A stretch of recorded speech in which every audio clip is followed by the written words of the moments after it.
Morning, Edgar Pedersen. I'm the Director of the African Centre for Cities at the University of Cape Town in South Africa. Good morning, everyone. I'm Anand Singh Bhal. I'm the Economic Advisor in the Ministry of Urban Development. We are sitting in circles, so we'll have to keep turning around. Sorry. I'm Soumya Dharmavaram. I'm consulting on urban land use planning issues with the World Bank, Washington, D.C. Good morning. I'm Jairaj Sundareshan. Currently, I'm a researcher at the London School of Economics and Political Science. I work on particularly urban planning, governance, urban transformations on India. Hi, I'm Ganapati. I'm an independent consultant in the area of sustainability, water, real estate, and so on. I'm also in the role of a senior advisor here at IIHS. Thank you. I'm P.K. Mohanty, Hyderabad. I work on urban finance and governance. I'm Vidyadhar Phatak. I'm an urbanist. Those are very bad introductions. Everyone is cheating. I'm Meera Bapat. I have been an independent researcher for many years. And I'm Barjor Mehta. I work for the World Bank in the urban sector. I'm based in New Delhi. Partha Mukhopadhyay. I'm an economist at the Center for Policy Research. I'm Jima Runi. I am a labor economist. I am currently the director of the Institute of Rural Management, Anand. I'm Ravindra, former Chief Secretary, Karnataka, and presently Chairman, Center for Sustainable Development. I must also add that Dr. Mohanty didn't introduce himself properly. He was former Chief Secretary, Andhra Pradesh, and prior to that he was in the Ministry of Urban Development. Om Mathur, former Director, National Institute of Urban Affairs. Good morning, I'm Colin Marks. I'm a lecturer at the Development Planning Unit at University College London. My name is Prasad Shetty. I am from Mumbai. I work with an urban research organization called CRIT in Mumbai. Sri Raman, Department of Economics, University of Mumbai. How come the Mumbaiites are sitting together today? Good morning, Amit Bhatt, Head of Transport at Embark India. Yeah, good morning. My name is Tippaswamy M. I am advisor, but consultant. I am retired engineer-in-chief from Bangalore Water Supply and Sewage Board. Good morning, everybody. I'm Nilima Risbut from School of Planning and Architecture, New Delhi. Hi, good morning, everybody. My name is Natarajan Malapalai. I run E-Governance Foundation, which is about technology, data, and analytics for urban local bodies. Hi, I'm Kavita Vankare. I'm working here at IIHS. My area of work is around water and sanitation. I'm Shreya Anand, and right now I'm actually freezing. I thought I would just break the chain of institutional affiliations. But anyway, I also work at IIHS. I work on questions of urban economic development, and I'll be presenting right after lunch today. Hi, I'm Neha Sami. I'm also one of the faculty here at IIHS. My work is on issues of urban politics and governance, particularly land and environmental governance issues. Aroma Revi from IIHS. I'm Garima Jain. I also work here at IIHS, and I work on issues around risk and vulnerability primarily. Good morning, I'm Anushree Dev. I work at IIHS. My areas of interest are affordable housing and heritage conservation. Hello, my name is Branda. I'm a student of public health at Columbia University. I'm interning at IIHS, and I'm interested in water and sanitation and public health. Hello, I'm Noreen Ahmed. I'm an environments designer at Selco Foundation, which is an NGO which works for sustainable and energy efficient solutions for the urban poor in Bangalore and other cities as well. Hi, I'm Huda. I work as a product service systems designer at Selco Foundation as well. Good morning, I'm Shweta Rao Dananka. I'm a lecturer at the Department of Geography in Lausanne, which is a university in Switzerland, and my research focuses on housing, urban poverty, and governance. Hi, I'm Geetika, and I work at IIHS. Areas of work are water sanitation and housing. I'm Sarita Pillay from Johannesburg. I'm here interning and I'm at the University of Minnesota doing my master's in urban planning. Hi, I'm Jessica George. I'm also interning at IIHS. I'm doing a master's of urban planning at Columbia University. Hi, I'm Shreyas Srivatsan. Even I am an intern at IIHS. I also work with WRI in the Vulnerability and Adaptation Program. Hi, my name is Pratigna. I work here at IIHS. I work in the area of climate change adaptation. Morning, my name is Gautam Bhan. I teach here in IIHS on questions of housing, and I will present later this afternoon at 4. Good morning, my name is Amok. I work here as an academics and research associate. Hello, I'm Sudeshna Mitra, and I'm also at IIHS. My areas of work are in land and economy. Hi, I'm Deepak Baldur. I'm also at IIHS and I'm working in the area of transportation. Hi, I'm Devi Kalyani, working at IIHS. Areas of interest are land governance and community engagement. I'm Kara Siddhacharya. I'm also at IIHS and my areas of work are urban poverty, work and social protection. Hi, my name is Sharad. I work in the communications team at IIHS. Good morning, I'm Priyadarshini Shetty. I work at IIHS and my areas of work are studying urban growth using GIS. Good morning, my name is Shashikala. I am part of the Geospatial Lab at IIHS and I use that as a tool to understand and study urban growth issues. Hello, my name is Jyoti. I work here at IIHS and I work on urban economy and issues related to that. Hi, my name is Vishnu. I also work here at IIHS. I also work on water and sanitation and effect on transport.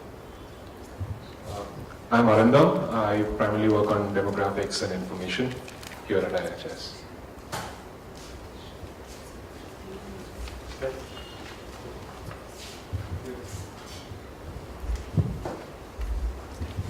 Hello, I'm Ritvika. I'm working as a research intern here on climate change adaptation project.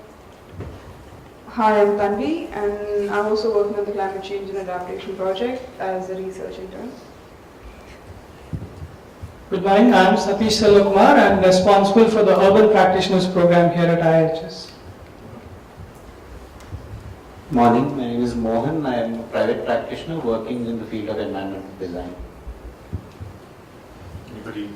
So the reason why we sort of introduced the full team to you is because this team has worked very hard over the last couple of months to put together some of the stuff that we will sort of put up for discussion.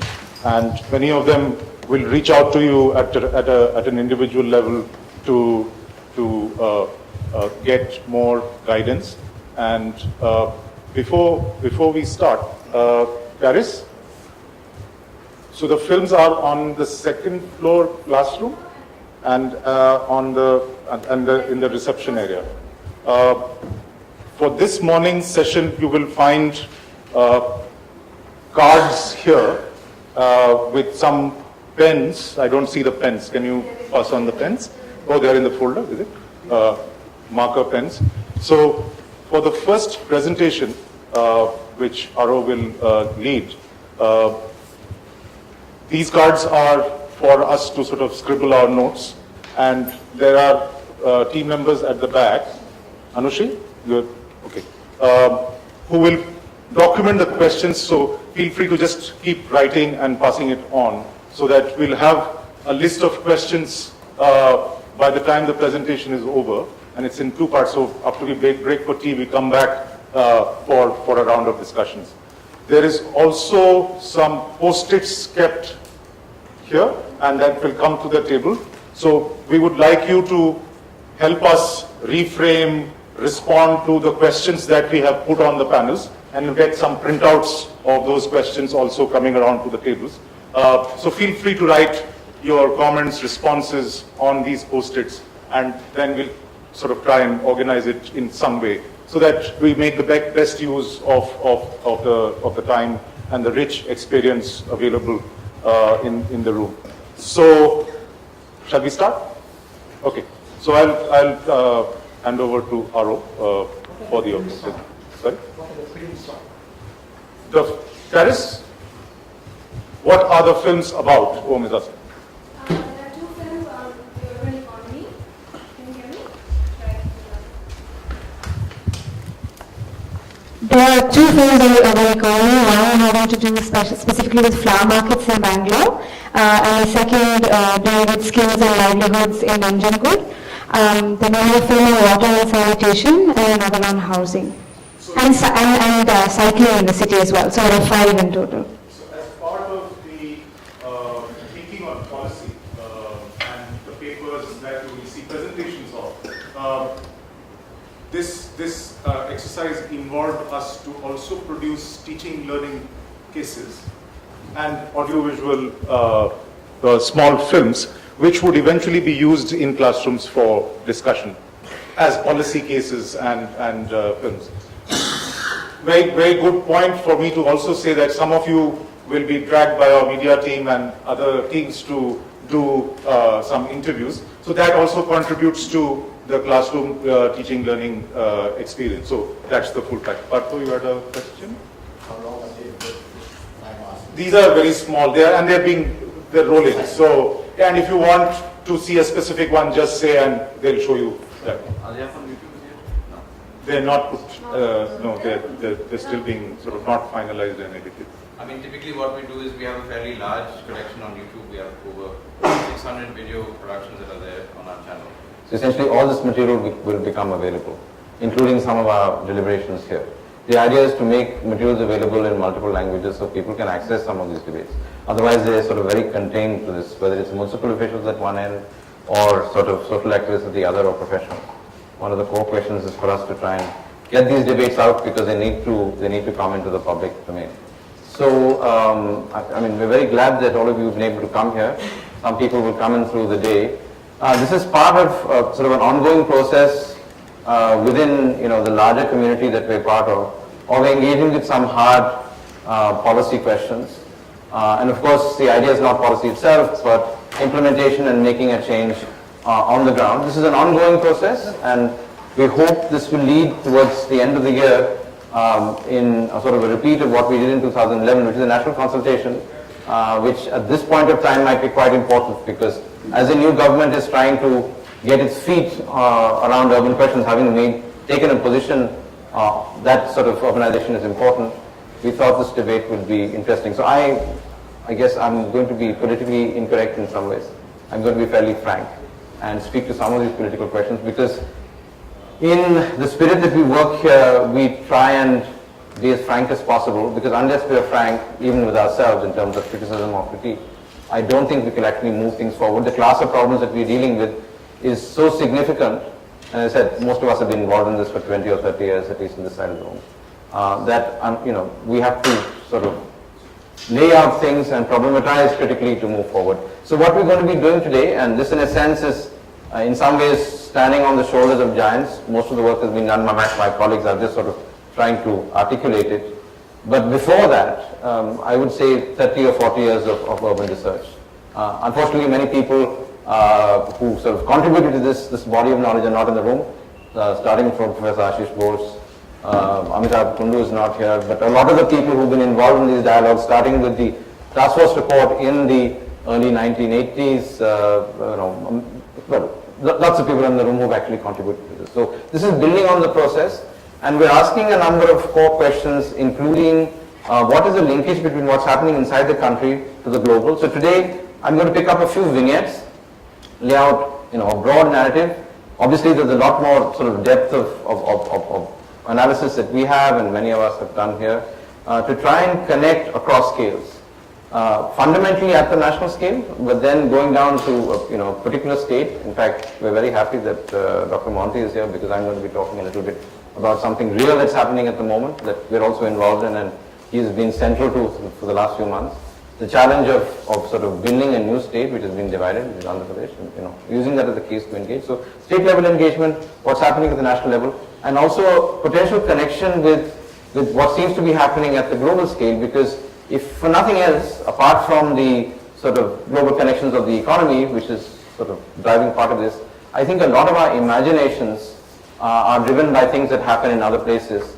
And the way they translate into our context is actually somewhat problematic. So we have colleagues certainly from other parts of the world, and especially, the work that that colleagues at UCL have been doing. We've just come from a major sort of celebration of 60 years of UCL and critical engagement with urbanism across the global south.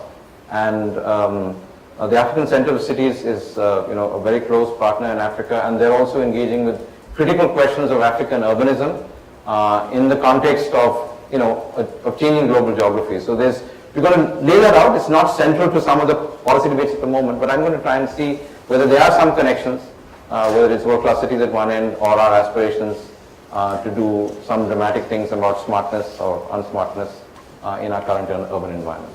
So if we can get going, I mean, my colleagues Garima and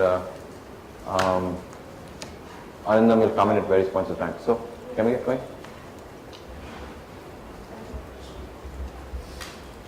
So I thought we would start with the current sort of I mean, I'm going to be fairly blunt. I will take political names here.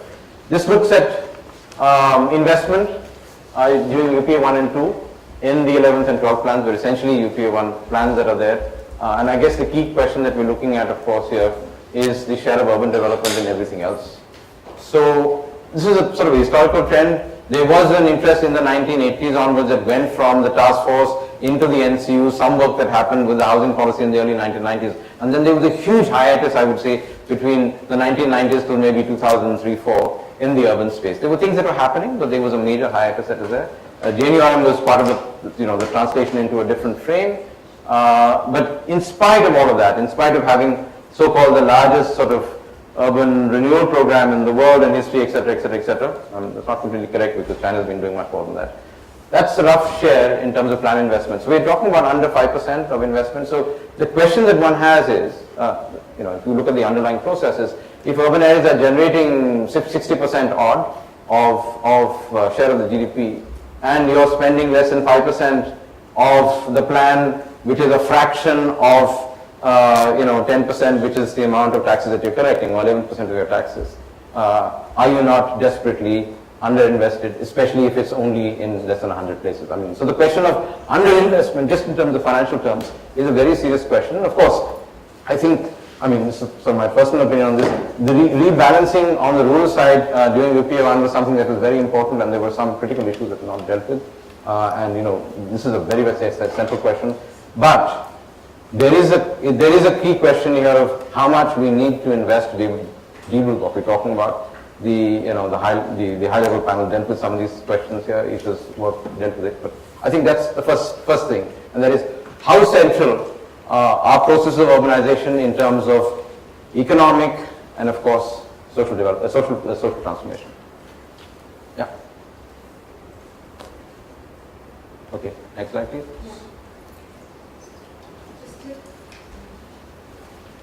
Okay, now let's go back to the previous one. No, the previous one, please. No, previous. No, you're going forward. Yeah. Yes. So what was the core underlying process? Basically, the focus of the 11th and 12th plan was this new thing that we invented and sent to the rest of the world, inclusive growth. So faster, sustainable, and more inclusive growth. I think there was some amount of confusion and also contest. I mean, if some of us remember, Montek wrote a paper about inclusive urbanization. There was a whole range of things that there, but the operationalization of that was primarily focused on, let's say, 3.5 things: water, sanitation, poverty, and I would say the half is around land, because land was, very half-heartedly addressed in the set of processes, and of course, a significant amount of emphasis on infrastructure. We heard a lot about this multi-billion-dollar opportunity, and PPP was used to close the gap there, etc., etc. I think that's a narrative that hasn't played itself out very significantly. The big issue, of course, in the return of the urban was JNURM. Many of us have been involved in that process, both in helping it forward and doing various things. There is a mistake? Yes. 44,000, there is a mistake there. Typo? One extra zero, I think, is there. Okay, yes, I suspect so. Yeah, that's true. Yes, it's 44,272. Yes, of course, that would be like a very large share of the GDP transactions. Yes. So I guess the key issue here is a significant underspend as far as the JNURM. Yeah, JNURM is concerned. And I guess one of the core issues that many of us have been facing here is, in spite of the allocations, and this is, I guess, the battle between the Ministry of Finance and the core urban ministry, in spite of the allocations, why we've not been able to roll it out in spite of the 7-year thing. And of course, the answer partially is in terms of institutional capacity. Just the capacity to projectize, to deliver, to organize is something that's very, very challenged across the country. And even though it's in a limited number of urban centers, the question is, how do you actually fix that or address that over the central point in time? And in a sense, IIHS and many of the other institutions that are here, SPA, CEPT, etc., are sort of trying to rise to that challenge of being able to put enough people into the system to make that possible. Of course, other things, smaller towns, and some things that I think are in the footnotes, but potentially very important. And this whole idea that UPA 1 and 2 actually dealt with of creating, in some senses, whether you call it a social safety net, or you call it a framework of entitlements, which is, it may be contested in the current political terrain. A very interesting sort of frame was structured quite strongly, both politically and otherwise, for rural areas. And I think the big asymmetry, of course, is that you try and build something for rural areas, whether it's health, education, food, which came in very late and didn't do very much at the end. But a similar frame in urban areas was not conceived of and not adequately sort of operationalized. In fact, almost not completely operationalized. So the question then, of course, in a country of this size, where both urban poverty is starting to rise, the dynamics are moving on the urban side significantly, in some states at least. How does one look then at a universal entitlement framework, and how does that sort of play itself out in the larger policy space? Otherwise, you obviously have a tremendous opportunity for arbitrage between the two systems, and we've seen that. Those of us who work with schemes that actually work across rural and urban areas, you see mistargeting, a whole range of other questions. So I think the larger thing that comes out of that debate was how inclusive the things are, how inclusion can actually be introduced and sort of maintained. And the second question is, if you're building an entitlement framework and using that as a basis, how can you actually differentiate between urban and rural areas, and how one draws a boundary, and a whole range of technical questions that many people have been dealt with. We've had very interesting debates in this room, especially between Partha and Amitabh Kundu, on the question of definition of what urban areas are. So it might seem like an academic debate, but because of the flow of public resources, especially into rural development programs, some of them which are somewhat mistargeted, and I'll deal with that later, there are very significant issues of public policy in terms of how these definitions are actually set out and maintained, and we'll deal with that later. So, I mean, this is not an epitaph for, political regime, but I think these are questions as urbanists that we need to sort of jump into and look at. So, where have we come to since then? This is the President's speech as of 9th June. We have a new framework, and, I think the interesting thing about it for those of us who heard this and otherwise is there's a very clear emphasis on urban processes, a different one, but a clear emphasis that comes from a certain amount of experience. Some of us have worked in Gujarat and we know what's happened there. So, all the sound bites are up there and quite different. You can see this, the shift in discourse in some senses. Minimum government, etc., I won't deal with. So, we're back to poverty elimination vis-a-vis alleviation. So, how will that play itself out? What are the instruments to make that happen? How would that actually operationalize itself in urban areas when the question of jobs and employment, which is absolutely central to this whole debate, jobs, employment, informality, the instruments are not necessarily within your charge. You don't actually have most of the instruments in your charge. And as we've seen literally yesterday, the new sort of patchwork of labor reforms that that are being sort of initiated, maybe at some variance with what's needed to deal with this. However, a very clear appreciation of the fact that manufacturing is going to be important. That China's whole process over the last 2 years, India's service sector-led growth may be an anomaly that needs to be rebuilt, in some questions.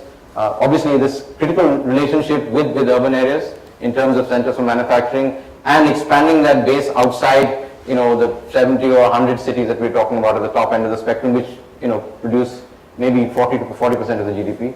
And again, I think the big shift, at least in explicit political talk, is shifting from urbanization as a challenge to that of an opportunity. And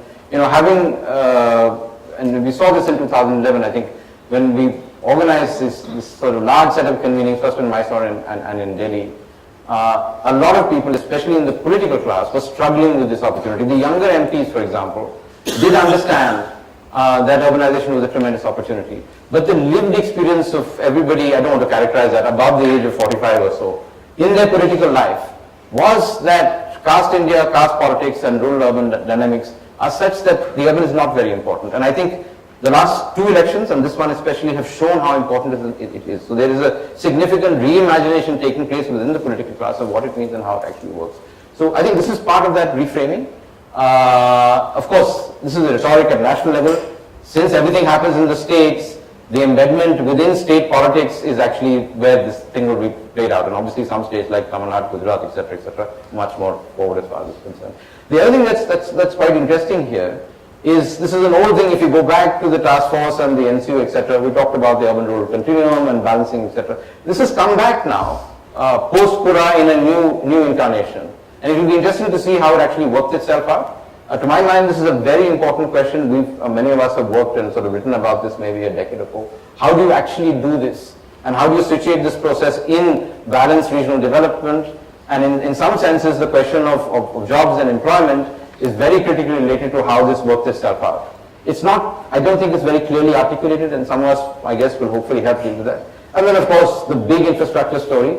Again, potentially driven by the Chinese way of doing things, or some appreciation of that. And that's why I think looking at the global is important, because the imaginations that we're importing into our context, in the early days it used to be Singapore, Shanghai, Dubai, etc.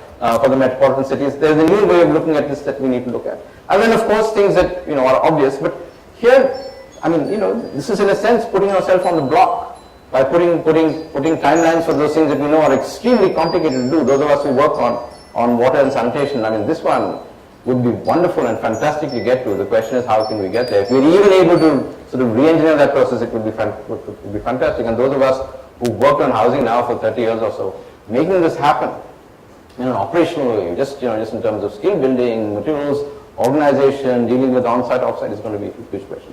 And some, let's say, gestures towards the social development area.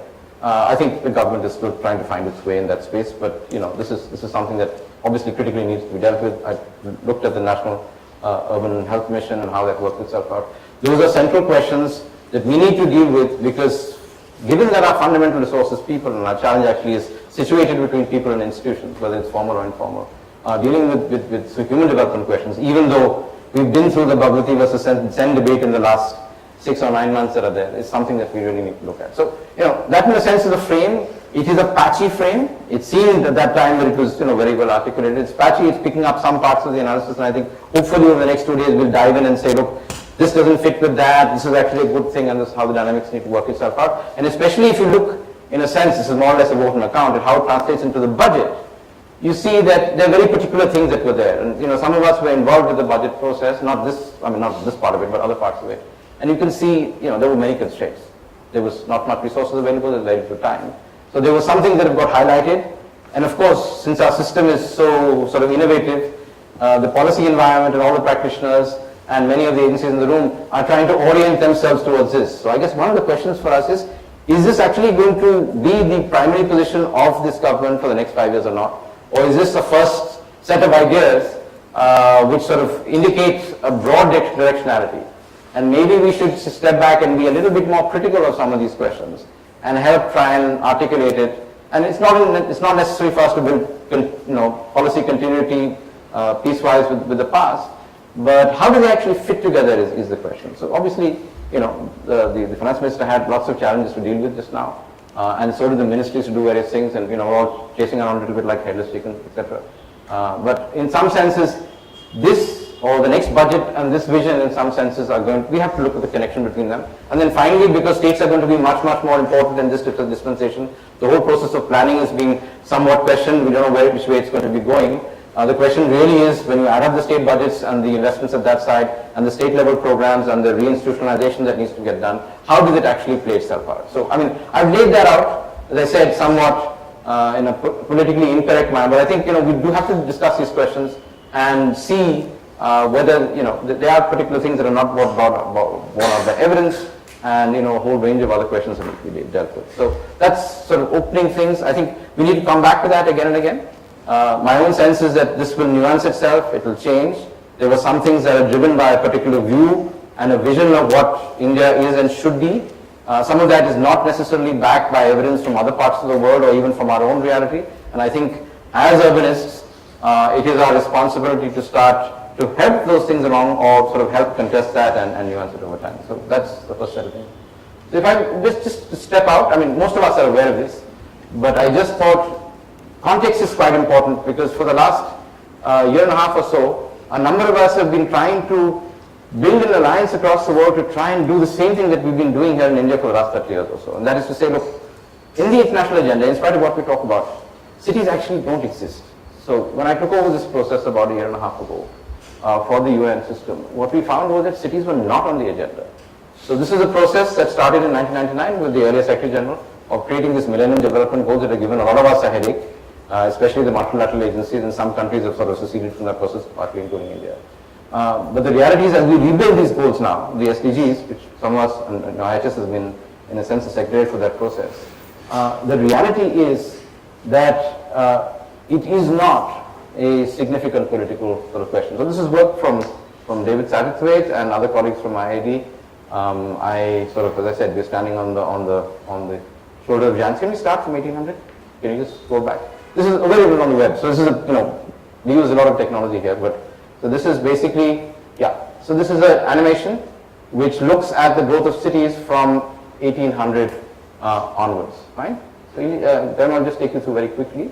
These are cities of over 750,000. So this is from the US population stuff, that the UN population that just came out last week or so. Just run that through. Get a sense then of how growth is taking place in various areas. Of course, from Western Europe and North America. So now we're at 1985. This is when we're talking about the build out, as you can see very quickly here, especially in East Asia and now in South Asia, and the build out that we expect to see both in Latin America and Sub-Saharan Africa. So I think, again, can we do that just very quickly again? Are we doing the same thing in parallel for this? You can't manage that? Okay, fine.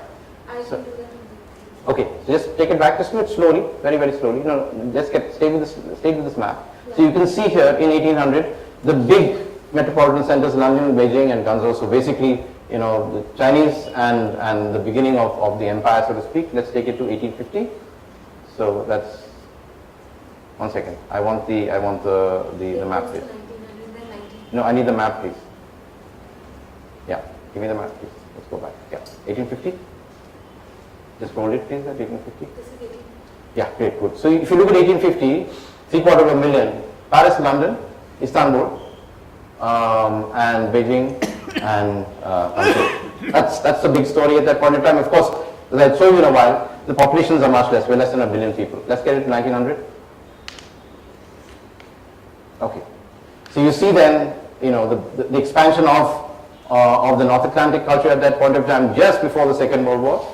Victoria just died, and she died in 1901 or whatever it is, and the build out of the presidency towns here. So Calcutta and Bombay, and of course on this side you see Shanghai and Beijing actually building out, and Tokyo and Osaka. 1950, post-war, huge expansion, right? So American cities, 100 years of boom post-Civil War, building out on the west, on the east coast and the west coast. Latin American cities, you see Buenos Aires becoming this great, fantastic thing, and of course Brazilian cities, Rio especially. A lot of development happening in Europe because that's where a lot of the wealth is actually concentrated, and the expansion, the beginning of expansions in southern and East Asia. 2000. And this is the thing that we often we just spend 3 days here with doctoral workshops now with colleagues across the world, is that the geography of urbanization is fundamentally changing. And the challenge for us is many of the ideas and the imaginations we have are coming from these geographies, and in some senses they may be interesting and useful, but actually where the innovation is happening well, absolutely, as far as China is concerned. And very much in other areas that we don't actually work with. And, this is the whole debate that Edgar and his colleagues and Colin and other colleagues have been dealing with here. So the geography is fundamentally changed, and because, like our members of parliament, our imagination is still lagged. We're looking for experiences from places that are not the centers of innovation, and certainly not at the same levels of development that we are. So I guess that is a match. When you're trying to match a city in India with Singapore, which is 20 times the per capita GDP in terms of capital formation or other processes or economic structure, you have a real serious challenge. Okay, keep going. Yeah. So, we're looking at a period that goes on to 2025 or so. This is a pop division, or 2030. And the reality is that It's happening here. And that's why what we're dealing with, the largest single historical urbanization in all of human history has happened and is starting to tail off now. I mean, actually, they'll accelerate in the current plan in China. 15 million people a year, many of us work on it, especially, Parker and other colleagues, and they're going to add another 10 million people. So it is this that we have to look at, both for theory building and practice. And unfortunately, because of the barriers of knowledge and the way that we're doing with things, we're somewhat challenged in doing this. Our understanding of Indonesia, for example, which is very important part of this debate that may be useful for us, is actually quite weak. Okay, shall we go to the next one, please? Just shift also. This is the same thing, but it shows, the rank order. This is what made headlines last week, that in 2025, the second largest urban agglomeration in the world after Tokyo is going to be Delhi. And if you look at the movement up, Dharma can do that for a second, if he just runs you through it, you see Delhi coming from way out of the screen at independence, that imagination of how India is and constructed in the constitution, all the way up to top of the field. Of course, there are many issues that we may deal with as academics, saying, how you define it, what the boundaries are, NCR X, Y, and Z. But the issue is that you move from somewhere in the high 20s right up to the single-digit numbers as far as that's concerned. Yeah, so you can see that coming up there over time. You see the movement, and you see, you see Osaka moving down there, and you see slowly Indian metropolitan cities sort of coming up and moving up. A very nice little widget that they put together about 2 weeks ago from IID, based on some of the work, there's a paper that David and I had done earlier. So you look at the lineup that's there. So I think this changing geography and this dynamics gives us a sense that we have to build our own solutions based on our own experiences. And it's interesting to look at the rest of the world. It's very useful, but maybe, we have to look at it differently. Can you go ahead? Sorry, we're running a little bit behind time.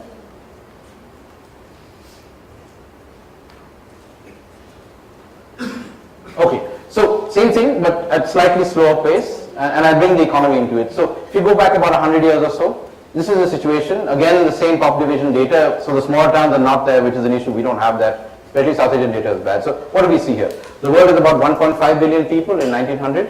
The urban share is about 13%. So this is the whole process of the urban transition we're talking about. The gross world product is about $2 trillion. Estimate, this is, from Bradford DeLong's estimates. The urban share of that is 30%. So we're talking about 600 billion or so is the urban share, and these are the primary centers of a process. If you jump into the post-war period, you're jumping from 1 billion to 2.5 billion in terms of population, so a significant population rise, and of course moving from 13 to 29% in terms of urban share. But the real shift, of course, is 2 to 7. And the urban share going up significantly. So this is the impact of the changing geography and, of course, what is happening in the North Atlantic basin in some senses that we're talking about. So the share going up from 30% to 45%. So a structural shift taking place, as we know. This is sort of classical development theory in terms of the shift into manufacturing and into services in the larger and more significant economies of the world. Next step. Okay. This is roughly where we are, and that's the interesting part as far as this is concerned. Is you've jumped to 7 billion population, 50% urbanization. This is what, in a sense, has sort of changed the imagination. But the most important and dramatic rise has been the post-war boom in terms of economic development. So you've gone to 70 trillion in that period, and the urban share is going now to about 70%. So we're talking about the urban share of gross world product going to about 50 trillion or so. And the question is, if we maintain, and there are lots of assumptions inside this similar kind of growth rates that are there, you go to a world which is 8 billion people in about 25-30, about almost 60% urban shares, that's about 4.5 billion people. The world product goes up, depending on some growth assumptions, to about 85 trillion, and the urban share goes up to 75%. So, this shift that we've seen in a period of 130 years or so is a shift not only in demography, which is what we hear about, but also a significant shift in the scale of the global urban economy. And of course, world trade, which is really between cities just now. And that's what's changed in some senses in terms of structure and process, and the geography of it actually working out.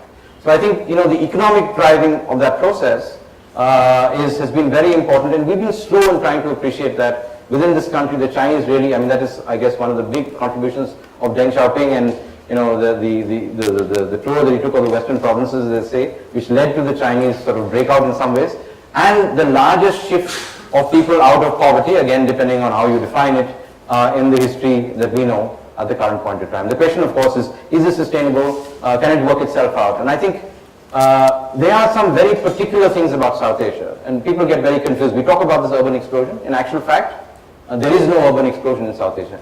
South Asia currently has a very, very low rate of urban expansion. It's much lower than it should be, and we all know this in terms of, its GDP per capita and stuff like that. There's something very particular to South Asia. And it's not only India, it's also Pakistan, it's Bangladesh, and of course Nepal and Sri Lanka follow more or less similar trends. So given our sort of middle income or low ranking middle income status, the actual numbers in terms of urbanization should have been much more. Again, many of us have written about this in terms of how the definitions have made things different. But that's, this is the best comparable data. One of the biggest sort of analytical academic questions, of course, in the world today in our space is how you actually define these things, because as you define them, the numbers will change. But the dynamics by and large will not change of significant urban growth, large urban share of the global population, a lag in employment, which is very, very significant, which is exactly what we're dealing with in India today, and we're dealing with it state by state. So that's, in a sense, the big picture. And I think when we're looking at our own processes and our imaginations, who we look to and how we engage, and as I said, this is a very interesting dialogue we've been involved with colleagues in the global south, from Latin America, from sub-Saharan Africa, from NEMA, etc., is how do we place ourselves? Next, please. Okay. However, there is a downside to this process. That massive growth spurt from 1950 to the current point of time has very, very serious consequences. This is from a paper that we just produced 3 months ago, which David and I wrote for the IPCC, and this looks at 2 scenarios. This is an almost impossible scenario. This is what we call RCP 2.6. This basically means something like an 80% reduction in carbon emissions across all economies of the world. And this is what it looks like. What you can see here is the temperature rises that we can see. That's at the poles. We're talking about something like a 2.5 to 3 degree temperature rise. So, whatever. Bangalore we expect to see a 1.5 degree rise apart from the rise of temperature because of urban heat islands. So obviously what that means is that it's inevitable that sea level rise will actually take place, which means a lot of the idea of coastal-led development or port-led development, what China is doing and what we're doing, and there was a recent report on vulnerability, is going to be at serious risk. So this is the impossible place to get to. Even if we get Paris next year, the Paris COP's actually worked itself too, this is going to be murderously difficult to work on. Some of us are working on a deep decarbonization sort of run for various countries. The reality, in actual fact, if you look at the current trajectories, is much more like this. This is RCP 8.5. This is what we call a 4-degree world, which basically means compared to earlier sort of pre-industrial calculations, we're expecting a 4-degree rise. What does that mean? That means Putin is absolutely right. The Russians are going all the way to the Arctic Circle to look for their oil and gas, because we're expecting a 6-degree increase in temperature at the poles. Okay, and across the world you can see the hotspots moving sort of north and south as we see it. The Australians are in deep trouble, and so are some parts of sub-Saharan Africa, and so are we in terms of India. And the reason that we juxtapose this is if you look at where the cities are located, the current cities or where we're projected for 2025, cities are at very, very significant risk. So we're saying that these entities which have been the drivers of development, of moving China out of poverty, of creating better human development and a whole range of other things, are also the causes of something which is, in some senses, and I've done the assessment for this, we are the IPCC on this. By the 2070s, irrespective of which city you look at, and we've assessed London, New York, Durban, Dar es Salaam, and we're doing 5-6 more cities, including starting with Bangalore. Essentially, the story is over, because the ecosystem services that we know and that provide us the water, the food, etc., will start to collapse. It's almost impossible. We just do not know how to manage the ecologies of systems that work like this for very, very simple reasons. Crops, if you're able to deal with water, may be able to migrate because people can plant crops and do various things, but the forest ecosystems cannot adapt. The rate of adaptation towards the poles in both cases are about half the rate that we know of with current natural systems. So in a sense, we're saying at one end, cities are a great opportunity for us if we manage them properly in spite of inequity and whatever it is. But there also is a really serious challenge. We have to transform the way our cities function, their metabolism, which of course means restructuring both social and economic dynamics as far as that's concerned. So yes, that's not a big dynamic, but if we don't fix that in the next 20 years, and we literally in some senses don't even have 20 years, we're in desperate trouble. And the question, of course, the development space for India and for sub-Saharan Africa is actually very narrow, because as we compress the use of fossil fuels, the opportunities for us to deal with it are quite complicated. So that's run ahead. So maybe I'll run through this very, very quickly. These really look at long-range trends across core variables that we're talking about here. So in a sense, one of the core objective functions of this kind of development will be to move up the HDI scale. And of course, as countries aspire to it, this is in thousands of US, move into from the middle income to to the higher middle income, and in a sense, the holy grail to some senses is somewhere out here. These are baseline projections which do not take into account climate change, and you can see India's lag with China, and of course you can see where Brazil and South Africa are, and there's some struggles in various places. And of course, this is a conventional view of where development should take you. The challenge, of course, is really here. Our safe carbon space is about 1.7 tons per capita, so we're somewhere out here. But if we do what China is doing, this is the big debate that we're having now in the climate summit next month, then we're all down the tubes. I mean, we're down the tubes in any case for other reasons, because we've got half of 30-40% of our population who doesn't have power. So we have to universalize power access, and that has its own implications. But they're really serious challenges. Basically, the feedback systems of a world that has 7 to 9 billion people are such that they're going to come back and bite us. And of course, I think the big challenge in terms of aspiration is if you want to even build an efficient US-style city, sitting up there, it's absolutely impossible for us to do that. And that is the Chinese aspiration in some sense. The Chinese aspiration, the whole battle between Shanghai and New York in some senses, and Manhattan and the skyscrapers, etc., is that imagination that it is possible to build a global civilization with that kind of urban form. It is that imagination that I think we need to be able to challenge. The Western Europeans are starting to do some interesting things, and so is Japan in some ways. But it will probably come too late, because the momentum, just the physical momentum of our populations and resource flows are going to be very severe. And that's why this battle is not, it's a very, very serious battle. So, it's probably as important or more important than the W2 battle in some senses for us. Because your infrastructure and what you commit to today is going to last for 50 or 100 years. You're locking yourself into a certain regime of engagement. Let's move. We'll move very quickly just now. So, let's skip these things. So basically, let's skip, we'll jump these. In some senses, I guess the key questions are that India the key contention is that India in some senses has a lot more development space, because our levels of development are much lower. It's much more difficult for the US economy, and even China just now, to actually turn around and transform its processes. So I just lay this out very quickly because, like I said earlier, there is a move internationally, and it may not go anywhere, to actually redefine what the goals of development will be like for the next 15 years. So this is the new framework that's there. This is a framework that the STSM, which I'm part of the board of, which the SG had created about 2 years ago, worked.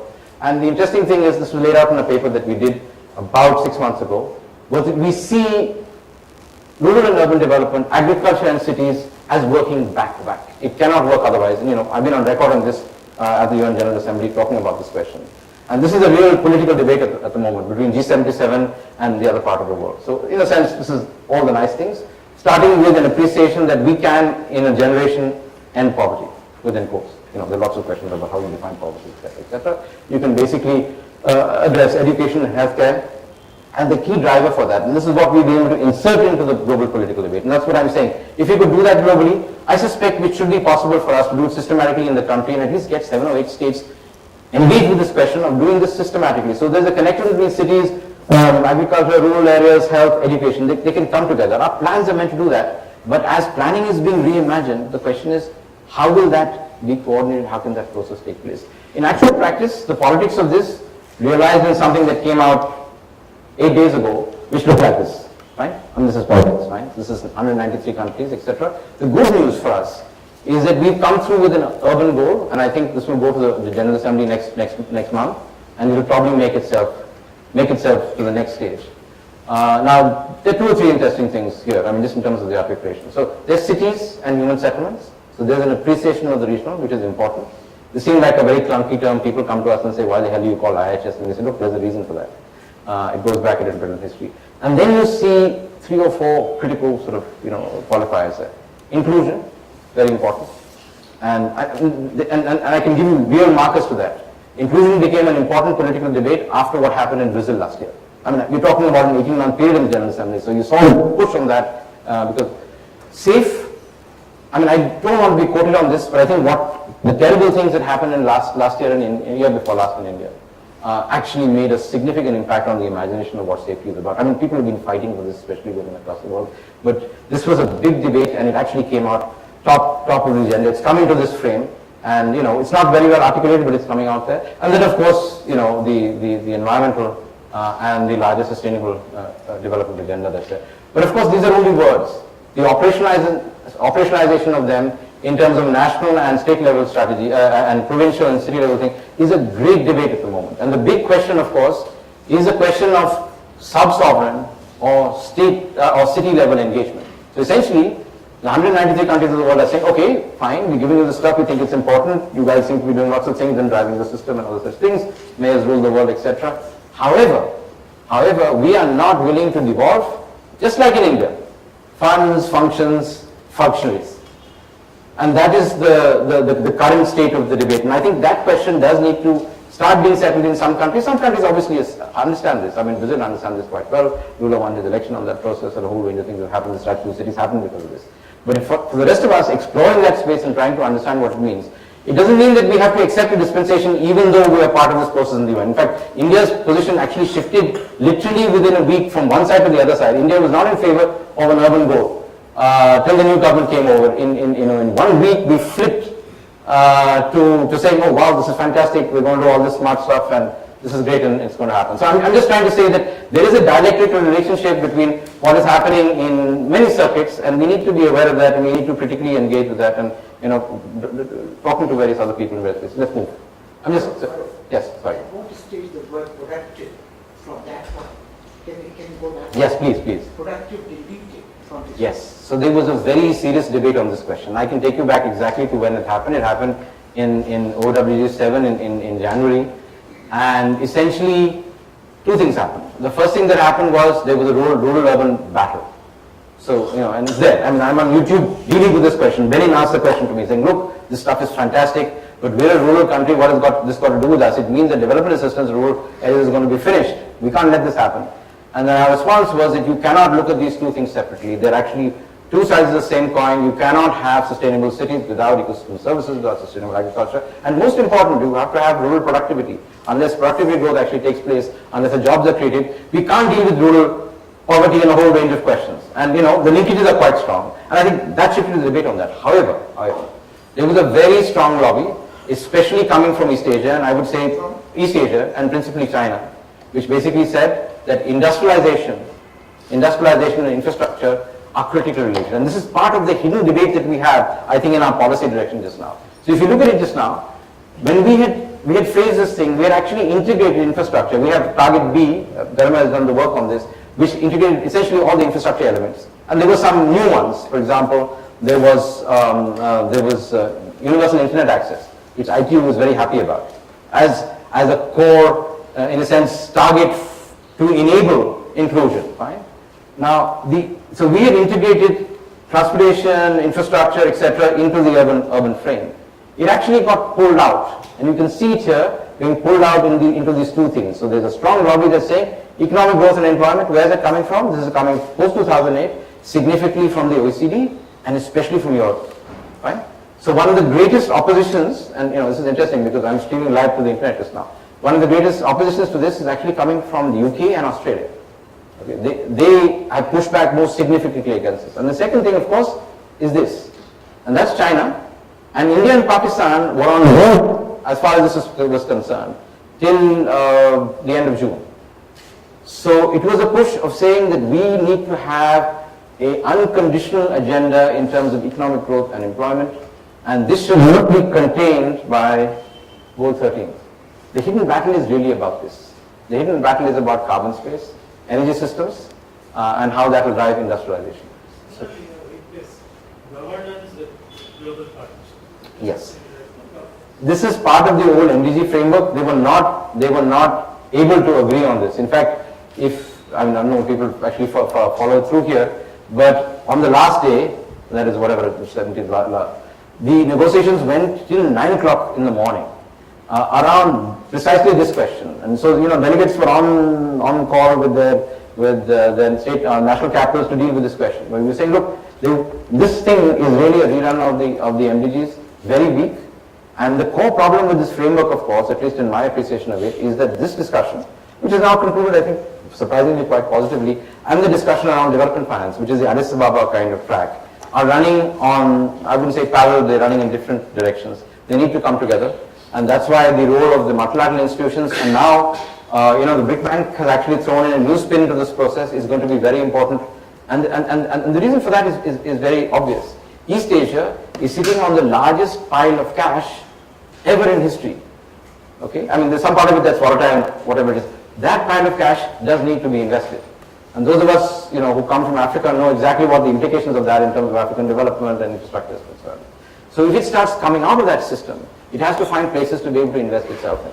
So the convergence of that, either in the old ODA frame or in the new investment frame or the sovereign fund frame, etc., is a very, very important question. And these are very, very large amounts of resources, which are coming through both the private side and also because of the nature of states in East Asia, they will actually come the sovereign route, which means that they come tied with a whole range of other conditionalities and strategic visions of what needs to get done. So a lot of the battling that's taking place in the front end that looks like this is about those questions.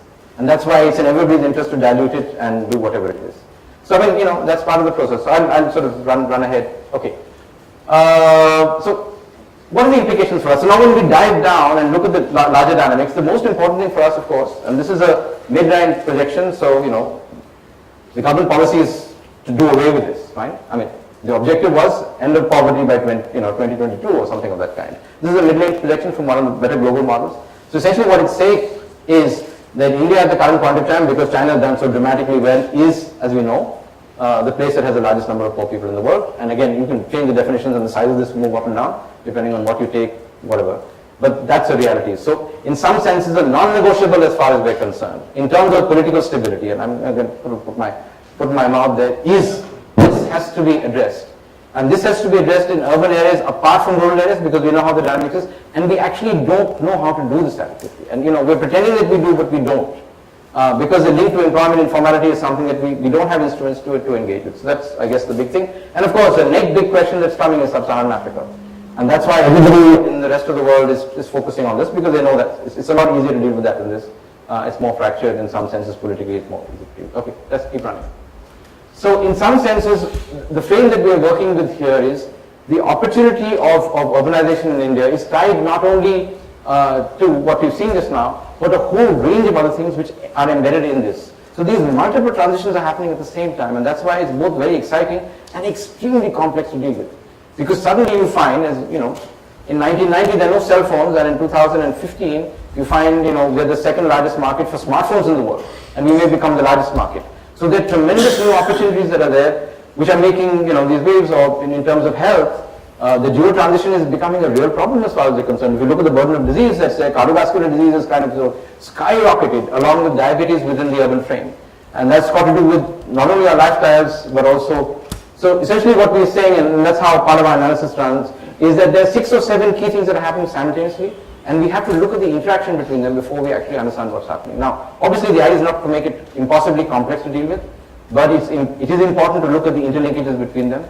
And unfortunately, government doesn't do that. I think one of the good things that's happened, and we said this earlier before, is that the current government has taken the first same decision of bringing both the urban ministries together. That is itself a big step. The same thing, the consolidation of our infrastructure is a good step. Of course, if you don't have enough manpower to man those ministries, then you're in some trouble. So this is part of the frame we're dealing with, and we're sort of working forward. Let's keep running. So quick transition. I'll just run these are visual slides that are there.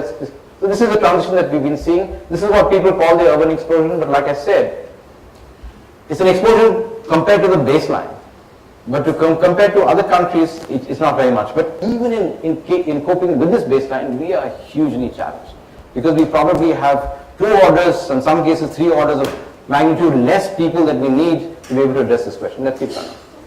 And of course, I guess the thing that's not so obvious to people is that you have to look at the settlement structure in its entirety to understand where India's core challenges are. This is looking at all the settlement types in the country of sizes, from small hamlets at 100,000 all the way to Bangalore at a sort of megacity scale at this end. And what you'll see here is, you can see how it actually works out. This is an extremely long tail distribution. If you look at it, if you move from this downwards, this is 650,000 settlements and this is 8,000.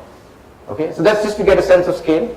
This is probably one of the most important framing that I use today, and this looks at the settlement structure of rural and urban areas in India, historically from 51 to 2001. I mean, we've seen this.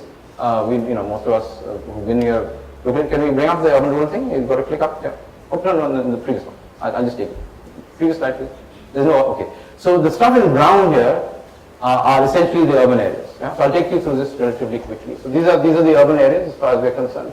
So essentially what we're saying is that you have about 150 million to 200 million people who are located in the 7,500 smaller urban places who in some senses are our missing middle. So we just heard yesterday the minister talking about, and it's interesting, about 500 cities, and that's very important. In economic terms, that's about 50% of your GDP. But there's also this, and I think the critical question for us is a spatially differentiated development strategy in which you could do export-led services and manufacturing for the top end. You could do that. Maybe you don't want to do it.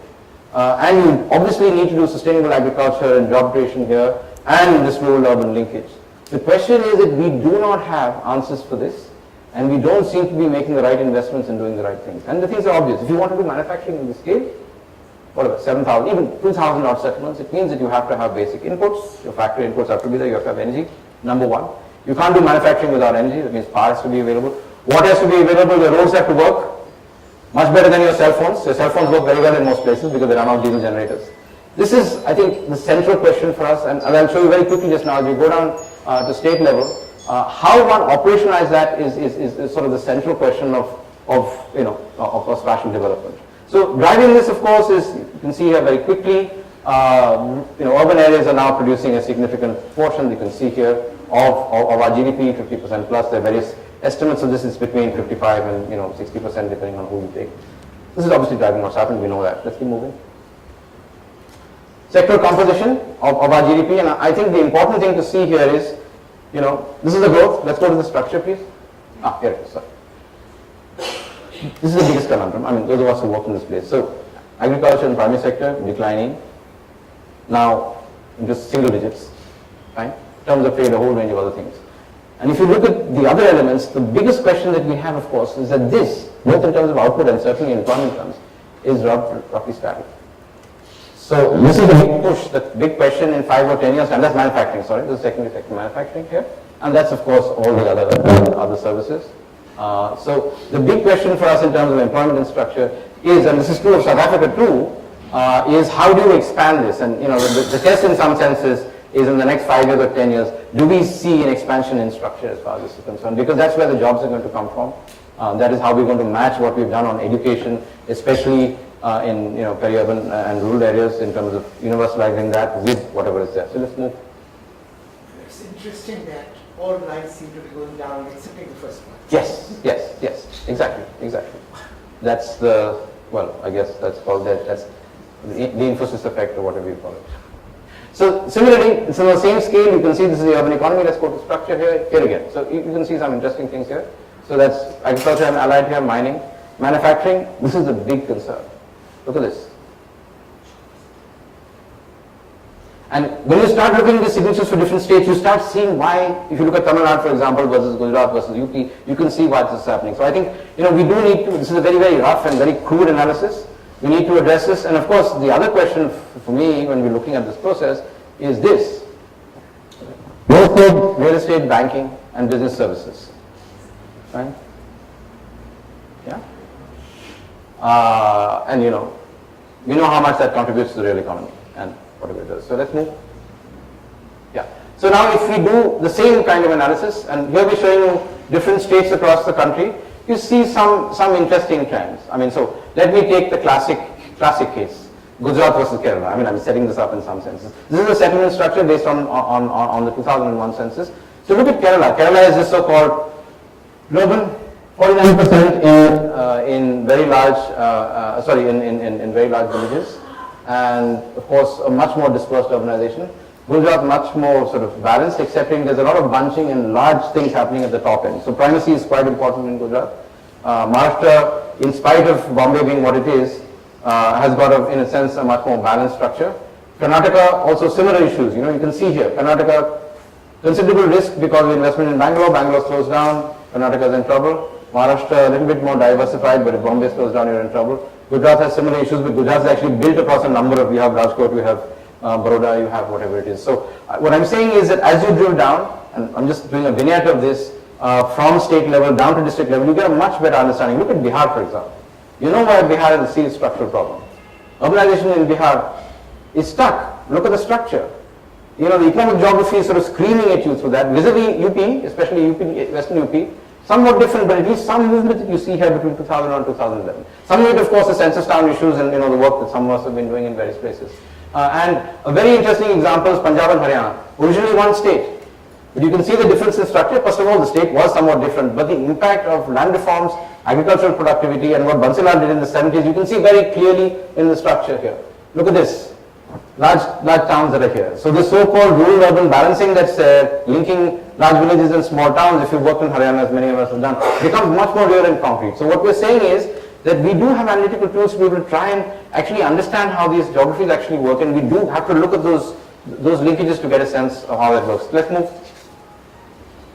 Okay, so the question then is, if I take these 4 states, just to give you a sense of scale, that's the GDPs. So that's Punjab, Haryana, UP and Bihar. Okay, just to give you a sense of scale. Let's look at the structure. Of course, there's some data anomaly issues here. I'm wondering what the hell is happening in Punjab. There's some serious issues that are there. But you start seeing very interesting trends here. I mean, of course, this big push in Bihar, and then you see a massive sort of outgrowth of transport, storage, communication and trade. This massive sort of movement out there. Haryana, in a sense, much more balanced, but post-1990, significant growth of sort of agriculture as far as that's concerned. Some amount of manufacturing. I guess if you were to focus on just one thing, the question is, this is critical. Your transition depends on what's happening in manufacturing output and employment. Unfortunately, we don't have good employment series. Any of you can help us sort this out so that we can get the equivalent employment series together would really help us. UP. I mean, UP in a sense is the size of the European Union. Look at the share in terms of output of manufacturing. Vis-a-vis transport, communication and storage. So, you're transiting stuff back and forth between Western India and Eastern India. Even in Punjab, I mean, in some senses, this thing here was what happened. I mean, this is basically the troubles of the 80s in some senses, if that data is correct. This we have to expand. And if you don't expand it at state level, if you don't expand it at district level, the system will not be able to deliver the outcomes that we're looking at. The connection between the two is critical. Let's keep going. Yeah, so I think we'll jump. Yeah, so again you can, one second, just hold for Gujarat and Kerala at the moment. You can see, I mean this again is the data anomaly as far as concerned, but agriculture going down in Gujarat actually quite successfully managing this. I mean this is a big issue of what the Gujarat model is doing. Of course Kerala, as we know, in terms of industrial development is a basket case. There are lots of issues as far as that's concerned. Maharashtra also, growth in services, Karnataka being quite balanced, but here, this, as I said, this is a critical question for us. This is what we really have to enable, among other things. Obviously, you need to bring services into manufacturing, etc. Let's keep moving.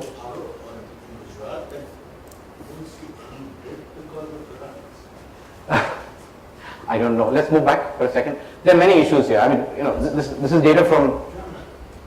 Yes, I mean, I know that there's a blip in Gujarat because of Jamnagar in terms of risk.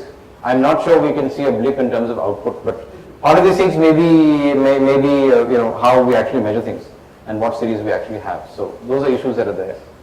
It's not only Jamnagar. Jamnagar is one part of it. The investment in Surat is more than the investment in Jamnagar. So it's also, it's neither either or as far as that's concerned. What I'm saying is the long-term series gives us some sense. A lot of these, and you can see, because I know Gujarat having worked there, these are extreme events. I mean, these are drops. And you can see them in state opposite. But we keep moving. We're running out of time. Sorry, sir? Yes, as I said, this may be a data anomaly. Fine. There may be serious things that are there. So Kerala has lots of other problems in settlement structure also. We've just taken the national account series and actually put it down. I mean, we thought we'd play with that. Let's keep going. So I guess the big question, of course, is mismatch between output and employment. We know that. And this is the real thing that we have to manage. And you have to do that in a generation. You've got to deal with poverty and this at the same time. I haven't brought in informality because, that's the core question there. With 85% of your employment in the informal sector.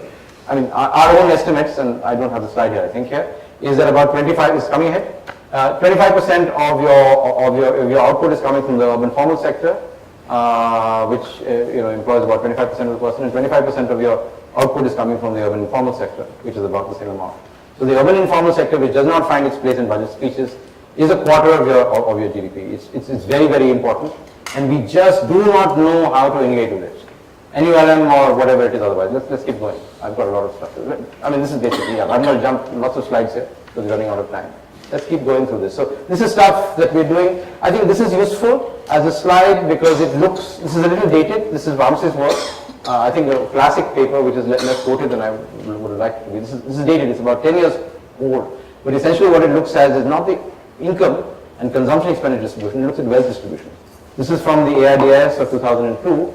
And essentially the thing that it shows is, first of all, this is urban and rural, so you get a sense of scale, is that the rank ordering by group, okay, scheduled caste, scheduled tribe, OBC, etc., is no different in urban and rural India. I would really like to do this for every state in the country and get a time series on this, because I think this is the question that underpins the core political question that we're dealing with just now.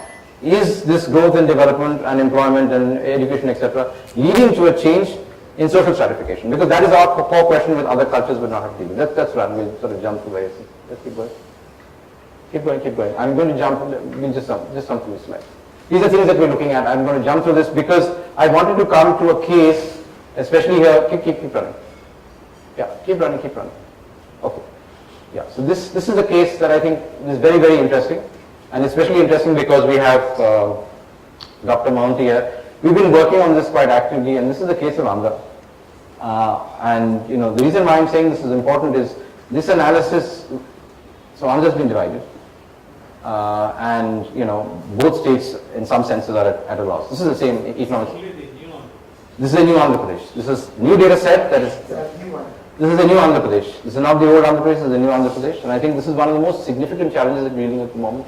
A number of us here and other places have been trying to look with the state government at how its development strategy, its investment in infrastructure and in infrastructure organization, and most centrally, the big political question of how its state capital could actually be structured is going to organize itself. So I'm just giving you a sense of how it plays itself out.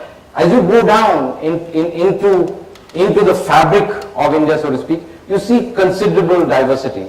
And of course, I'm not showing you Telangana at the moment. The big question between Andhra and Telangana in terms of structure is, Andhra has primacy only of Visakhapatnam, but it has a structure that's much more similar to Tamil Nadu and to Kerala in some senses than any other state. So part of the political discussion that we're having, including with the Chief Minister and all the advisors, and I was there on Saturday, was look, do not think old Andhra, because what you've got now is a fundamentally different place. You cannot apply the old ideas that you have because the structure is different, the mix that you have is different. We have to think ab initio of how to manage this. Let's move through it. I'm just giving you a sense of it. So what are the key issues that are there? The key issues are there's a tremendous aspiration after having lost Hyderabad. The battle actually interestingly is an urban battle.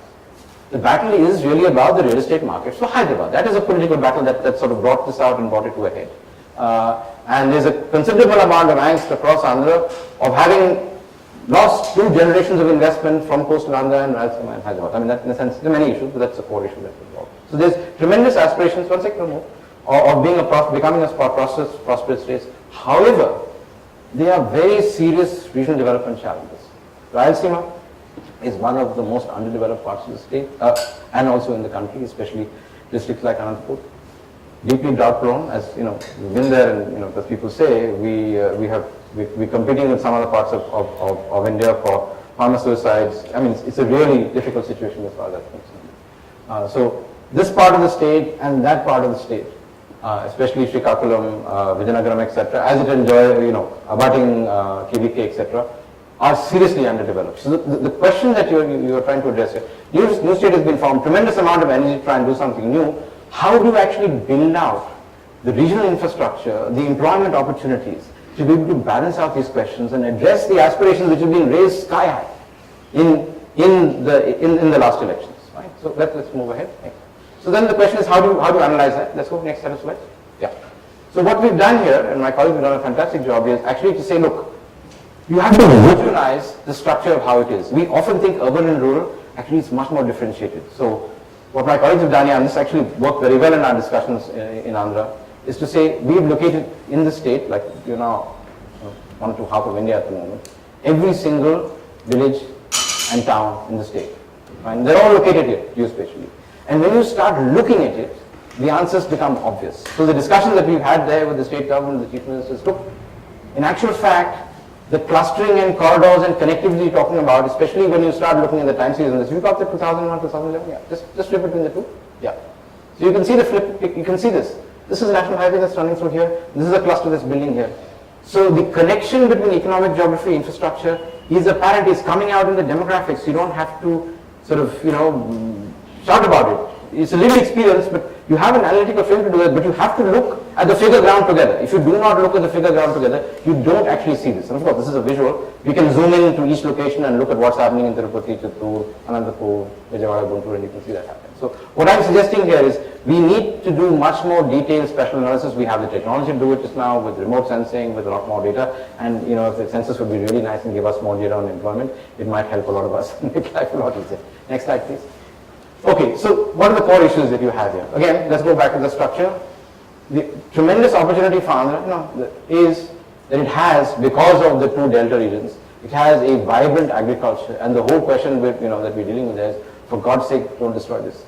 This is the rice bowl of southern India. This is what's giving us whatever it is. You've got this fantastic thing that Arthur Cotton gave you at that point of time. You should not destroy this, and this is going to be the basis of a new, within quotes, paradigm of development. Where you don't have to go to 5% of your population living in agriculture and go the US way, because that's completely unsustainable, because it's based on fossil fuels. It won't work with peak oil coming. So this is a tremendous opportunity as far as it's concerned. And Naidu's big opportunity or thing is actually to expand this. He's really looking at trying to expand manufacturing using stuff that goes along the coast, developing infrastructure and maintaining that, and of course managing services. And I guess the big debate, Dr. Mansi says, look, let's look at public administration. Look at the share that it provides of output. That's the green at the top here. How can you expect to use a set of 10,000 or 20,000 bureaucrats to actually drive a growth strategy? It doesn't work. It doesn't produce output. So the question of locating a capital and doing all kinds of other stuff has to be unbundled in other ways to be able to understand what's actually happening. So the key question is, how do you maintain notionally 7% plus growth, means doubling every 10 years, that's there. How do you sustain the strong agricultural base? How do you fast track gas-based and water conserving manufacture? That's a problem, because you have to industrialize Rayalaseema. If you don't industrialize Rayalaseema, you're in deep trouble as far as that's concerned. How do you expand services at the same time when you have a serious fiscal imbalance, partially historical and partially future? Let's go further. So, and then you can see very clearly, this is a breakdown of different regions. That's Vizag impact, this is the agricultural impact of Vijayawada, Guntur, and this is what Rayalaseema looks like. So just in terms of scale, you can see what's happening there. So balancing these out. And what I'm saying is that these are not abstract questions. These are real political questions that are being played out on a day-to-day basis. And fortunately, some of us, or unfortunately, are involved in that process. Let's go to the next slide. So I guess the key question is, you've got a high dependency ratio. You've got a relatively low literacy rate, so you cannot neglect human development. And your urbanization rate is low. So if you want to use urbanization as a strategy, your base is actually quite weak.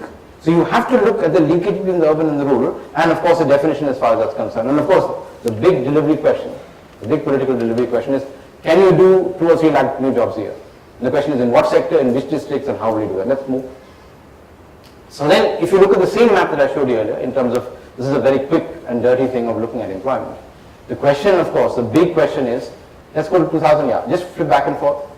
This is where your job creation is actually taking place. So the question is, if your strategy is to take the resources and put it in one location, whether it's here or here or here, what happens to the rest? So this is an analytical question of scale agglomeration. So, at what scale can you affect the agglomeration to get the multipliers to make this actually happen? If you put all of this here, and you have a huge political problem here, because there are 15 million people who have high degrees of unemployment, it doesn't work for you, because the state will not work. It will not work politically. If you put too much here, then you don't have enough growth there. So it's a very interesting set of trade-offs, which we have forgotten, I guess, especially since we've thrown the baby out of the bathwater with backward area development, and in a sense, some of the regional development has gone outside the frame. Let's move forward.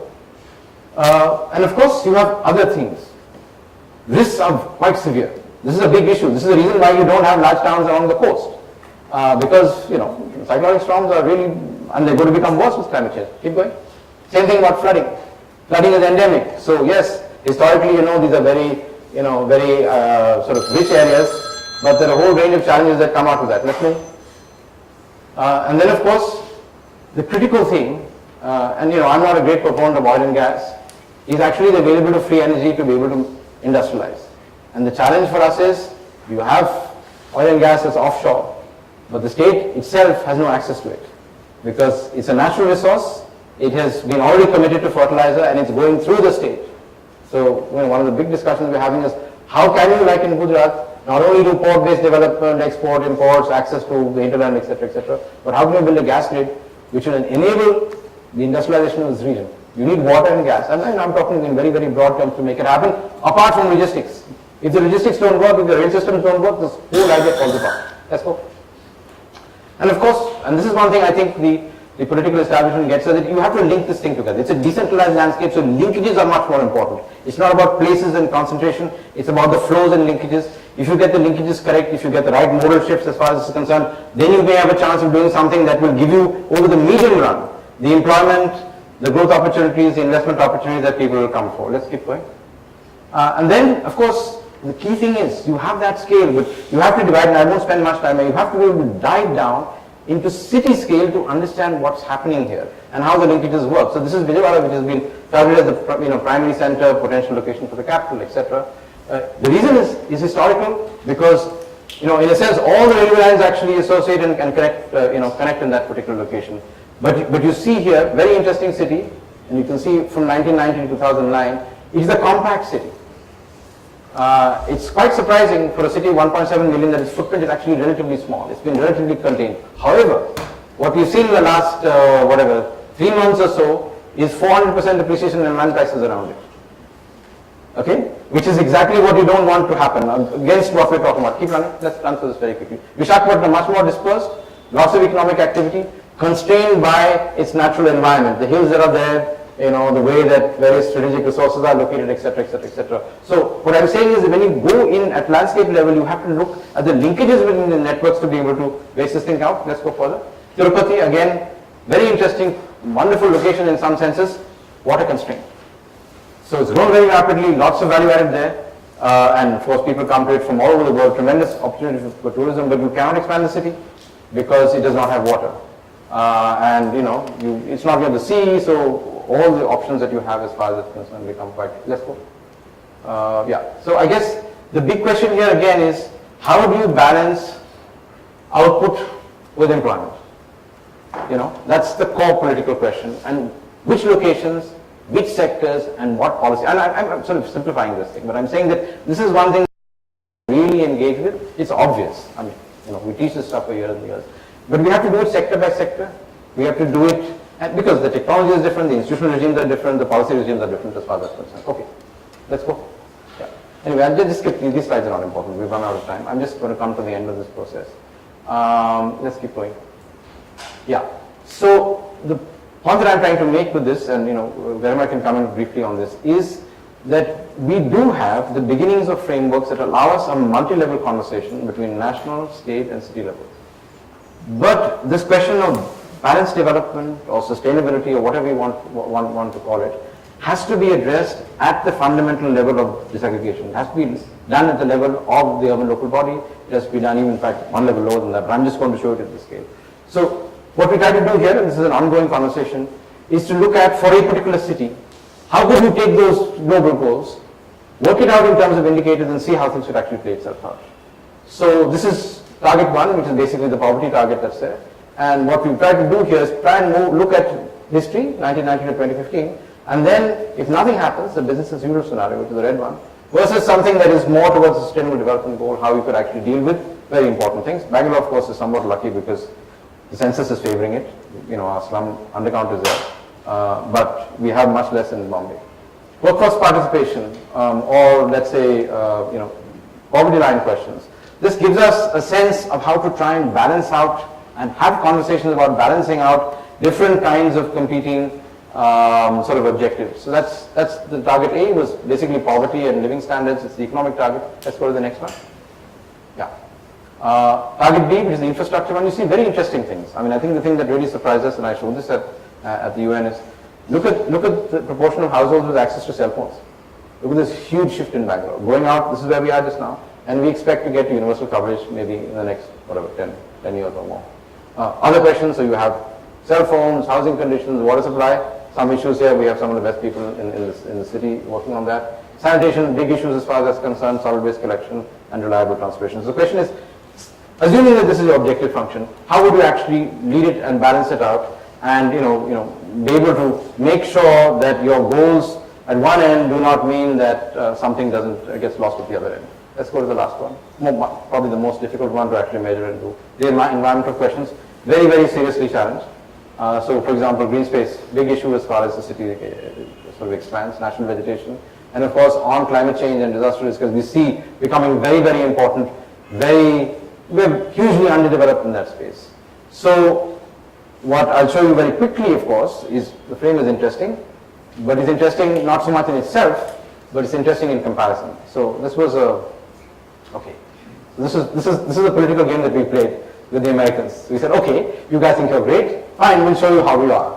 So we compared Bangalore with New York on exactly those things, and you see some very interesting things. I was surprised. Colleagues from New York actually did this, from SUNY. Workforce participation in New York, female workforce participation is actually quite poor. This came up in the General Assembly, said, oh my God, is it really true? Is it actually happened? Etc., etc. Let's move to the next one. Yeah, this is the sort of, in some senses, New York is extremely well endowed in terms of all these services. Obviously, it's the top of the world, and we have many challenges here. Next one. This is also very interesting. So, green cover. Look at even though Bangalore is bad, and we are continuously crying about losing our lakes, and look at New York. That's the structure of Manhattan. The only thing that they have is Central Park, and they have no choice in some senses. So I mean, the point is that every city is different, every region is different. Yes. Bill Solecki is the guy who did it. He's the guy who did, for Bloomberg, he did the NYC plan. He's the guy who put that together. So I'm just saying that in relative terms, of course it's scaled and whatever it is. There are trade-offs in every environment. So what we're saying is that you do really need to be able to disaggregate, get down and build up from that and do comparative work, understand the dynamics and engage with what's actually happening. And I think, we now have, with our collective imaginations here, the way to try and interrogate these questions. And indices. So for this particular target, all the 5 are created indicators. So there's a definition of each of them which is elsewhere, but just to standardize comparison between different cities, which itself is yeah, it's quite a hell of a job. She's been running it for several cities in the world, so it's been quite complicated. Last slide. Yeah. So in a sense, coming back to that process, this is where we want to go. Okay. In a sense, those are the big things we're talking about. You want to reduce poverty and inequality, you want to establish an inclusive and integrated economy, you have to deal with environmental questions. Of course, the assumption in that is that you have a robust polity. And I think, from my own experience of seeing this earlier in Punjab in the Northeast and now in Andhra, this is an assumption that we take for granted and it doesn't always hold. And of course, there needs to be questions of regional integration and below everything as far as India is concerned, the core question is social transformation. If that doesn't happen, all of the rest of the stuff is really in trouble. So the thing is, this in some senses is your vision. The dynamics and processes that we're talking about are at some variances. This is a cross-section of that. And obviously in a president's speech or even in a high-level policy statement, you can't take everything, you're taking the things that are most important. The question is, are we responding to the core dynamics and challenges that we have? Are we looking at answers that have come to us from other places and other times? Do they actually work in our context? How can we build on what is happening in real-time innovation across this country? I mean, there's lots of it happening. How can we build on that and build that and bring that into the policy and practices course? Because India's biggest challenge is not nice ideas and fancy PowerPoint presentations. The real challenge for us is the institutions, the political economy of change, and delivery on the ground. At least that's what that's what our personal experience is all about. So that was just a very, very, very broad overview of some of the questions. We thought we'd sort of laid out in a somewhat, brash way. I wouldn't do this in a paper. But I thought to provoke people to try and maybe think about some of these questions. So, big questions are useful and interesting. Eventually they have to be delivered on the ground by concrete people around real things. But we are in a world in which large forces are at play, and we may be somewhat unconscious of what we choose to be able to respond to, and how we lay it out. Is this particular reason that you left out the whole institutional framework? Yes. Oh, I think what's happened is that's probably gone. That's gone out at the bottom end of the slide. Probably the most important. The slide is overrun and it's not there. Governance is obviously central. Yeah, absolutely. Reflective of real life experience. Sorry. Yes, absolutely. Okay. Yeah, and also to say that almost everything up there leads to somewhat social. Yes, but I mean, in a sense, that's a big question. That's it. Okay. So we can shut that down. Yes. Sanitation and water facilities are on the left, and on the floor above, and 2 floors above as well. That's important. Health issues, there's some sandwiches, coffee and tea. We'll take a 20-minute break and come back and redo this session. Thank you very much. If you've written down questions, please just give it to us, we'll put it up. Like everybody think of it. I will send you this was my draft. Once it is clear. So if we have questions about this session, do we ask or do we sit down? Write down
Before we start, we have been joined by a couple of friends who joined us just after the first session and presentation began.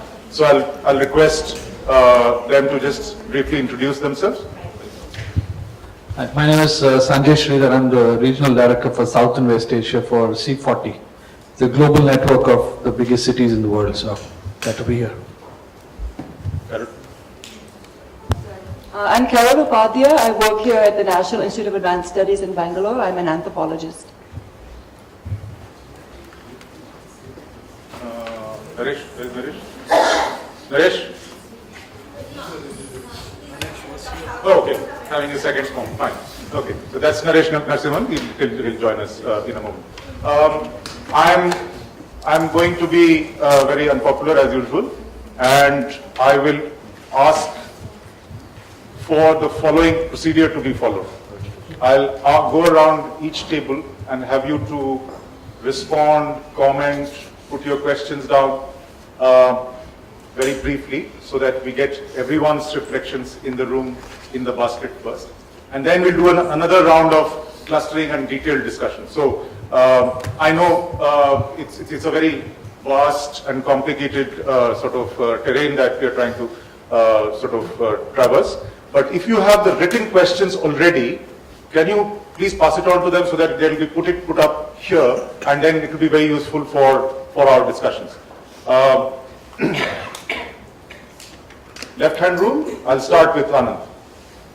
Brief, let me budget this time. Say about 3.5 minutes. Wonderful. So the time starts now. Let me just tell the audience here what actually is happening in the ministry. So the focus, as you all know, in the Ministry of Urban Development is now affordable housing, smart cities, and the new urban governance scheme. So the new urban governance scheme has been sort of more or less formulated, and it's going through its last few hoops before it's finalized. The name will obviously change. There will be much more independence being given to the state governments and cities to sort of decide and implement the schemes. Some amount of money is being kept for public-private partnerships. I mean, actually some money is being put in this time to promote PPPs. But if you ask me if there's any huge paradigm shift in the way, no. I mean, it's more or less the same scheme, except that instead of the 65 earlier JNURM cities, now it's going to be extended to 500 plus cities. On smart cities, the ministries have been having a lot of discussions. The World Bank was also there. The GIFT people came and made a presentation. In fact, on Thursday and Friday, the minister got a lot of people together for about 8-9 hours, and this was being debated. And there also the contours are now more or less finalized. So it's not going to be new smart cities, it's going to be brownfield cities. The cities which are already there, they are going to be made smart. And there's a list of 9-10 essential features which all of them will have, with a lot of emphasis on information technology and digital data. Along with so the very narrow definition of smart city is not being sort of accepted. We'll go for a slightly broader definition. A very narrow definition of smart city is what the Economist magazine calls the use of information technology and digital data to improve efficiencies in the system. So a lot of people, including a lot of international experts, have advised that that is too narrow a definition to go for. A smart city should be more than that, and as Arumar said, all those features should be there. It should be inclusive, it should be safe, it should be resilient, and what have you. So that's being looked at, and the way the typical ministry works is, we have to announce, so the timelines have been set. In the next 10 days, the smart city, the 100 smart cities will be decided. It's more or less, it's still in the discussion stage, but broadly it might be those 65 JNURM cities plus some important cities of heritage and satellite and what have you. So that's more or less the plan for those 100 plus cities. So about 7,500 whatever crores have been announced in the budget. And the way it's being operationalized is now really being debated in a huge way. Do the states and the urban bodies have the capacity to design smart cities? So, a lot of churning is going on. What are the institutions who will help design? IIHS is also one of them. What are the institutions which will sort of handhold the urban municipal people and the cities to do the city smart plans? And what are the core essential portions of the smart city? So in water supply, it will be intelligent metering, SCADA, transport will have seamless interoperability, planning will have everything digitalized, and of course e-governance. So those sort of essential features that everyone knows have more or less been decided. These are the sort of a checklist of about 9-10 essential features which all these smart cities will have. Ultimately, every city has to grow smart, but the way it's been decided, right now some satellite towns, about medium-sized cities, so that will include those 65 cities which were there in the JNNURM, and that's it. And affordable housing, a lot of work goes on. As you know, there are 2 departments in the ministry, but now there's much more synergy. All this brainstorming, both the departments sit together. So in affordable housing, they're going through the entire process. All the relevant organizations, CREDI and all, come and make presentations. Individual builders come and make presentations. And as you might have read in the papers, by 15th of August, there's going to be some very credible announcements. And then the emphasis on this government, as they say, as the Singapore delegation who came to advise us on smart cities told us, the leader told us, when he was a civil servant, on the second day of his tenure in the civil service, he was told, implementation is policy. So I think that's the very USP of this government, and we are looking forward to that. Thank you. Thanks a lot for that introduction. Questions, comments, keep it brief. First round. Just a first round, a very initial comment. Thank you, Aro, for that presentation, which was so full of rich information. I had just one question, which was related to the slide on the geography of urbanization, which, as you showed, has decisively moved towards the east, towards South Asia and East Asia, and demonstrated that there are very few lessons that we can learn from urbanization as it happened in other geographic contexts. My question was, are there any studies that have been undertaken on the context of urbanization in countries such as England in the late 19th century, and how that compares with what is happening now, in the 21st century in developing countries? Because some of the literature would bear out that it was not very different in terms of, the spatial implications of the concentrations of population, the health hygiene implications, the levels of service that existed. And is there any research that IIHS has undertaken or has come across that sees how is it that the shift was made? What are the interests that played upon that context to bring about a shift to institutional frameworks, to policy approaches and principles that enabled perhaps more desirable and more sustainable urbanization to come about? That was one aspect, and the other aspect was, it obviously proves that there's a lot that we can learn from other countries in similar contexts. So the South-South learning then becomes much more important. And is there anything that IIHS is engaged with on that aspect? Thank you very much, and very topical. Yeah, so that's a really good segue to just a reflection. So I've been chairing a technical panel supporting the process to produce a national urban development framework for South Africa the last 18 months. And when we, similar to India, had elections in May, and our new president made his big State of the Nation address at the end of June, and within that said that by the end, literally by today, actually, this framework will be announced to the country. to all of our shock and horror. So just one reflection on that process, apropos the presentation and on the question of governance and institutions. So the conclusion, Aro, that we came to was that that the key legislative reform that's required is that the city-level governments, all local authorities in South Africa have to produce 5-year integrated development plans linked to a spatial development framework, which is where the political negotiation and articulation happens between all these competing pressures. And the key legal reform we're suggesting is that we change that each municipality will have to in future produce 2 new things. One is a 20-year growth management strategy, because all of your big capital investments, which has these long-term implications, has to be put in a 20-year frame at least in terms of the growth transition pathway and how you manage the growth and the sustainability and the inclusion dynamics. And secondly, that each municipality will have to produce an integrated infrastructure plan so that you don't just so that you break the back of sectoral planning and you really optimize the efficiencies, and that becomes a statutory requirement as well.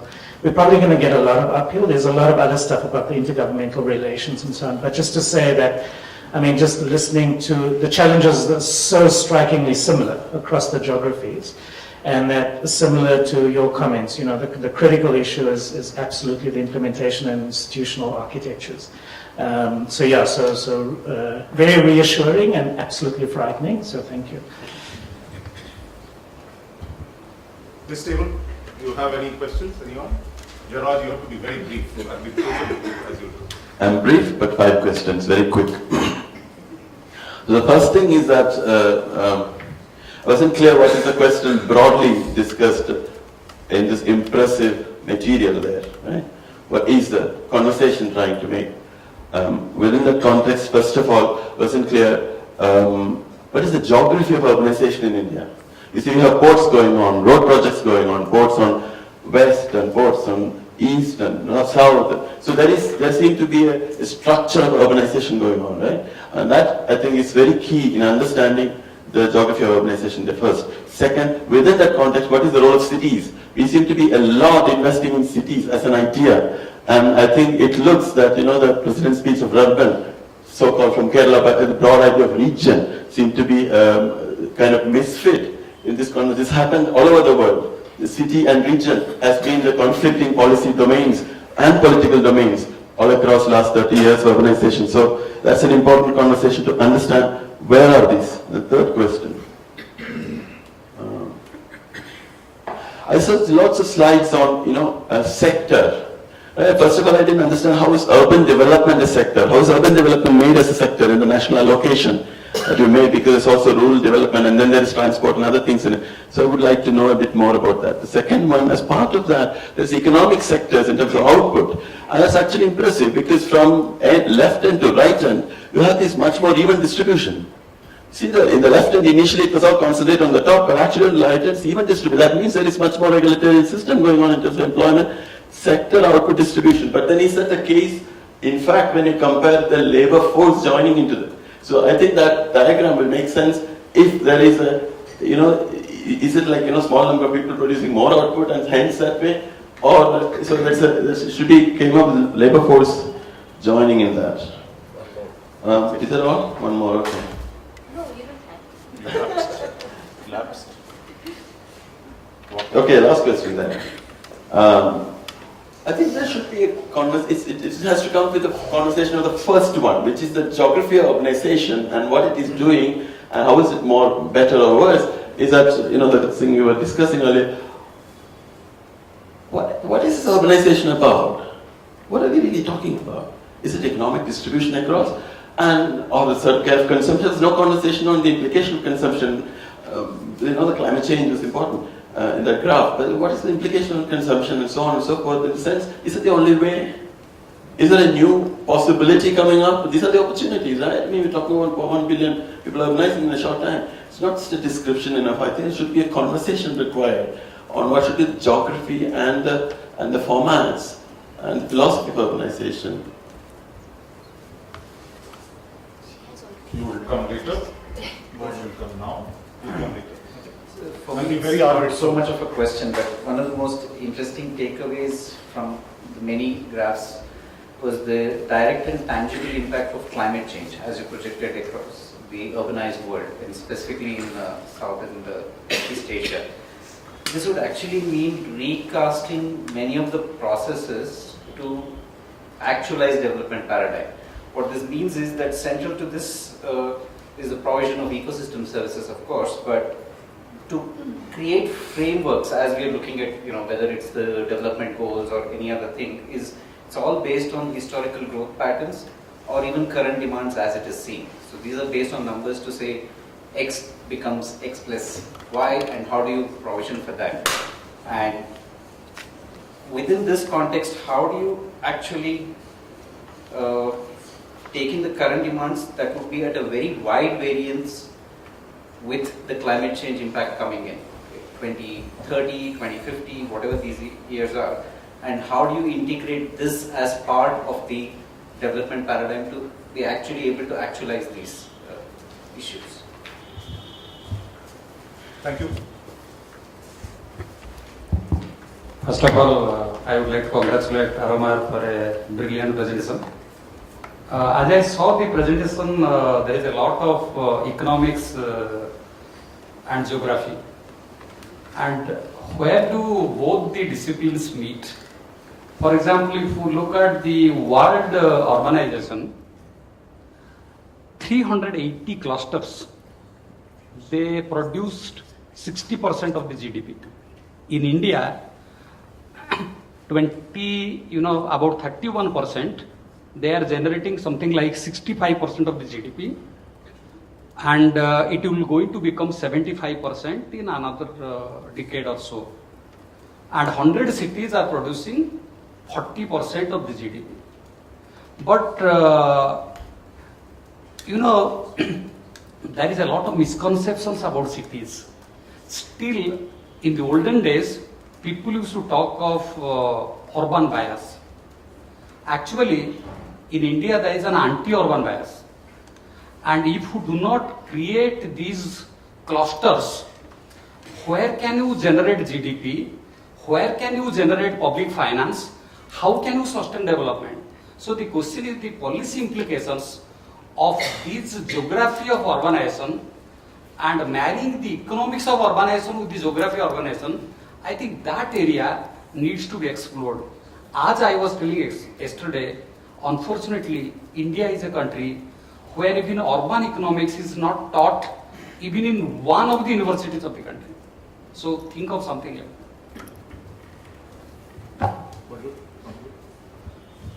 Forcing me? No, anyway, Arun, I was very pleased to see your presentation on the side which looks at all settlements, urban and rural. I think that's an extremely important way to go. But it also sort of on the management of this, on the government side, and I'm not talking of governance, I'm talking of government, is that I was 6 years in Africa, and in East Africa you have only ministries of local government and no urban and rural. And we used to celebrate that.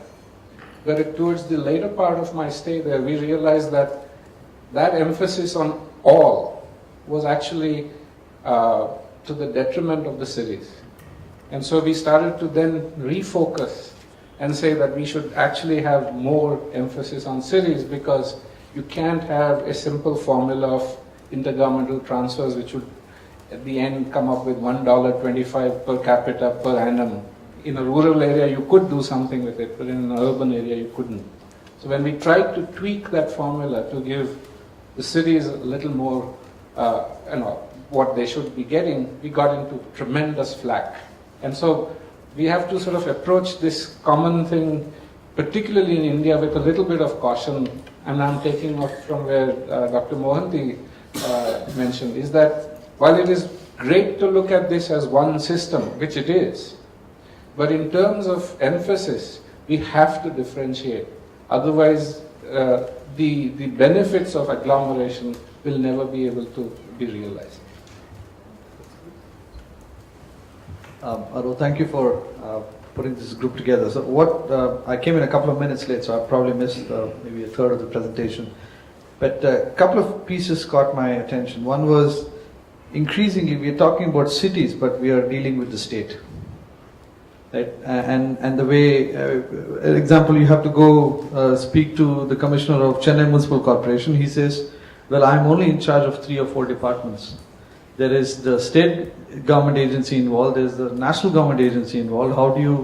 How does this play out in the representation in the state legislature and the national parliament? That's one. Secondly, Dr. Mohanty brought up a fantastic point about contribution to GDP and the representation in terms of elected representatives that the cities send. What is becoming quite important and for us to address is the fact that, and even within India, you have a diverse kind of spectrum of some states having elected mayors, some states don't have elected mayors. Chennai, West Bengal have directly elected mayors, but they don't have the powers to look at all the different sectors that have to come under them in terms of decision making. And if you're talking about urbanization at a city level, I mean, this is I was involved in, as part of the C40 network, Joburg was one of the first cities to launch the Green Bond initiative. I mean, you look at credit rating, there are multiple layers that have to go into building that level of the ability to raise the money, ability to spend it, monitor it, and what are the impacts post-commissioning. And so some of these challenges have to be addressed in the political economy that we work in, and a critical factor is, who do you work with? You cannot have 7 different people that you work with who are involved at multiple layers of government. There has to be, in some ways, a purging of these different levels of jurisdiction. Yes, cities don't have the capacity and the capability right now, and that's when the states step in.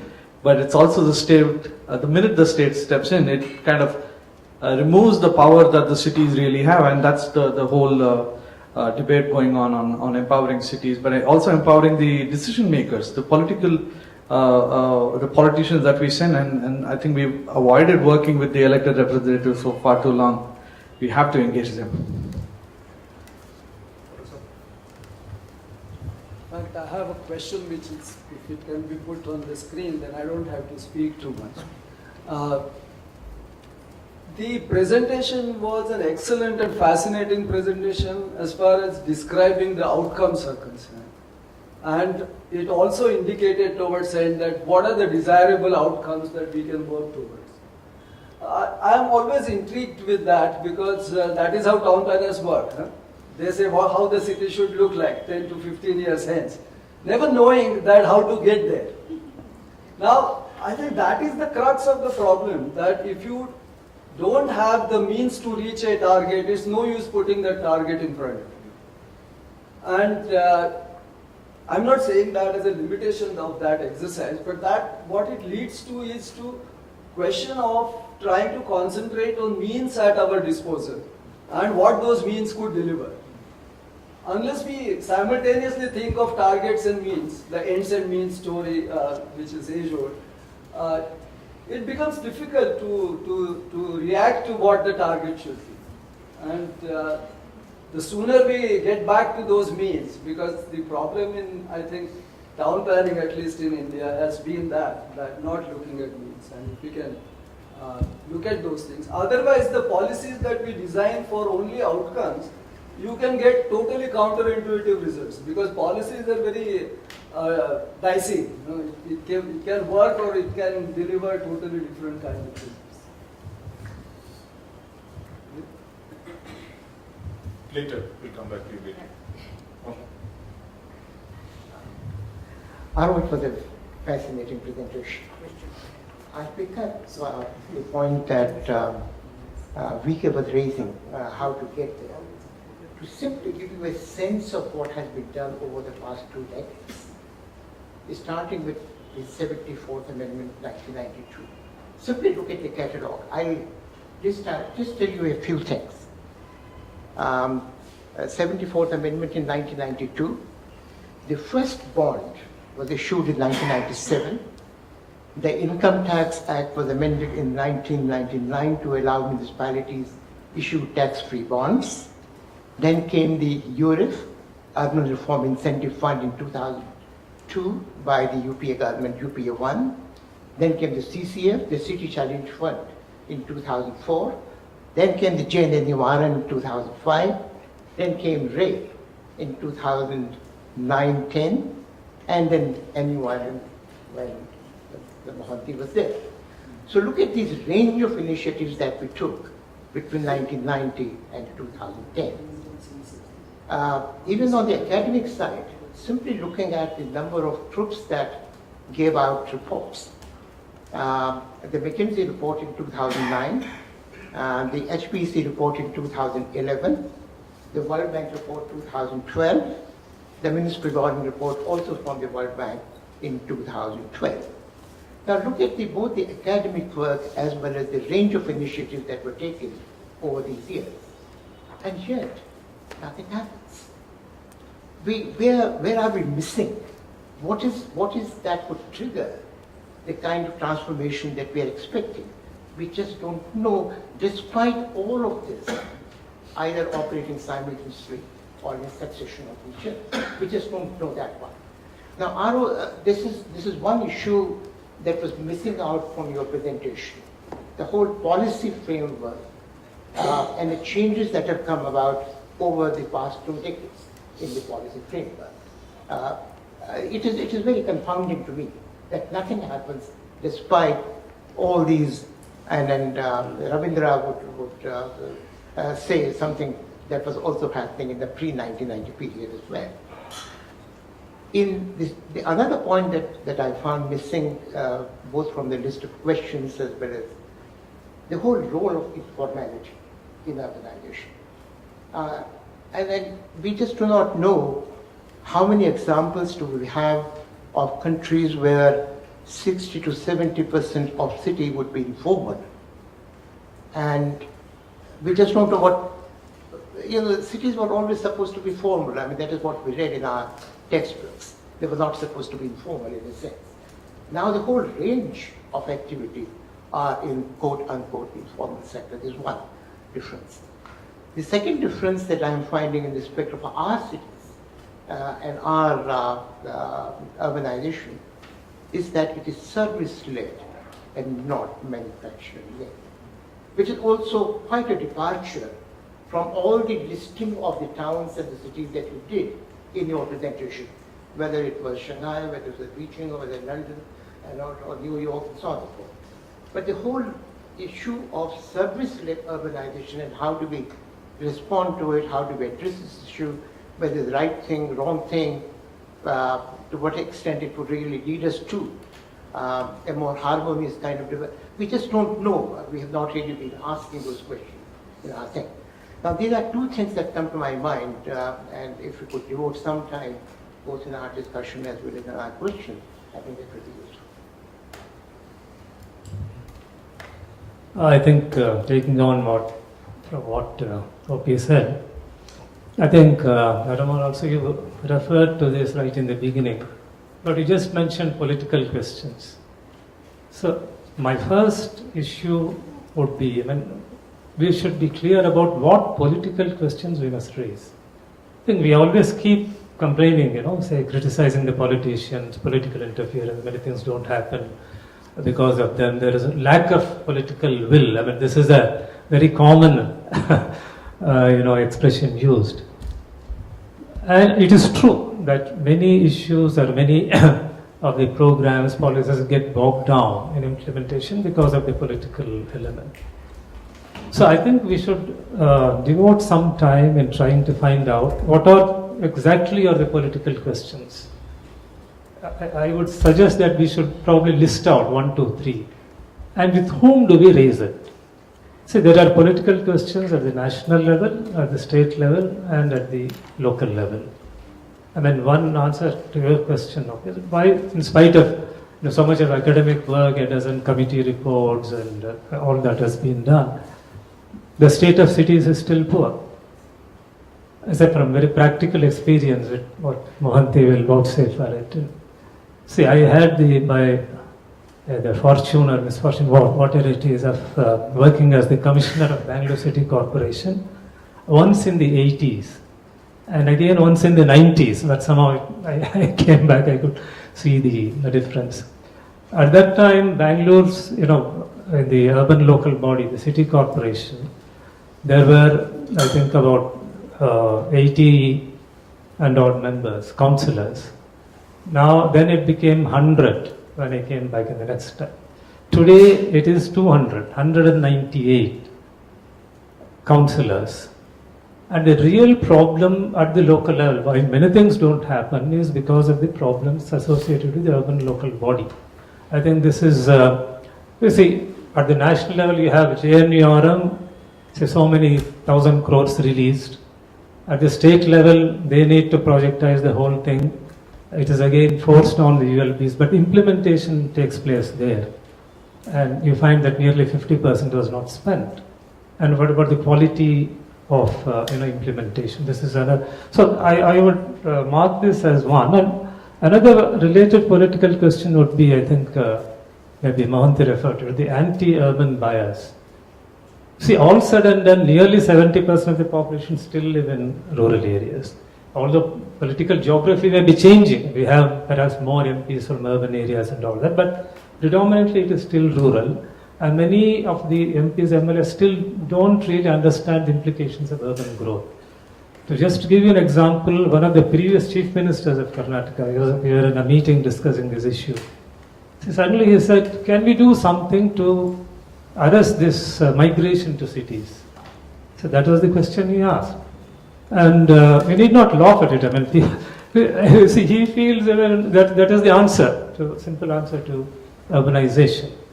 So how do we deal with this? So in decision making, if a chief minister has to give sufficient importance to whatever we are saying, first of all, he must be convinced about the importance of urbanization and what should be done here. So that is one. Related, I would say, I think that point came out about in the new government also trying to this urbanization, rural and urban combination. I think that is a very key issue must take up, because that may be one starting point to address the political questions. If you talk about creating economic growth and facilities, and let us take in a large village or a group of villages, I think there has to be a clear policy about urbanization. I think that would another question that I would ask. Policy and strategy, and related to that, again, regional development is another issue which you talked about, particularly with reference to the new state of Andhra Pradesh. I think we should also look at the city regions, the urban, I mean, whether it is Bangalore or by Hyderabad and all that. We have been talking about it. I think the CPR had initiated a study on megacity regions. So that, so the city region, I mean, that is one, and particularly what should be the institutional framework for governance in such cities. I think that is extremely important. That's what we are struggling with in all these megacities. Metropolitan Planning Committee, for instance, a constitutional mandate. Again, it is political, but nobody wants it. So why are we shying away from asking these fundamental questions and saying that, I mean, if you want to amend even the 74th Amendment to bring in these things, what are more practical measures to implement these things? I mean, my last is just an observation, in the sense, you put out that budgetary allocations and all that I'm all about. And you showed that, urban development has just less than 5% investment being shown. But I think when we speak about urban development, particularly with reference to budgetary allocations, we should also keep in mind that, a lot of money flows in from other sectors to cities. If you take even energy thing, these are all energy, for instance, or electricity is not part of a local government or an urban thing, or environmental issues on dealing with pollution, health. So, a lot of money does flow in from other sectors to cities. So, the question I would like to ask is, under urban development, while you try to calculate the total amount of budgetary flow, what are the other aspects or other components that should be included under urban development? Then it will be quite a big chunk. For instance, even in the state level, for instance, water supply is shown separately. So that itself, if you bring in water, then it becomes a huge challenge. Those are the few questions. Thank you.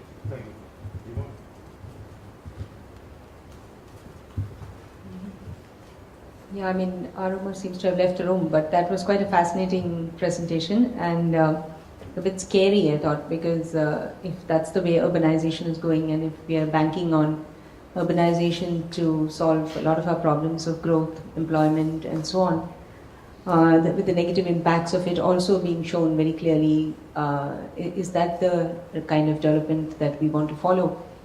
I just thought that one of the things that one should put some emphasis on is rural-urban linkages. So whether we think of it in terms of linkages could be of various kinds. We normally think of labor, that is through migration.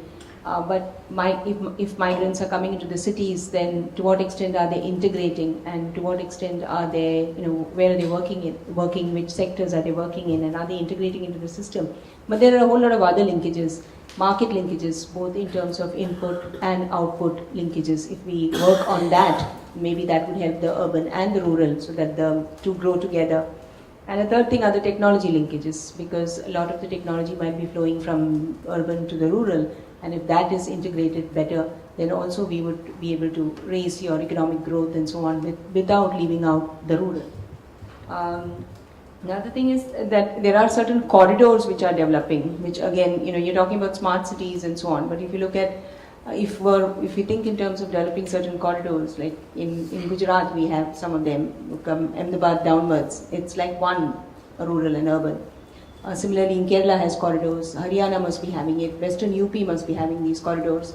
So instead of, of course, smart cities is, of course, brilliant. Small cities is another idea. And that's how Gujarat's urbanization has taken place. It's not just Ahmedabad, but it's all these little cities. And it's not just Ahmedabad, Rajkot, and Surat, and Vadodara. There are a whole lot of small cities in between. And that kind of, that's what makes it more organic.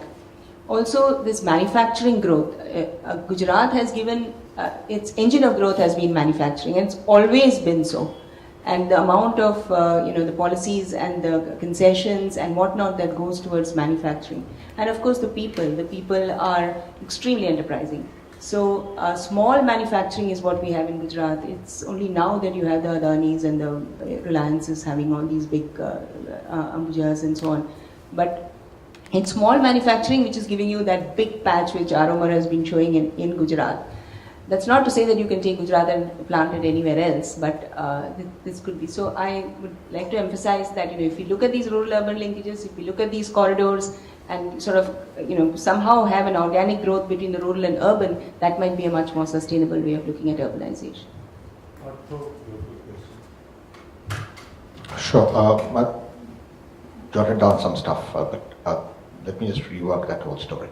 4 scales, since RO always begins with the planetary scale. And there I think the core issue is imagination, right? As you pointed out, if all of us, the Chinese want Shanghai to be like New York, we're dead. So what, if not New York, what? And that's in some senses also our own smart city stuff. Ask any politician today who's making decisions. I think you guys are the visual guys, and we don't have these skills. Ask them to paint a picture of the city they want to live in. It will look like a pretty nasty city from a climate point, the planetary story point. Right? So what is the alternative imagination that we have? It's not an empty question, because European cities consume about half the energy of American cities. That's a good start. Get people to shift away from looking at the US to looking at Europe. They're both pretty nice places to live in, right? So one is, I don't think we spend enough time thinking about imagination, because that's what drives decision making, models of the mind. Secondly, the regional scale. And let me just take an example of in terms of our futures, what would the region mean for the city? We just finished, as Dr. Ravindra said, something on megacity regions. And increasingly we came about feeling that the physical geographical region meant less and less than the variety of networks that the city is actually connected to, some of it national, some of it outside. And to take the other example from RO, which is the Andhra story, one of the things that the Vizag-Chennai Economic Corridor, which is promised in the Act, is about linking that corridor to the southeast stuff through a series of port networks that crisscross the Bay of Bengal across a whole network of ports, string of ports around Myanmar. If that's the story, then the region for this particular new area is going to be very different than the region we just witnessed, right? So what is the network and the region? What is that story that we're thinking about? National, and here is what Barjo raised. I think we need a serious discussion. The only state which has actually raised this question is Tamil Nadu. We need a serious discussion as to whether or not we need two different amendments, the 73rd and the 74th. Do we need a local government or do we need an urban and rural government? Because with the urban and rural government come differentiation. With it come the necessity to classify a space as rural and urban and then act upon it in certain ways consequent to that description. And sometimes that kind of classificatory boxing might be eminently negative in its consequences for what impacts it produces on the management of that space. Will the integration into a local government allow you to respond to the vibrancy and the flexibility and the novelty of the kind of urbanization that you're seeing today? How would you govern in some sense? And this is, I think, a question that's uniquely suited to this government and, for example, to RO, who refuses to take blame for this particular coinage. How do you govern an urban area? Should it be under the 73rd Amendment or the 74th Amendment? Right? So how do you, that's one story that we're thinking together. Coupled with this is the issue of manufacturing and services. I personally happen to believe that the history is past. Cities did grow on the basis of manufacturing, but that was when the global consumption basket was made up of manufactured goods. Today, the global consumption basket does not have the same share of manufactured goods. We consume services. Look at your bills today. What do you pay for? How much is for tangible things that you can touch and feel? How much of it is for intangible stuff that you pay 200 rupees for a cup of coffee? What is the manufacturing value add of that? And what is the service value add of that? And if that is the case, then can we really expect to grow on the backs of manufacturing in the same way that the past has done? China seems to make a claim that it is possible to do so, but you must remember that China has captured enormous shares of the global markets for specific commodities. Is that replicable? Is that desirable? I don't know. Right? So that's one. The little thermometer I picked up a couple of days ago, sure, is Higgs thermometers used to be part of my childhood, built out of Aligarh, now comes from Wuxi in Jiangsu province. Okay. Indian brand, Indian manufacturer, now imports and markets. So we need to think about how we the manufacturing services, because often I think that description is very facile. Finally, the city. And in the city, I have two thoughts. One which has already come up, so I won't push that, which is the formal and the informal. And that pervades not just work, it pervades housing, it pervades services, it pervades transport, it pervades every aspect of what a city means. And that's a slice that we need to talk about. The other aspect which the city talks about is water. Aro said, can't do Tirupati because Tirupati has no water. What a city does is, it doesn't consume very much water, but a city actually ends up destroying a whole amount of water because of what it puts back into the rivers, into the water bodies, right? It's like dropping a cup full of poison into a bucket of water. You haven't used any of that bucket, but you've made it completely unusable for everybody else. And how we deal with that space, in Gujarat, the most glaring example being the corridor from Vatwa to Vapi, is something that we need to think about. Thank you. Welcome to this table. Wants to go? Questions, comments? Keep it brief, please, so that we have time for... Two questions. One is about brilliant presentation, and see, the JNNURM is supposed to be continues to be the flagship of the Ministry of Urban Development. Now, the question is, have we been, I mean, we keep talking about expansion of the scheme and more crores of rupees, more thousands of crores of rupees, additional cities and so on. What have we learned from the earlier experience? I'm sure people would have written on it, gone through a whole lot of academic reports as well as policy reports. But I don't find this one getting into the picture because the schemes are just being blindly taken forward. I'm referring to the bus transport provision that's taking place. Everything has been provided in terms of you going in for reforms in bus transport and the cities. Nothing is being done there.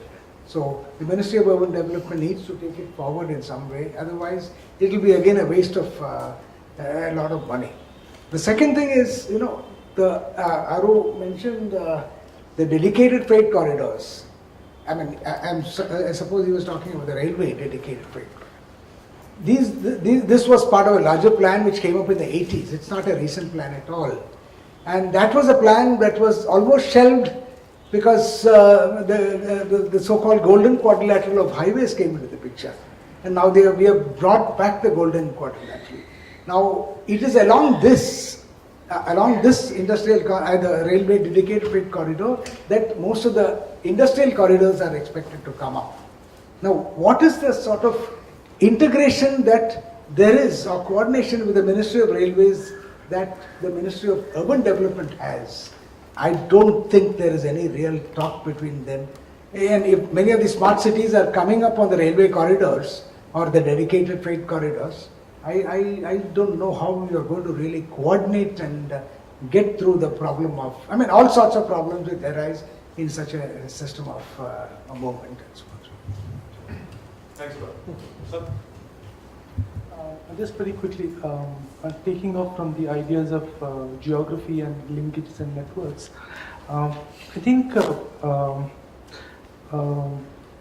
diagram of urbanization, which came through in several slides, of dots of cities spread over a cartography.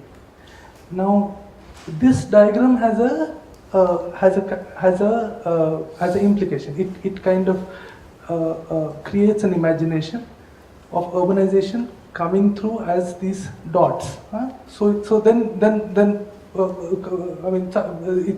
its derivative is then you have the idea of 60 million plus cities or 500 cities and stuff like that. So you think through urbanization through these dots, and then that brings about the geography and this kind of urbanization.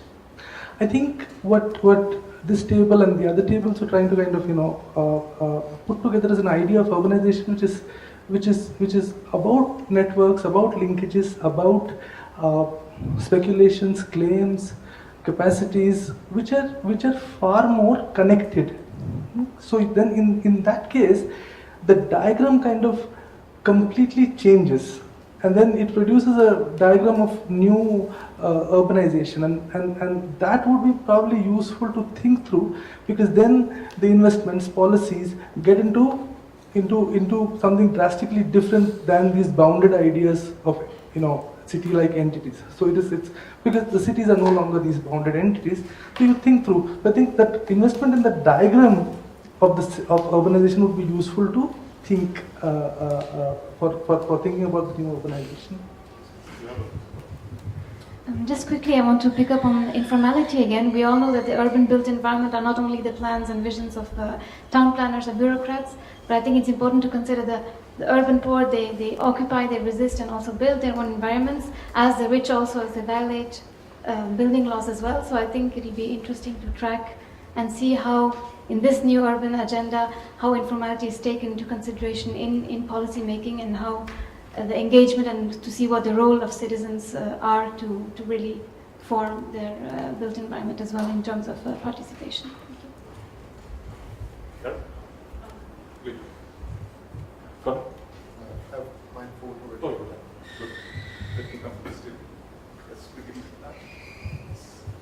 So again, great presentation. I think it provided a great context, and it is a bit scary as well to think about it. So I think the couple of observations and questions. We spoke about the urban share continuously growing as we track the time scale there. At some point, do we hit a threshold, right? Is that too dangerous? Right? I think you talked about the emissions and global warming and so on. Where does that scale become adversarial in terms of global development and sustainability and all that? And related point is, as we think about the rural area shrinking, and there's an interesting comment that Aro made about commending Andhra Pradesh for its agricultural output. How does it manifest in the rest of India, right, or even globally? And as I think about smart cities, I hear talking about technology being the central play. Should a smart city be self-sufficient, even agriculture, right? Should we think about agriculture in urban areas, right? Is it roof terrace farming and stuff like that? How could you build certain contrarian approaches so that a city does not necessarily rule out agricultural and food and sanitation, all of that as well, so that it's really responsible growth as we think about that's not just smart cities but urbanization in general. I think those are some comments. Yeah, I think it was a very excellent presentation. Both economic factors, the demographic and spatial factors were integrated. And I think it showed us what is happening, what is the trend of things. And also we discussed something about the objectives that we have set for ourselves. If those have to be achieved, I think this trend needs to be altered or steered to a different objective, and how this is going to be done.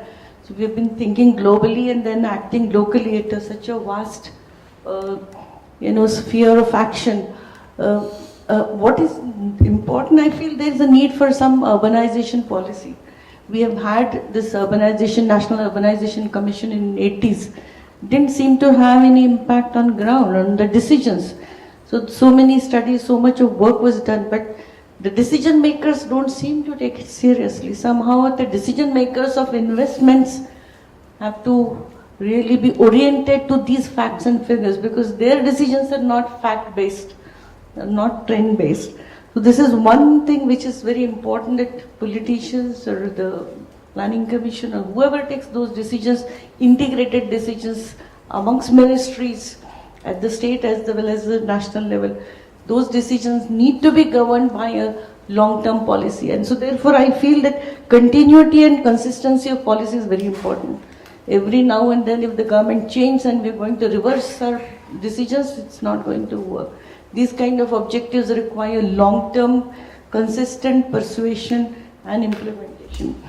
Then there is a second major issue which I feel is the institutional framework. Center state, state, city.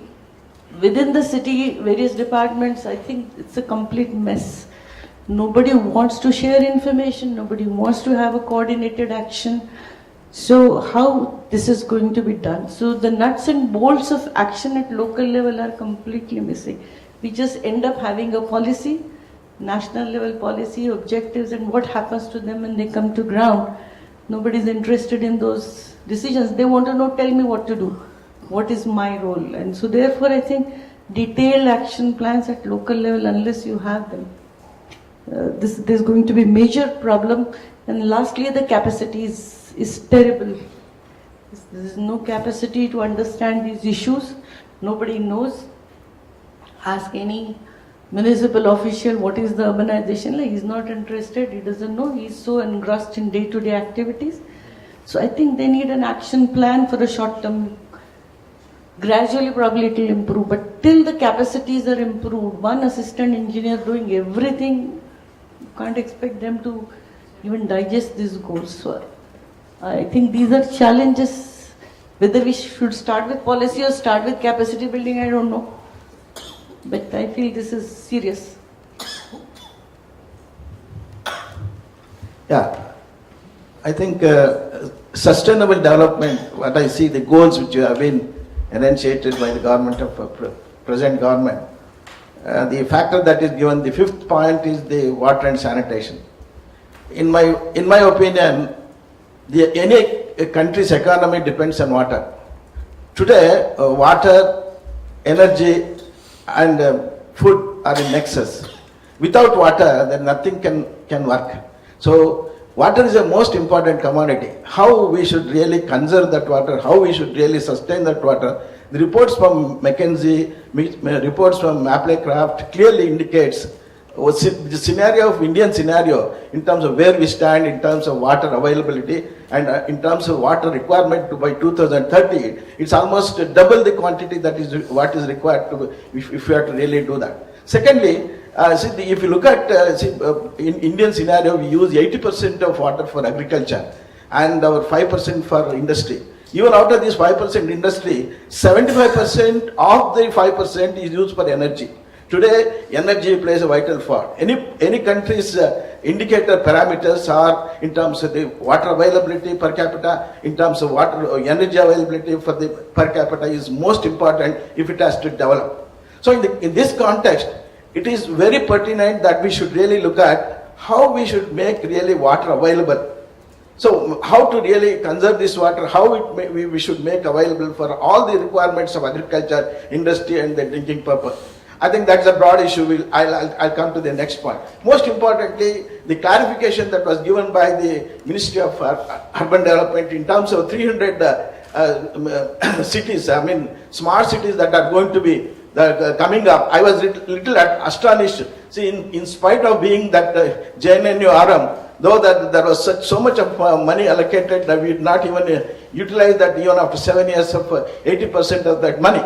And as rightly pointed out by my previous speaker, we don't know what exactly has anybody monitored the real impact of that. And in terms of what has been spent, and that really went into the public utility and see whether there is an improvement in the efficiency of the water management is something what is really not looked into. I think it's very serious.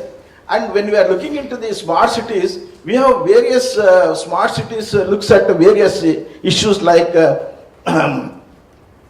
see in terms of energy, see in terms of, mobility, in terms of water, in terms of, public, so there are 7-8 things. But if at all we have to implement that, we should really have a capacity building for those institutions.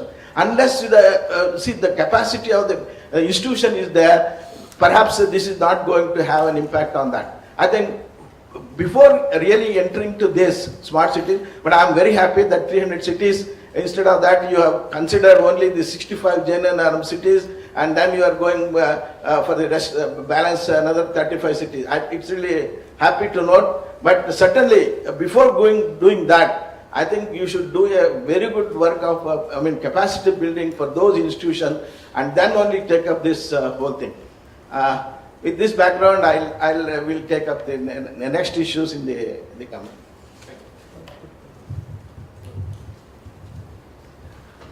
I wanted to push us on two things. One is to take Prasad's point about networks before. I think one of the things that gets underplayed in our discussions, especially on urban policy and governance, is that I don't think we're as upfront about the trade-offs as we should be.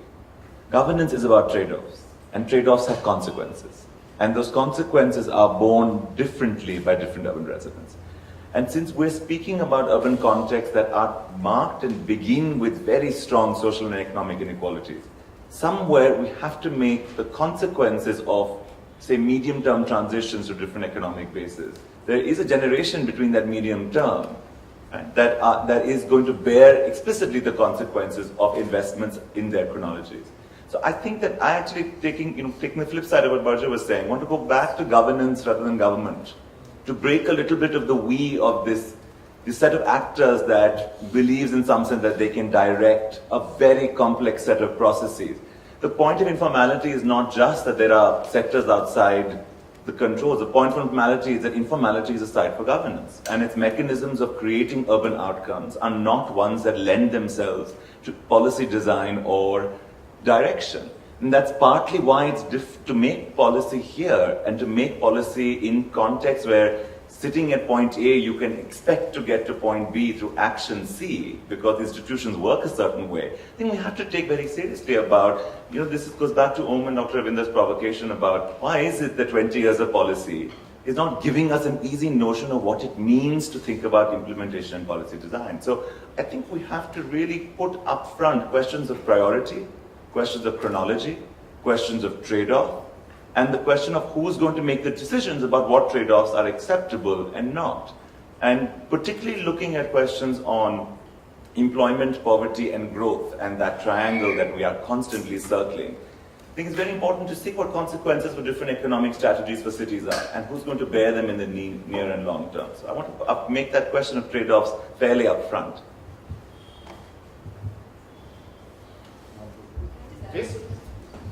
Since I just want to add a footnote to what Gautam said, which is to put on the table the question of land, which seems to be always in the background but never discussed up front. All the things we're talking about, urbanization, industrialization, on all the new plans put forth by the new government, requires a fair amount of land acquisition, which could be either through the state or through other kinds of private processes. And unless that process is really thought about much more carefully than what's happening today, the trade-offs are really very disturbing. If you just look at, for example, what's happening on the outskirts of Bangalore for the last 10 years. We'll spend 2 more minutes, so you have a quota of 1 minute each. You are disqualified. Yeah, some of the points have been mentioned actually, but I just want to ask this question saying, are we taking this whole phenomenon of urbanization for granted when you talk of larger time scales? So I can see that there is a great momentum for the next 10 years, 15 years, maybe 20, but is someone asking the question, is there going to be a reversal in that trend itself when you talk of time scales of 30, 40, 50 and so on? The other point I want to add is to support 1 or 2 points that have come, which is in terms of visualization of the urban, and Partha stressed the need to create a picture. I think the coinage of the small city is an interesting to the alternative to the smart city. Okay, and to that what Murali I think was saying about self-sufficient city, small city, a small self-sufficient city, and then a picture around that idea is probably an interesting way to think through this. Thank you. 15 seconds. See, I want to reflect with Partha's point about imagination. I think what Aro tried to do was describing the condition of urbanization in the country, and I think there's a big crisis in that because there's a crisis of knowledge, right? What is urban and rural is constituted out of the idea of duality.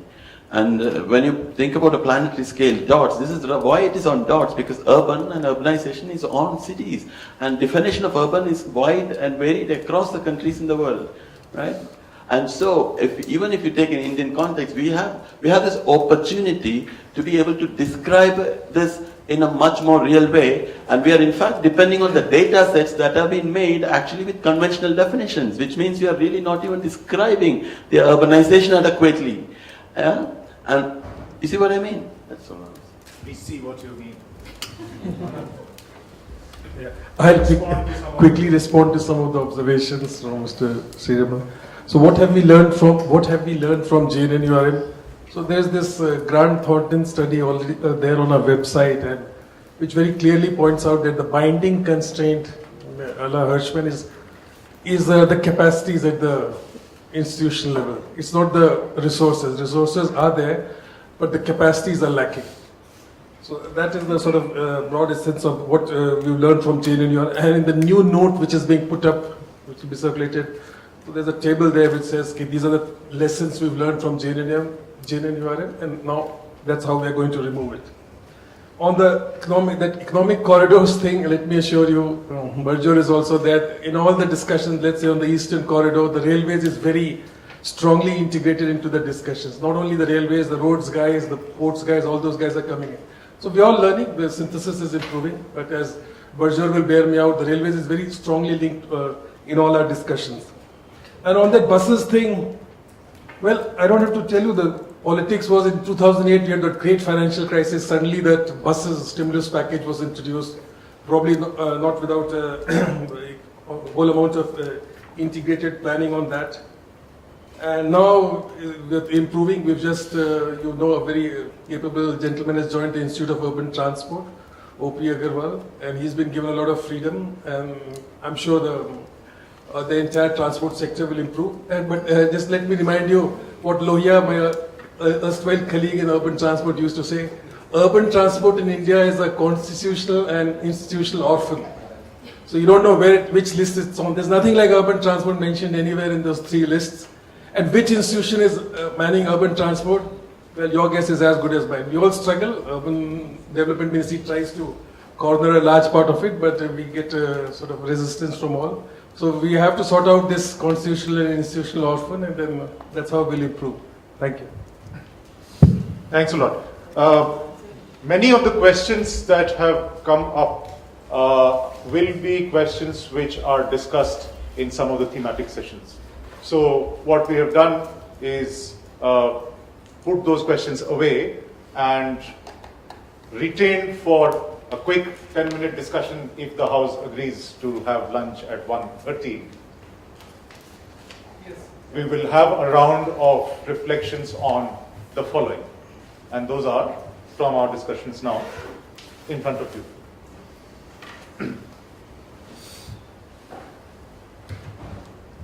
So take a minute to sit, and then we can.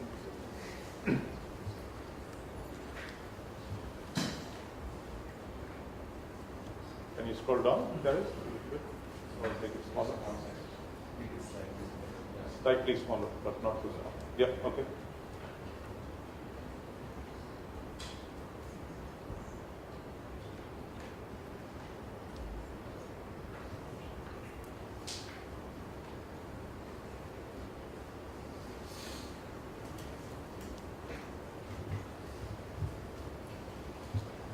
Another round of reflections. I know that many of us know that we don't have data, information, experience, insight in this. So it would be very useful if you could point out, when you reflect, what are the areas which require more work to be done at the evidence kind of level? What are the areas which are more action kind of things? And what is it that, I know that the hidden in here are some very strong, provocative sort of assumptions and statements. Flag those. Yeah, but you be provocative to this audience. You know, it's very easy for us to hit anybody who's in government and say, what the hell are you doing? You're a bunch of idiots, you don't know what you're doing. But then we come up with these questions. How is he going to use any of the answers in his daily work? It doesn't affect, I mean, he can't. I'm not pointing to him because he's from government. I could have pointed to him or anybody else. But how can government use any of this in figuring out what to do? So probably it's even our fault. Those of us who sit around at such tables and discuss this, we are probably not discussing it in the right framework.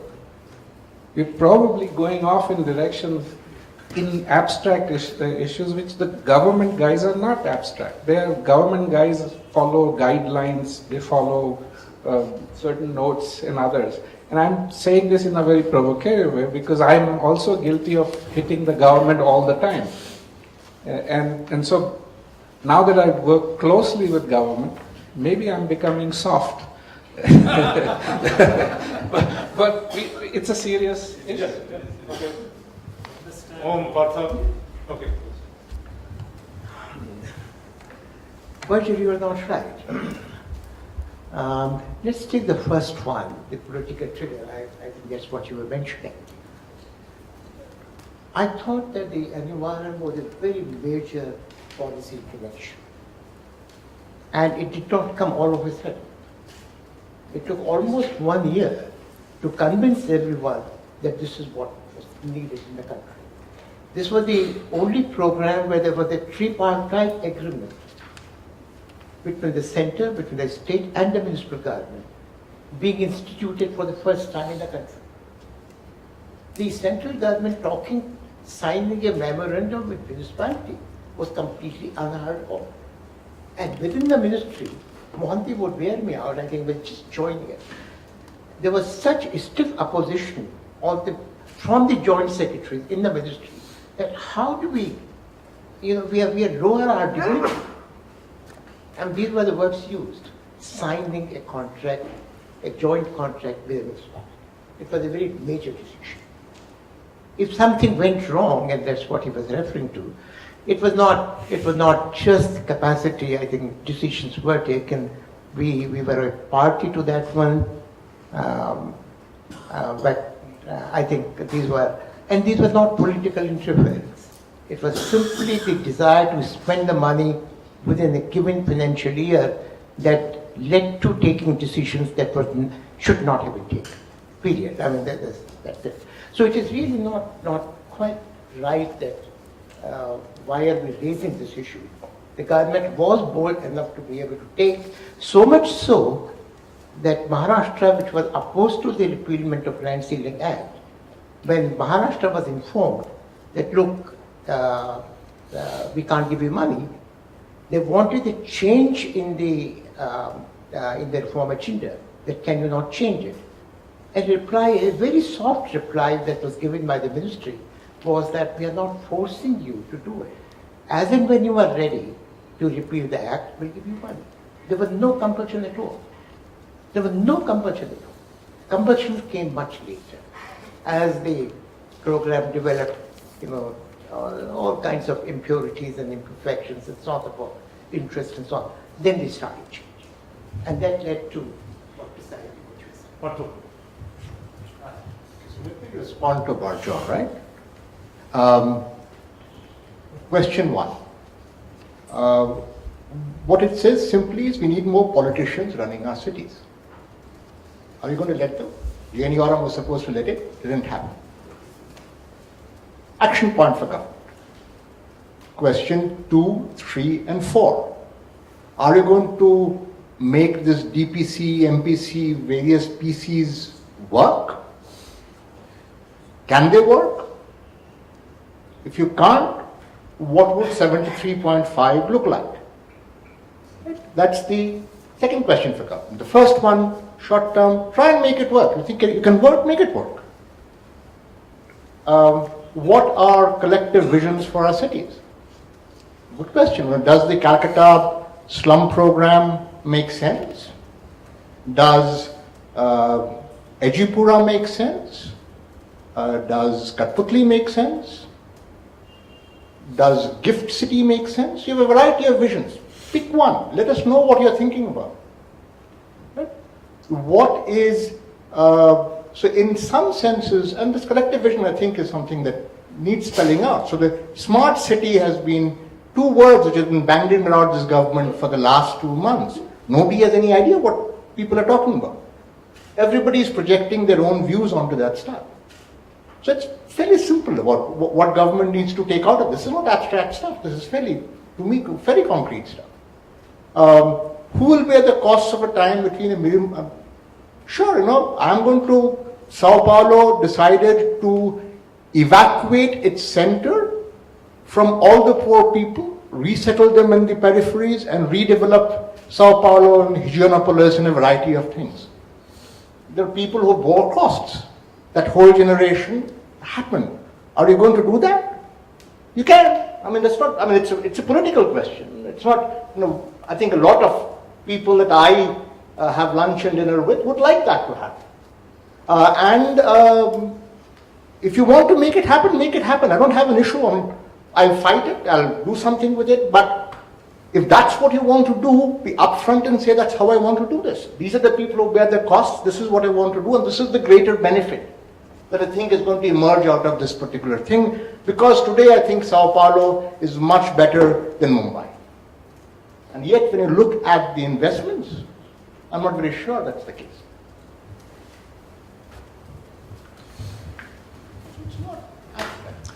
I think the questions raised as well as the responses, we consider that I think the one aspect or the one word that comes to my mind is decentralization. I mean, your 74th Amendment, etc., is focused on decentralization. Now, urban development is essentially a state subject. That is the crux. Action takes place at the city level. But major policy decisions are taken at the center. And although you might have said that, JNURM is a tripartite process where the state government, city government, they were all consulted. They were consulted, but there is no concurrence or even involvement of the states and the city governments to the entire framework as a whole, because once they felt they are going to get some money, funds, yes, they become parties to it. See, that is essentially one of the main reasons why there are so many distortions along the line. So I think we should debate on this question of how much of decentralization. Do you want to really give more powers to the states? I mean, certainly, devolution of resources is one thing, and then you frame guidelines and say you work within this framework. Just as you have Central Finance Commission and all that, that kind of a thing. So I think that is, unless we discuss this decentralization question, everything is imposed now. Smart cities, with due respect, it's the states. I don't know whether any consultation was done about what is going to be the nature of smart cities, what they look like, what should be the components, etc. It sounds very nice. You will get, probably each city gets 70 crores. So if you ask me, I will say yes, give us 70 crores, we will sign for whatever conditions we agree. So what should be the consultative process? How much of decentralization in the real sense of the term, do you have powers of decision making? How much, to what extent do you involve the people? The public participations, people's involvement has not come in at all. Whereas they are the people who are going to really be involved in the entire process. So this is the thing. And ultimately, one last point. See, in all this decision making today, many decisions at the local level are taken by persons who enjoy power without responsibility. A local councillor of a small ward can hold up a big building of a developer who may be worth crores and crores of rupees by saying it's not according to building right. He has his own reasons for it. I think the entire thing, the governance, decentralization, states' powers, I think these are the issues which need to be discussed at length. 5 seconds. Quick thing, because we are talking about stuff going forward. JNURM, to do, some ways you spoke about water supply and I spoke about it. To do a water supply project was to create the DPR, send it through the state level committee, then to the central sanctioning monitoring committee, back down, utilization certificates, back down. And it doesn't matter whether your water is getting treated or not. That is not anywhere in this picture, right? Look at another situation which says, here is, we think based on your population, you should have 1,000 crores to fix your water supply system. Here is 800 crores for you. We will measure you by how much of your water is treated down the line 5 years from now. If more than 90% of your water is treated 5 years down the line, you will get an additional 800 crores. which is even more than what you want. I don't care to the state what you want to spend this 800 crores on. You want to spend it now on giving TVs to your electoral voters, please do so. The only penalty you will have is 5 years down the line, you will not get another 800 crores. Right? Go ahead, give that money and see what happens. I assure you it can't be worse. Actually, what was happening at Ministry was, and let me share it with you. Here is a water supply project proposed, being discussed in the CSMC. You raise a question, why are you agreeing with it when the city has got 40% leakage? Why are we agreeing? Why are we considering this proposal? City has got 40% leakage. And the reply was that if we begin to enforce these kinds of codes, we will not be able to sanction anything. One example. Second example, you ask them that where would this wastewater be disposed? How would this be disposed?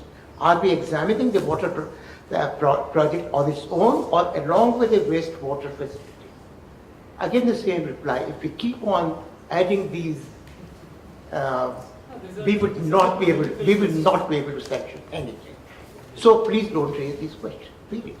Precisely the point that the issue is it's a union ministry, the bureaucracy is driven by the need to sanction. That is the driving force of the union ministry. They have to give out money. So why don't they just let them give it out? Let them do other things. That's an unsmart move. Actually, that's a very smart move. That would be the smartest thing to do. Because you would then bring in an element, part of that would be to have a formula. I would say, as Partho suggested, one of them could be the population, one of them could be the size, whatever, but an easily understood, commonly applied, transparent formula. If that were to be able to be understood by each of the states, they would know what they should expect and what they should have to deliver. And only on having shown that they had delivered this, they would be able to get more. There are serious disagreements about these things, but I personally believe that moving from a JNURM, which is a projectized approach, towards a programmatic approach would be a far better area of moving to. And also, if you look at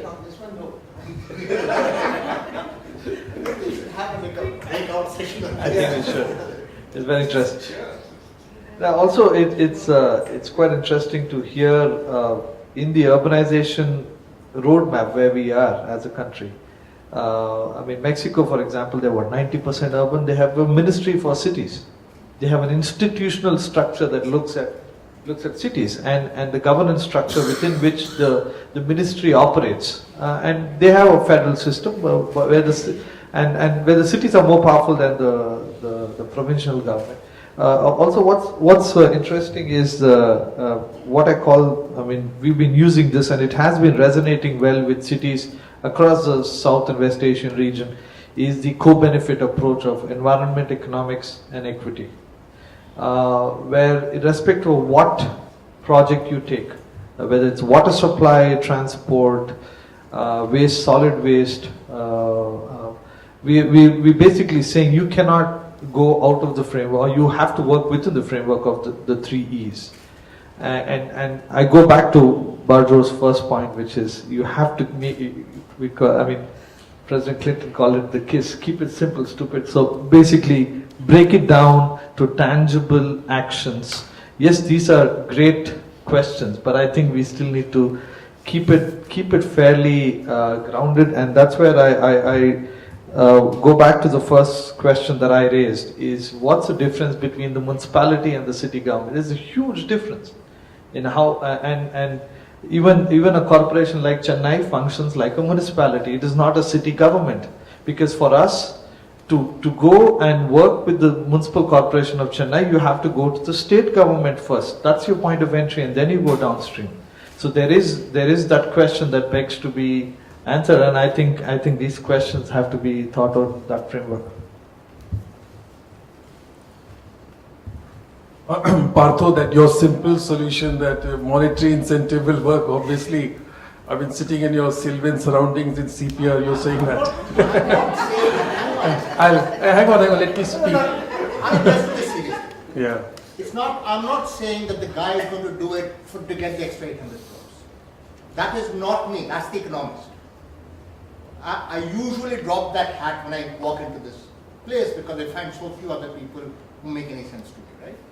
The reason it is that is because the center has zero idea of how to do anything, right? You give the state 8,000 crores and tell them, if the politics of that state demands that that thing be done, it will have the resources to do it.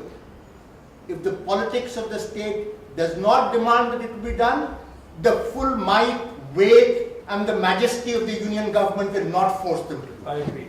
So let me respond to that. If you go by evidence-based analysis, which is the sort of vogue in all this development literature, if you go by evidence-based analysis, ask any bureaucrat worth his salt. Dr. Mahanti is here. We persuade the state governments, come and take the money. We roll the red carpet for them. I've been to, let me not be quoted, we've been to Jharkhand, we've been to Guwahati, there's money lying here. Why don't you come and take it? No, they won't. So on what terms are those details? Money to go through this long list? No. Money to give it to me to do what I want? Yes. All right, that's Ask him when he was Chief Secretary Andhra. Once he moved from MOUD to Chief Secretary. Okay. Let me have my say in the sun also. Both of us are from Delhi school. He was a couple of batches junior to me, so let me tell him. Economists are, economists are apologists of physicists. Initially economists used to think, the whole economy works like Newton and mechanics. You pull a lever in one system, it works that way, that way. Now even physics has changed. It's all uncertainty. So this beast of the economy, you give it a kick. One time it will move this way, one time it will move this way, sometimes it won't move.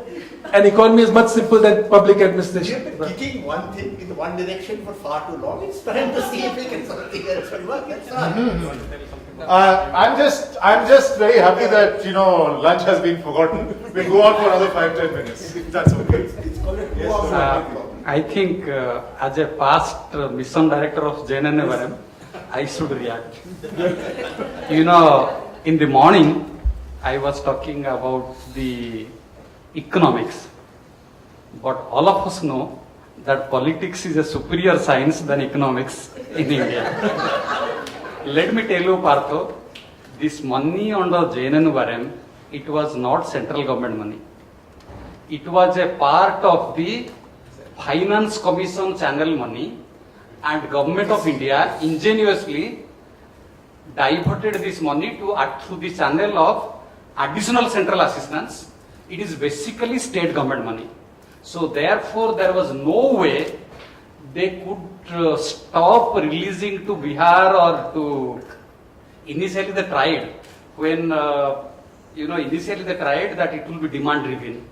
But very soon they had to disband that paradigm because it is not your money, it is state's money, it is Karnataka's money, you are giving it to Karnataka. Initially, Andhra Pradesh, Karnataka, 2-3 states, they cornered all the money. But then that was not possible. So therefore my suggestion is, economics is good, but taking economics to the political decision makers, that is still more important. It was demand driven, but it was changed not by anyone else, by the Planning Commission. And the Planning Commission changed it for a very simple reason.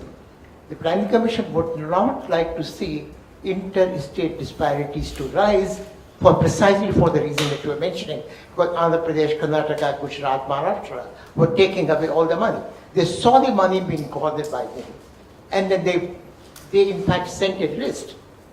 I probably can produce that list, saying that it will not be demand-driven. Ceilings for each state were defined by the Planning Commission. That is where the change came, and that is where the downfall of the environment really began. Downfall really began at that time. Professor Mathur, I cannot dispute history. I mean, I wasn't there at that table, but I'm saying that's what happened. Thank you for telling us. But essentially, what the new paradigm could be is that forget what happened in the past. Can we not think of a system by which through a commonly accepted, commonly known formula for urban development be established, by which that pot of money is technically available to a state if they agree to do certain things. Like an urban finance commission. Yes, and basically move it through the system so that you respect the constitutional arrangements which are urban is a state subject. So central government has a responsibility in transferring funds based on a formula, but then the use of that is actually done at the determination of the use of that is done at the state and local levels. It's different from what happened in the past. It's just, is it not possible? That's the way to look at it. No, it is. I'm not disagreeing with that.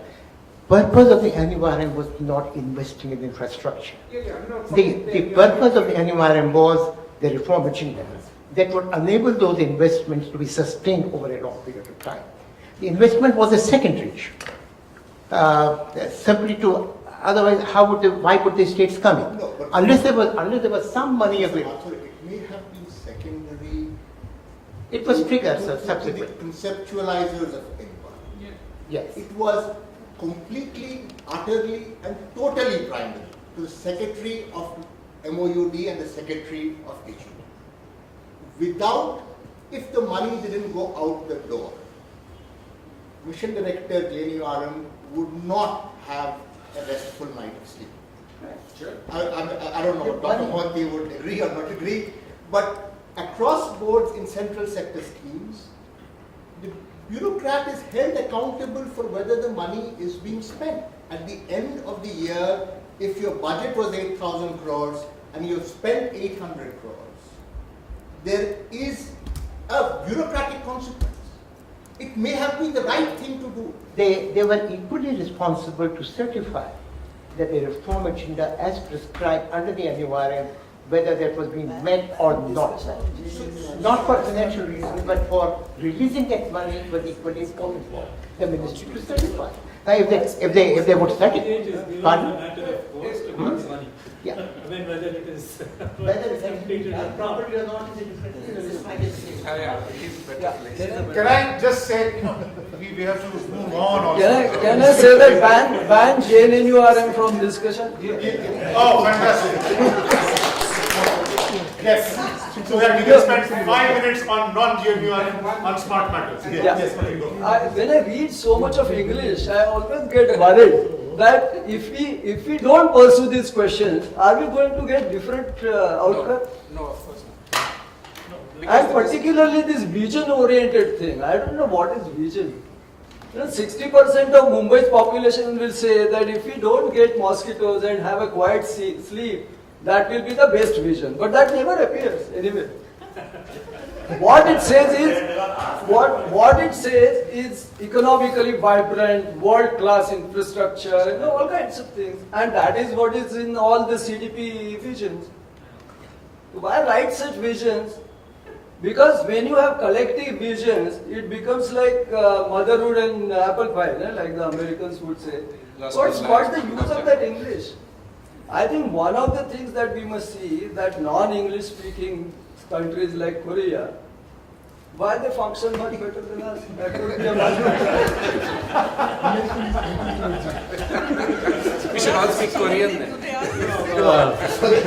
What is the Indian word for smart? Hindi word for smart cities? No, Daksh is efficient. Shandar. Is it Shandar? Chalu? See, this is the problem. Many people won't understand what is smart city. The people who are not literate, 50% of Mumbai's population, 30% of Bangalore's population, and 70% of India's population. They won't understand what's. So, and again, all these the descriptions, as I said, inclusive and productive and all that. I want basic water, sanitation, good roads. If these are given, that becomes the smart city for me. So, I mean, you may use technology to do these things.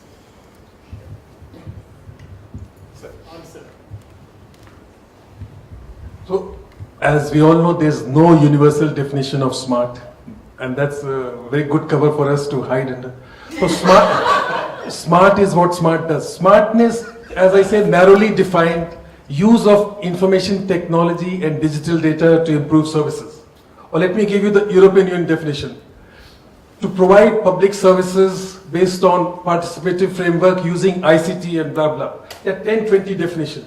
But the definition of what we are going for is a very heavy dose of information technology and digital data in water supply, in urban transport, in urban planning, in green buildings and all, so that it's a means to an end. And as Jagan Shah always says, smart is nothing coming out of like a flying saucer and landing in the earth. It is just a paradigm shift in the way of doing things. So smartness is just a means to an end. It's not an end in it. End will be, as Arumar says, all those things are safe and inclusive and resilient and what have you. Thank you. Largely redundant to mankind is what Last comment on this one. Please sit down. The last comment being that, Bartho, just to correct you on it, the bureaucrats were not obliged to spend the money, any money in that financial year. It was a non-lapsable fund. Yeah, it was a non-lapsable fund.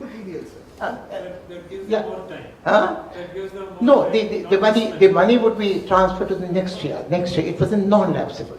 So the next year's budget. We moved on from there.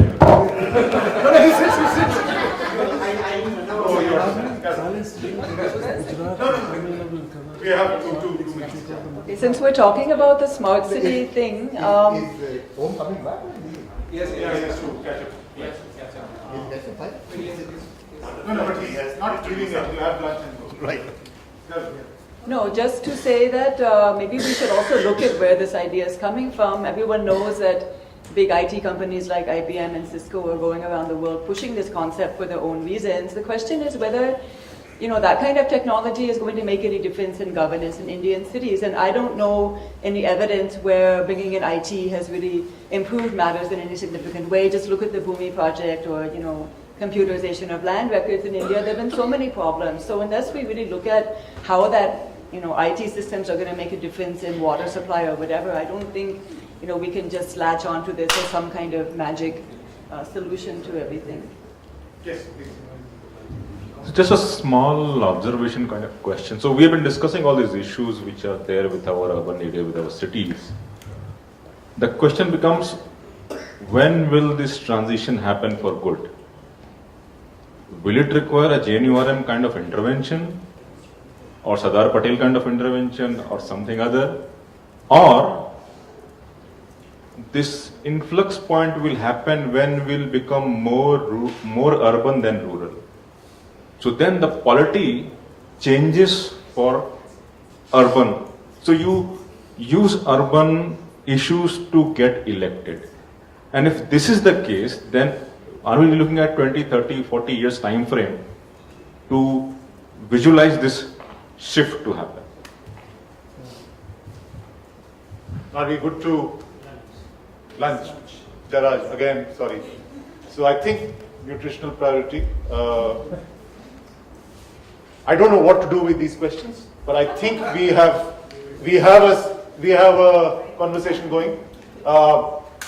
We will converse over the next couple of days on themes and sectors where much of this ghost will come and catch us. So let's try and address in more sort of small group and thematic sessions keep these questions as our lead motives, if you like, and then come back to these tomorrow evening. So with that very unhelpful non-conclusion, we can go for lunch and come back at what time, Karis? 2:30? 2:30. So lunch is served outside. 2:30 we will come back for the urban economy session. Okay? Please. Thank you very much for wonderful, provocative participation. I think.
So I guess as people settle down, we're going to go in from the sort of wider, expansive kind of engagement we had in the morning, now a little bit into sectoral themes over today and tomorrow. And these are a little bit more grounded than what I did in the sense that they are actual papers and the papers have been reviewed and other such things. So we're going to go through over today and tomorrow 3 or 4 themes. We're going to start with the urban economy, which Shreya is going to lead, and then we're going to get on after that into housing, and like Som said, tomorrow we're going to jump into transportation, poverty, and water supply. So similar kind of, I guess, framing as in the morning. We'll make a presentation first, and then as the presentation is running, we have a sort of live system by which if people have issues they want to put down as questions, we can bring them up so that the people who are making the presentation can actually pick them up and respond to them. And then we'll go into a wider and hopefully as engaging a discussion as we had in the morning. Unfortunately, we don't have a scheme for the urban economy. We have a lot of things happening around it, so we can't debate about those questions. But a new scheme, yes, of course, it's called macroeconomic reform or something like that. So Shreya is going to sort of present this paper, and yeah, let's get going on that. So this paper on the urban economy is called Cities as Engines of Inclusive Development, and I'll start by explaining why it's actually called that. During the past decade or so, there's been a spate of writing on the importance of cities in national economic growth trajectories, right? Part of this has come from a historic neglect of the urban in a country like India, and another part of this has come from this standard imagination of countries developing by progressing from being agrarian economies to industrial and then to service-based economies, and that urbanization is absolutely necessary in this process. That urbanization is a necessary process for this to happen. So this has led to writing such as that from very prominent writing such as that from international consulting organizations like McKinsey, some of the reports that Professor Mathur talked about today, the Urbanization and Growth Commission of the World Bank, and all of these reports really focus on the role of cities as drivers of growth. Now, this writing has actually made its impact on domestic policy design and program design by the national government. So a large urban program like the JNNURM actually talks about how cities are so important in generating national growth, and therefore we need to focus on reform, we need to focus on investing in infrastructure to improve efficiency and remove productivity bottlenecks, essentially. Similarly, the High Power Expert Committee was set up to estimate financing norms for urban infrastructure. Again, the focus is on efficiency and looking at cities as engines of growth. Now, why does this really matter? Why does what the national government look at cities, how it looks at cities matter? I mean, according to the 74th Constitutional Amendment, cities actually themselves are responsible for economic development, but the reality, as we all know, is quite different. The reality, as we all know, is quite different. The central government, we had a very vibrant debate on the role of the state and the center, but we all kind of agreed that cities were quite irrelevant in driving this agenda. But the central government, through centrally sponsored schemes and through the 5-year plans, and still has a lot of influence in priority setting as well as in funding. And so what the central government says about urban economic development actually does really matter. This, of course, filters down very differently in different states, which is why we see very different urbanization trajectories. But, I mean, I would still say that what they think is fairly important for cities. So therefore, this paper actually sets to propose an alternative framing to that of looking at cities as engines of growth. And to do so, I actually also draw upon language which was used by the last government, which was that of inclusion. But I interpret it in a different way than what's commonly been done in the past. So the 11th and 12th plans both really focused on inclusive growth. I mean, that was sort of the central push of both the plans. But my argument is that the way that inclusion was interpreted was actually as an outcome of growth, right? So growth is taking place, the pie is getting bigger, there's more resources for redistribution, but the focus was redistribution after the fact.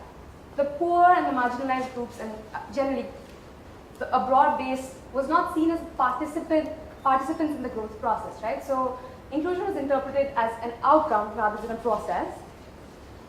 And my argument is that in order to see inclusion as part of the process of generating growth itself, we really need to look at employment, and that's what this presentation is going to be about. So, what has the role of the cities been in achieving inclusion? So far, we've been looking at, like I said, cities have been driving growth, which is leading to, trickle-down effects and has impacts for poverty reduction, do that. But how is inclusion viewed in cities? If you ask the question in reverse. So what's happening right now is that there is a lot of writing on increasing urban poverty, on widening urban inequality, and all of that. But most of the responses have focused on a few different aspects, right? So they focused a lot on housing interventions. They focused on better access to services, water sanitation. They focused on financial inclusion. They've looked at urban poverty as the slum. The Ministry of Housing and Urban Poverty Alleviation sets out a goal as achieving slum-free cities. But what these responses actually tend to miss is the role of employment generation in simultaneously achieving economic development as well as poverty reduction, right? So what policymakers are not thinking enough about is the macro dynamics linking urbanization, employment, and poverty reduction. Instead, they're focusing on redistribution, cities as engines of growth, and then redistribution. So therefore, the framing of this paper really very much is looking at cities as engines of inclusive development, and that is through employment. So what is the context in which all these discussions are taking place? Very quickly, urban population has been rising steadily since the 50s. And in fact, the past decade was the first one since independence where more people were added to urban areas than to rural areas, right? So what really is driving this shift? What people conventionally understand is this trend of rural to urban migration, and that's really what's driving urbanization. But we see that in India, that's really not the case. So we decompose urbanization into its different constituents, which is natural increase, net rural to urban migration, expansion of boundaries, and reclassification. And we see that the contribution of rural to urban migration in overall urbanization has stayed fairly stable at around 20% since the 70s. So in the earlier decades, what was happening was that natural increase in urban areas, which is simply more people being born in cities, was actually driving most of it. But in the past decade, this really shifts dramatically. And 1/3 of all new urbanization was because of reclassification. Now this really has impacts on the urban landscape that you're trying to understand and intervene in, right? So instead of the space where there's lots of large cities and lots of rural migrants in the cities, you actually have a lot of disaggregated settlements which are growing into towns where they are, right? So you have this rural-urban continuum in a sense where large villages are becoming small towns, essentially. So this has important implications. This will repeat later in the presentation.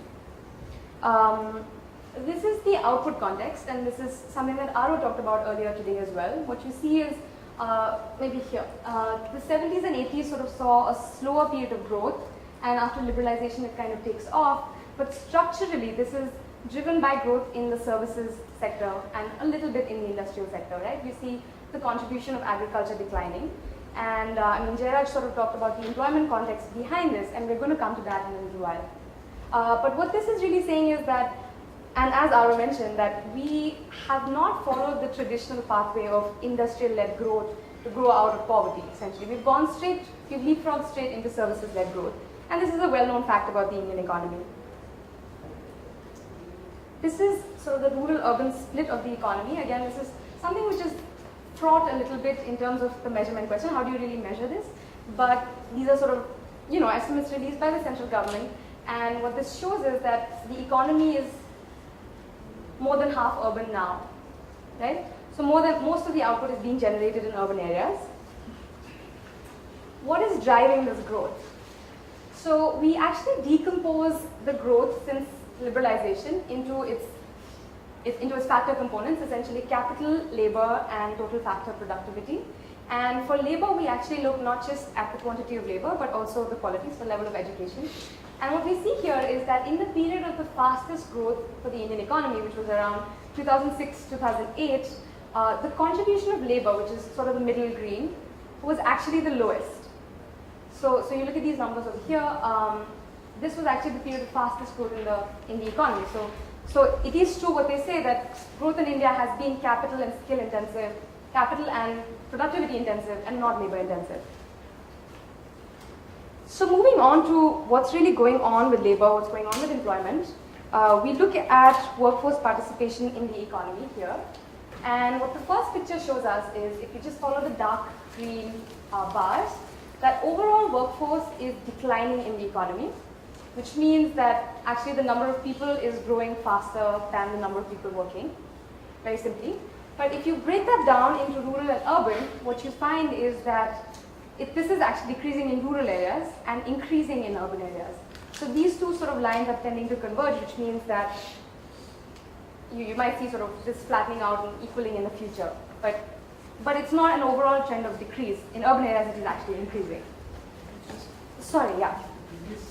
Yes. This is overall.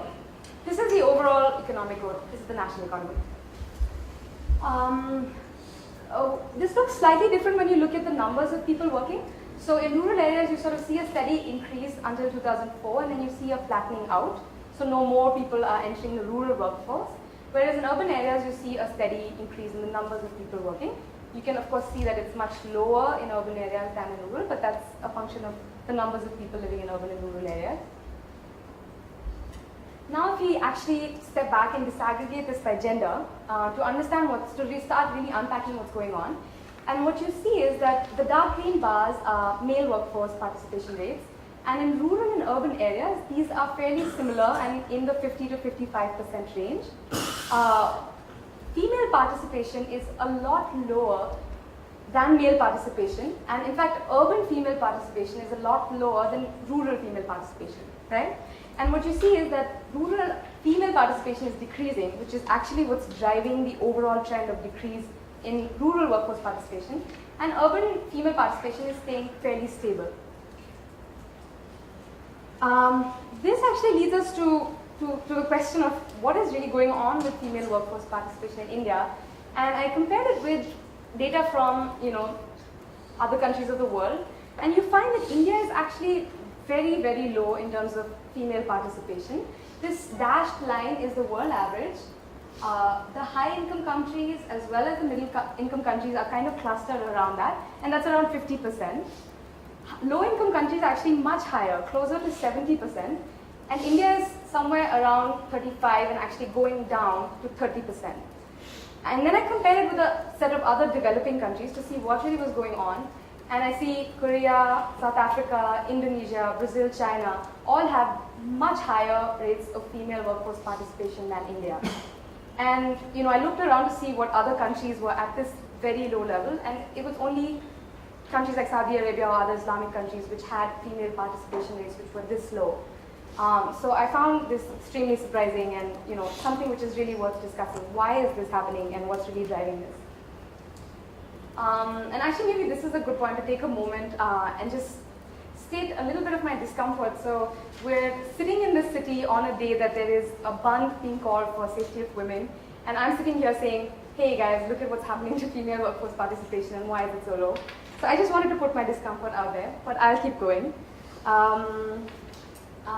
So what's really happening in the different sectors, right? So coming back to Jairaj's question, where are all the people and where is the workforce? So about the share of workforce in agriculture, as we can see, is sort of staying stable. No more people are entering the agricultural workforce, and the increases in the workforce are largely being driven by the services as well as the manufacturing sector.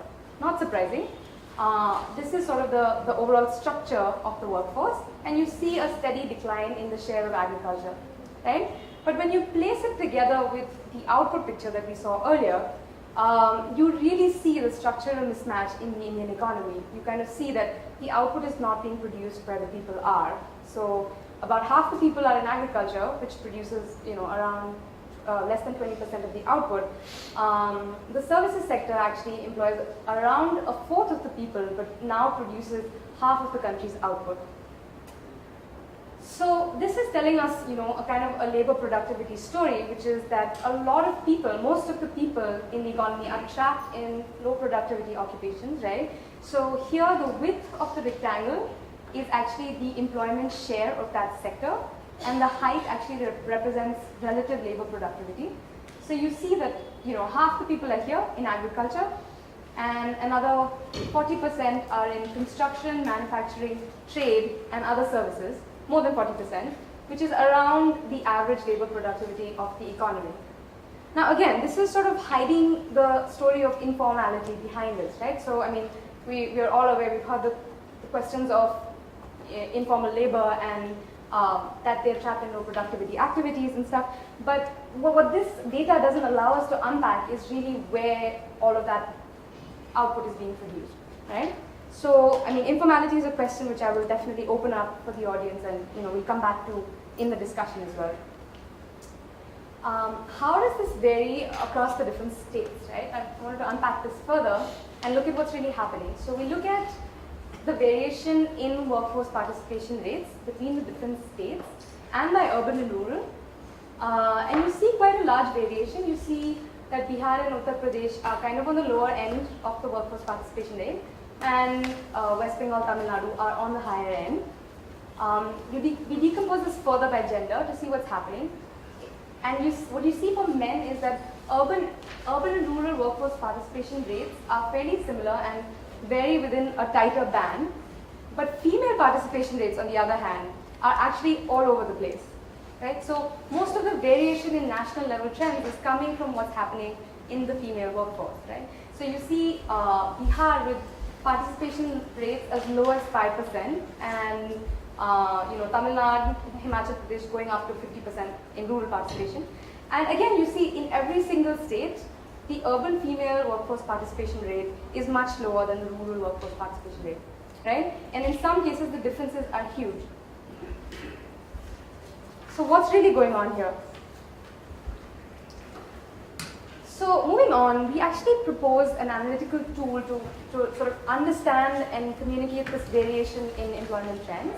It's called the Urban-Rural Growth Differential. It's actually been in use since the 80s. It was used by Rakesh Mohan and the Planning Commission task forces on housing and urban development. What it does is actually simply subtracts the growth in a particular variable like population or employment in urban areas from that in rural areas to show how much is happening in excess in urban areas. So far it's actually largely been used to study population and demographic change and urbanization, but we actually propose to use it to study changes in employment, and that's what we've done here. So bringing back the population and employment growth rates that we saw earlier, what we see is, so the light green lines are population growth rates, and you see that there's a steady decline in population growth rates, both in rural and in urban areas. But of course, in urban areas, the growth rates are much higher than what they are in rural areas. What's happening to workforce is that in rural areas, it's actually declined almost to zero or going down to negative, whereas in urban areas, it's at least as high, almost as high as population growth rates, if not higher, in some time periods. So what you're seeing essentially is that urban areas are actually generating employment in excess of people that are moving in to urban areas. So we calculate the urban-rural growth differentials for both workforce and population, and what we see here is that the population urban-rural growth differential has been fairly stable with a slightly increasing trend. This is sort of urbanization happening, so it's of course positive. And the workforce urban-rural growth differential is actually much higher than that of population. So in simple terms, what this really saying is that urban areas are actually generating jobs in excess of rural areas, much more than what simply the rate of urbanization would predict, right? So if more people are moving to urban areas, you would imagine that employment would be growing there. That's why people are moving there. But what this tells you is that employment is being produced there much more than what would be predicted simply by population movement, right? So moving on, I break this down again into gender to see what's really going on. And as before, we see that the male urban-rural growth differential, again, is fairly stable and low, whereas the female urban-rural growth differential is what's really driving this change, right? It's, in recent times, it's actually really gone very high. And so what's happening is that in urban areas, women are actually starting to work a lot more now, right? So I then decided to unpack this further and look at what's really going on. I mean, there's been a lot of writing on women working in cities, but most of it has been focused on women working in informal employment with low wages low security of work and so on. But when I disaggregated this further, I actually found something quite surprising and different. So what I did was I broke down the entire workforce into education levels, right? So this is, the bottommost bar is the illiterate part of the workforce. These are sort of the different levels of school education. And the topmost bar is graduate and above, okay? This is the male workforce on this side, and this is the female workforce on this side. And the pinks and reds are urban, and the greens are rural. So this is what the overall workforce looked like in 1993. What you see is that there's a big bulge of illiterate workers, right? And then I go forward to see what happens in future time periods, right? So you see what happens in 99, 2004, and then 2009. And you see that, you kind of see the success of education policy in India here, where you see this bulge shrinking and you see this increasing a lot more, right? So people are moving out of the illiterate category, which is, you know, a good thing, but the problem is that it's happening mostly only for males and not so much for females, okay? But then there's one other trend that I want to bring out through these pictures. So if everyone would just look at these red, the red boxes here. So this is the composition of the urban female workforce. And you know, in 93, it was mostly illiterate, and you see actually more educated women were less likely to work. But when you go forward to 2009, you see that this has grown tremendously. So you actually see that urban educated women are now starting to enter the workforce, and there are almost as many of them now as illiterate urban women working, right? So this is, you know, something which is, you know, a trend which hasn't received too much attention. People haven't really been talking about this. And, you know, it would be really interesting to try to unpack this further and see what's really going on and what's driving these dynamics and changes. But what this essentially does is it actually shifts the nature of the questions you're asking of your urban policy a little bit, right? So if your point is to intervene to increase urban employment, or employment in cities, you really do need to pay attention to what's going on and what's really driving these underlying shifts. So just to conclude, we've argued that we really need a change in the framing of cities as engines of growth to looking at cities as engines of inclusive development, to focus on urban employment as the link between economic development and poverty reduction. Therefore, we need to focus on labor-intensive industries, services, and, well, let me come back to this. So this is actually talking about design of programs, right? So the premise of the National Urban Livelihoods Mission, which has recently been launched, is really premised on the notion that you have migrants coming in from rural to urban areas, and they are not equipped with the skills which are necessary for them to be productively employed in the urban economy. But the reality of what we've seen is that that's not really what's driving the change. What's driving the change is that there's lots of new settlements coming up, and there's a lot more women working in these urban settlements.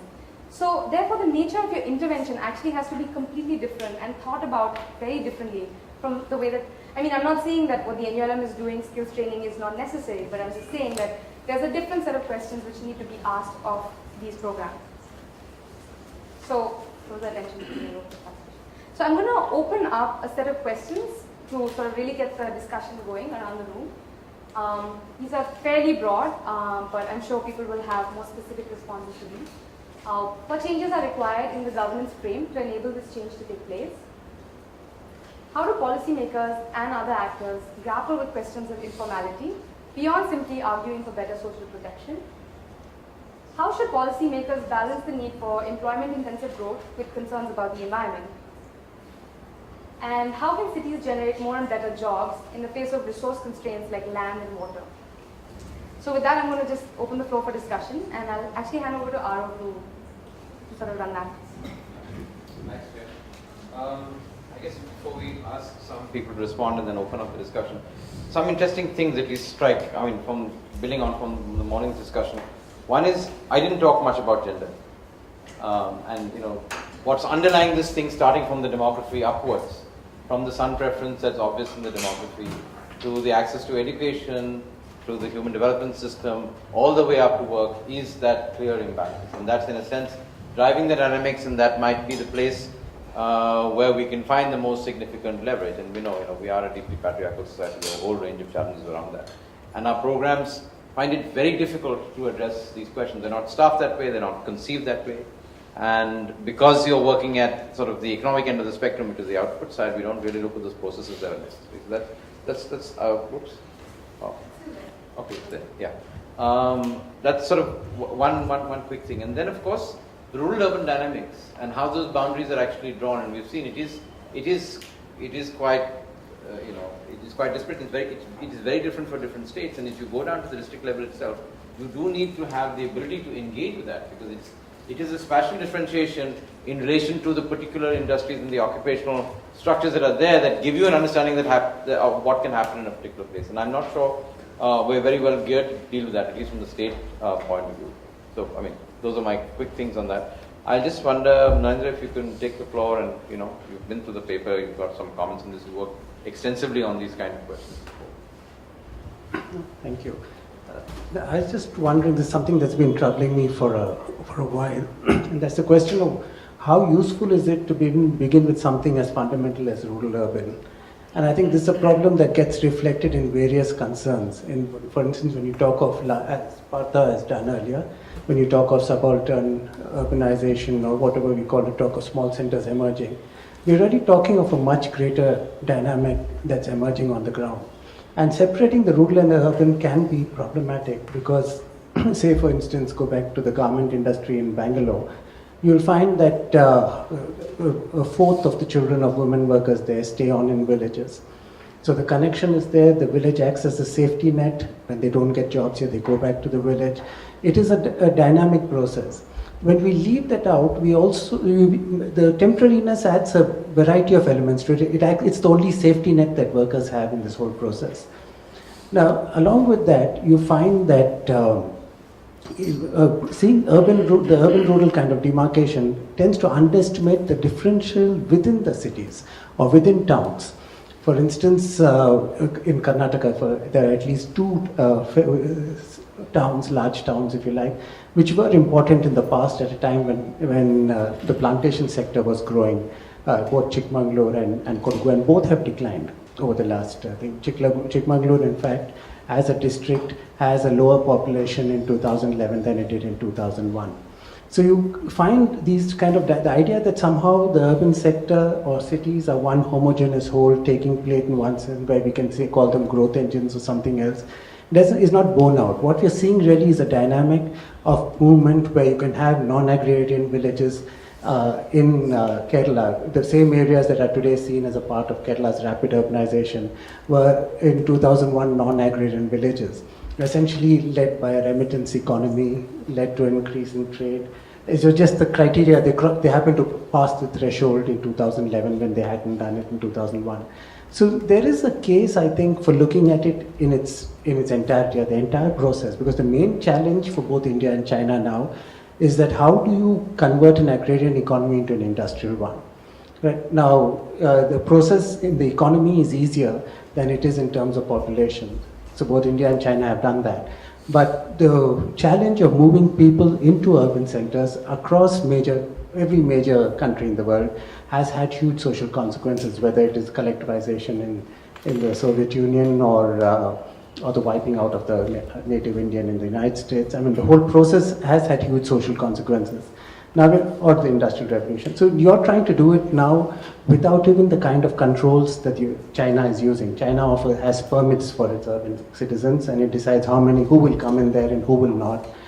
You're doing it without any of those controls. So that leads to, for instance, your picture of a higher growth rate of female participation in the urban sector. I wonder how much of it is because of a differential base, because you had a much higher base in the rural sector, and whether those growth rates have made allowances for that. You may have, but I don't know. So when you look at that whole process, there's also the question of location comes in. I think one of your charts in your paper makes it clear that the process of urbanization is much stronger in the south and the west than it is in the north. Now that's just not a pattern of inequality between states, but it is a story of migration. And the migration linked to a temporariness, because industry, particularly since 1991, has been encouraging temporariness, because that's a kind of, instead of changing labor laws, you can use the temporariness of the workforce to hire and fire. But the net result of that is that people are coming from across the country for temporary jobs and going back. And that can lead to consequences in the city which can be very dramatic. For instance, in Bangalore, as we all know, when the mere rumor of a possible attack on the people from the northeast, so a large-scale migration out of them outside the state, only for them out of the city, only for them to return. So I would think, I will just put it up to you that particularly if you're looking at location, large-scale movement of people in temporary migration, the role of transportation, the role of mobility in that, and the fact that some cities are growing while some cities are not, and some cities might even be going into a decline, that whether we would be better off trying to see urbanization as part of a larger process of movement from an agrarian economy to a non-agrarian one, and whether urbanization is one of the tools that gets used in that process, then we would be able to distinguish between towns that are, there are towns in Bangalore or in Karnataka, for instance, which are no more than bus stands, right? Because for the migration of labor into cities and back. So the urban centers play very different roles in this national process. And if we can find some way of dealing with that, we would be better off rather than just comparing the rural with the urban. And we need to sooner or later come to terms with how do we understand the gender issue, because the patriarchy argument works very well until we realize that you have a higher female workforce participation in rural areas. And is it our contention that patriarchy is less in rural areas? Right. So if it's not, how do we understand that and what exactly is happening? Okay, so thanks, Gautam. You want to jump in? Thanks. The reason I guess they've been called on because we were sent the paper before and we've had a chance to look at it. So there were a whole bunch of smaller issues which we won't go into. And I think, as another pointed out, the central finding is the highlighting of the female workforce and the need for that transformation to happen if you're going forward. It is a very perplexing question as to why that segment of the workforce in India is at the state it is. The broad feature is that you have relatively higher participation if you're literate. It goes down as you acquire some education, and then it goes up again when you get even more education. So there is a U-curve with respect to education, but it doesn't go up very much and stays well below levels that you see in urban workforces. One of the things that may not be evidently clear is when Shreya is comparing Indian data with Brazilian data, you're comparing a country with 80% urbanization with a country that's officially 30% urban. Our urban numbers and the Brazilian numbers would look very widely different, right?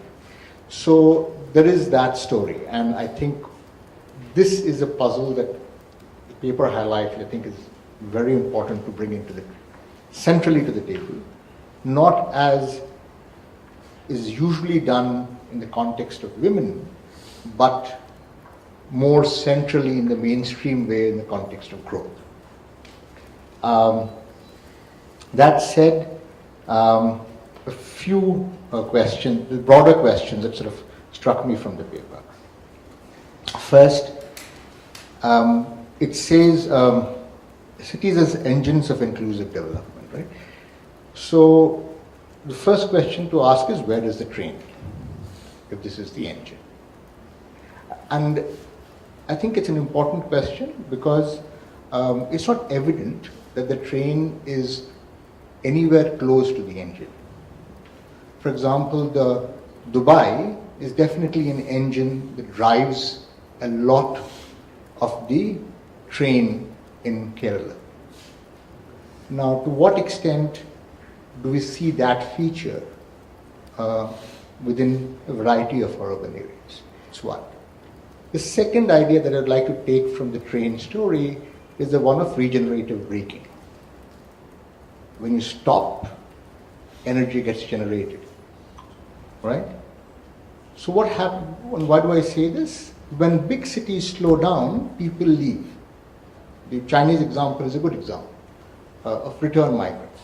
No jobs in the city, stuff, get back. What do they do when they get back? The return of the migrant need not be as worrisome as it might sound to be. A man who was nice, providing for us, going back, now he's come back, now let's see what happens. Because it was the return of the migrant which created this city anyway, at least the way we visualize this city today, right? It is not the visualization it is, as Narendra would tell you, this is not the IT city that you think it is, there's a lot more elsewhere. But, and to what extent is that return of the migrant then fueling the kind of, quote unquote, the term we use, subaltern urbanization that we are seeing? Is our methodology too contemporaneous? If we had been able to work with our data in a temporal phase, would we essentially see that the places that we are seeing sprouts of growth have some links to some people who have left and returned? I don't know. But I think it's in thinking of the engine and the train, it's important to ask both temporally and spatially where each of these things are. The second is, where is public policy in all this? All right? And let me take, let's say, one example, which I know is going to be discussed tomorrow, which is that of urban transport. Right? And the ability to move around the city as one of being able to participate, not participate, be included or not included. Now, I think there are two reasons why, if not extensively, at least indicatively, these things could have been brought into the discussion, because it helps to link the various pieces that you're putting up over here. And secondly, it helps sort of answer Barjo's question, which is, all this is too abstract. What am I supposed to do? All right? So that's the reason why I think it's important to think about city services, whether it's education, whether it's water supply, whether it's stuff like that, and so on. So when you come to that, then there comes the question of space. What is the role of spatiality and inclusion? When you're moving people across from the cores to the peripheries, as let's say a lot of the JNR, especially in Delhi, for instance, is trying to do, as Gautam will tell you in much more gory detail than I can hope to, he has to choose, in some sense, make two kinds of choices. One is in some sense an easier choice. Do I choose to live in a place where I can work, or do I choose to live in a place where I get shitty services? Easy choice, no problem, I choose a place where I can work. Right? Shitty services, good services, doesn't matter. But the next question is a harder question.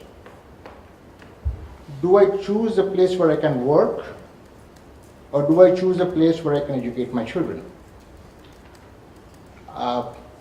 That's a hard one to present somebody, right?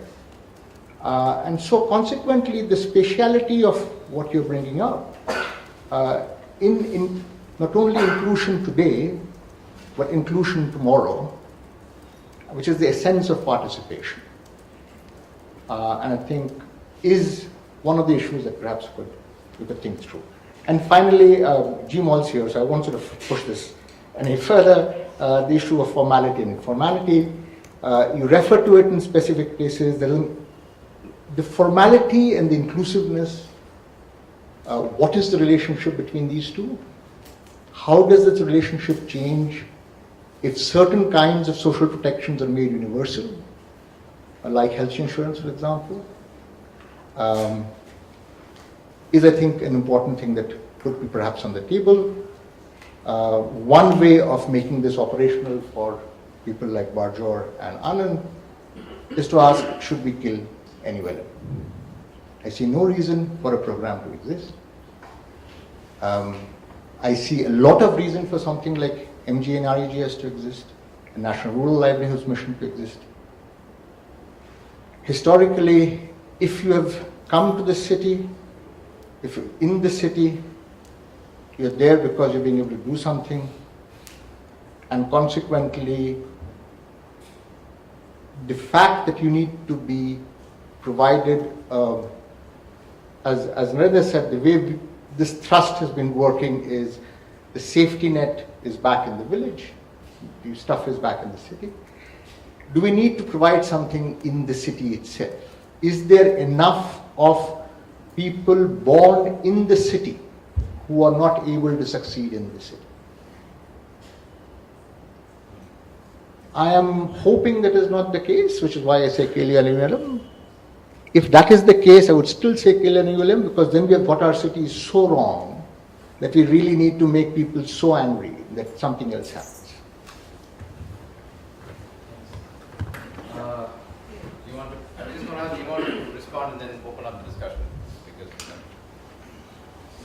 Okay, thank you, Shreya, for a really interesting presentation, and I think you've taken quite a wide span and a wide canvas in this.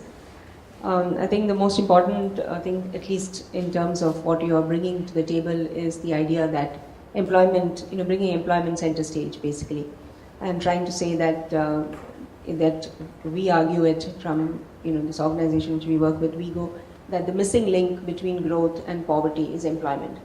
And we don't normally look at it like that. You generally think that, okay, there's growth, there'll be poverty reduction. But really that growth, the poverty reduction can happen, is mediated through employment. It depends on what kind of employment, whether employment at all, and so on. Only then you get a poverty reduction. Otherwise, just having growth is not really going to bring poverty reduction. So there, the question of the quality of employment becomes very important, which is not addressed in any fashion in your work. But you're just making the point that there is a link, and employment is an important thing, which is also very important, because employment is not what we plan on. The governments, not just India, any government doesn't plan on employment, plans on growth. And then you miss out all the other issues that you have get under the table once employment is not center stage. So, but then to take this forward, you have to figure out what is that employment that is being generated, and can good quality employment in some fashion. And that's where the whole issue of informality and formality comes. It's just another word for it. Now you have sort of pitched onto this female workforce participation, which is the most erratic, and it's not something like he's asking, where is the policy question, where is the public policy question there. Yeah. Now female employment, if it is very low in India as compared to any other, it's not something that you can erase tomorrow. And it's also not something that you can raise so easily in terms of public policy, because it's a much more, it's much more embedded and deep in society.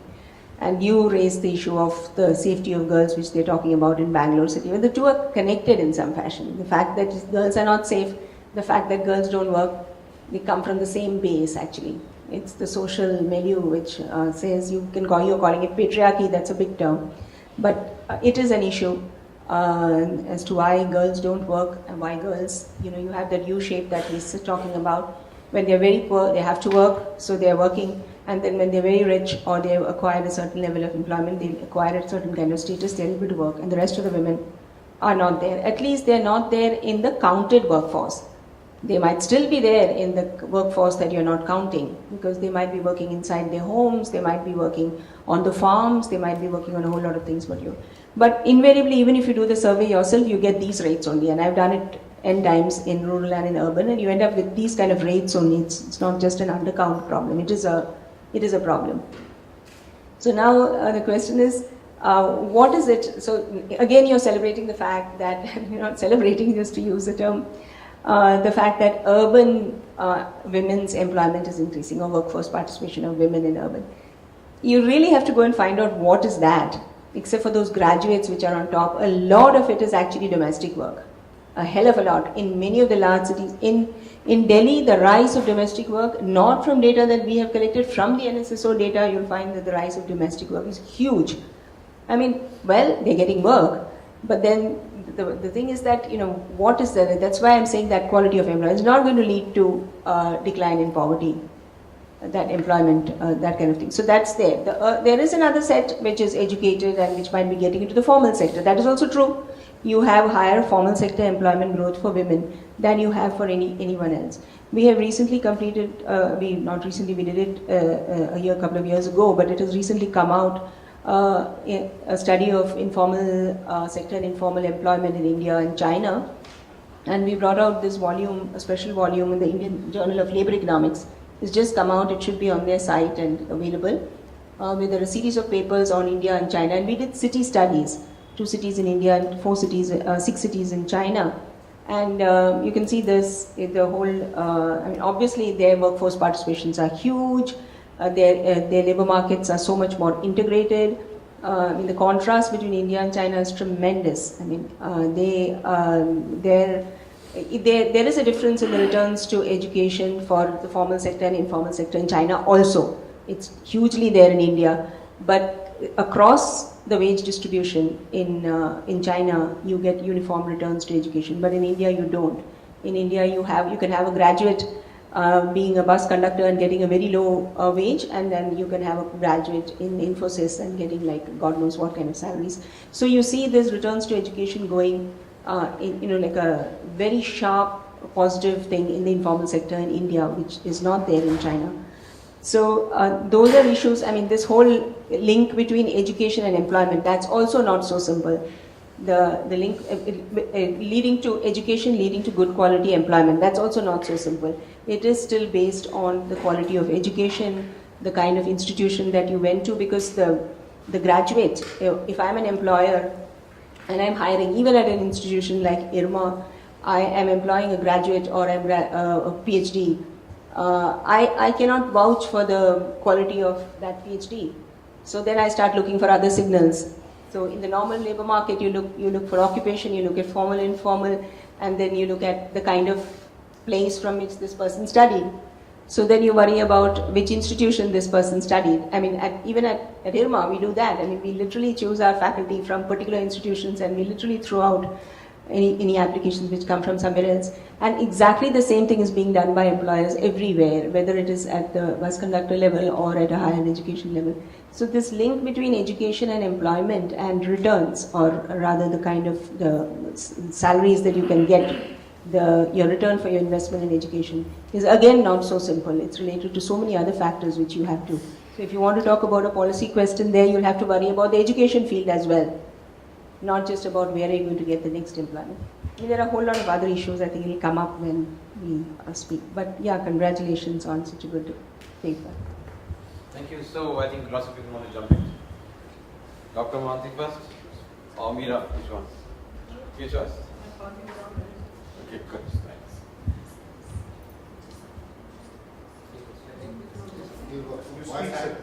Come on. Dr. Mohanty, there's some fancy technology here. So you just speak and it will respond. Just listen to that. If you fiddle with it, it will switch off. Yeah. Just marks And congratulations for a very nice presentation. I have got few things.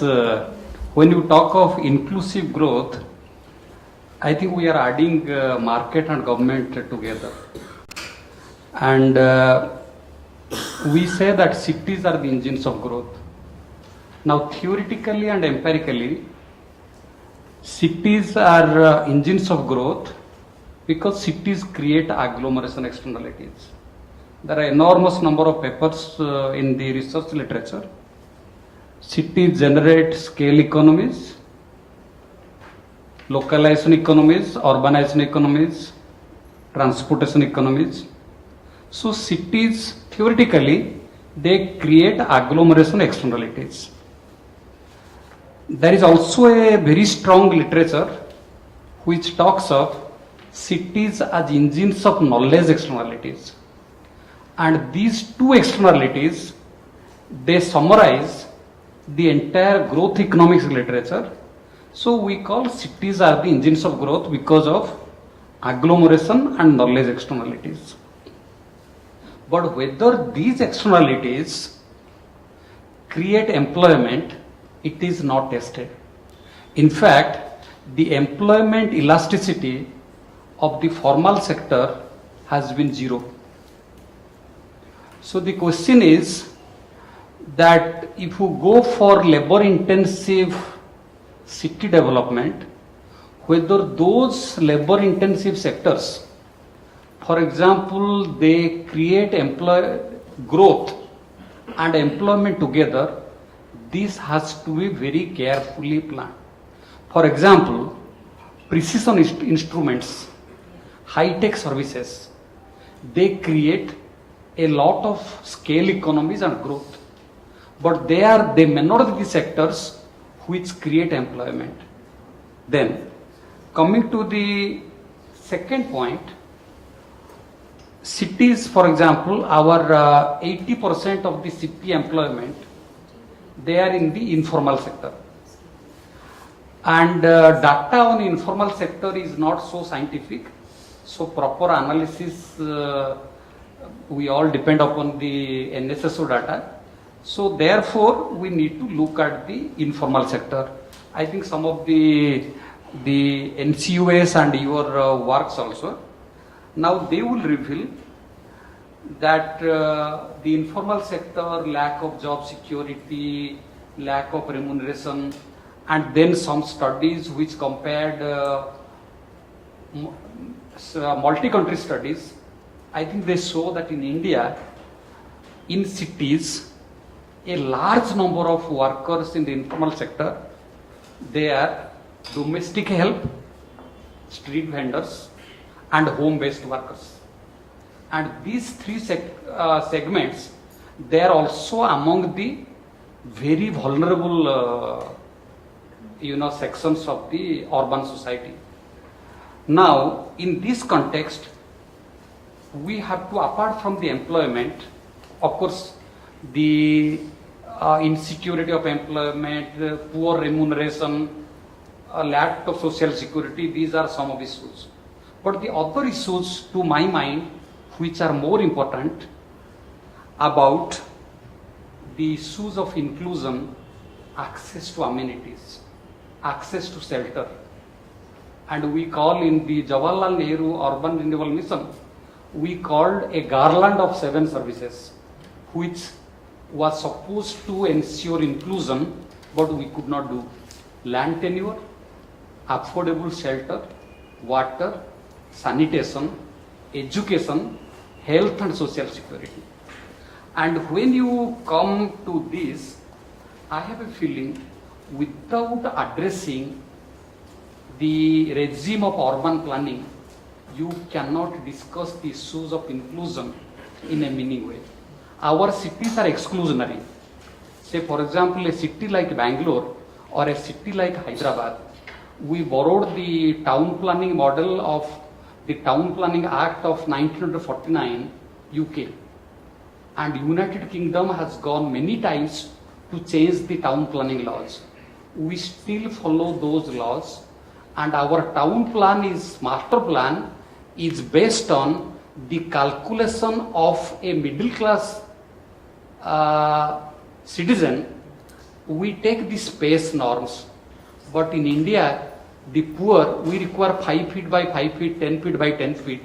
This is not produced neither by the market nor by the government.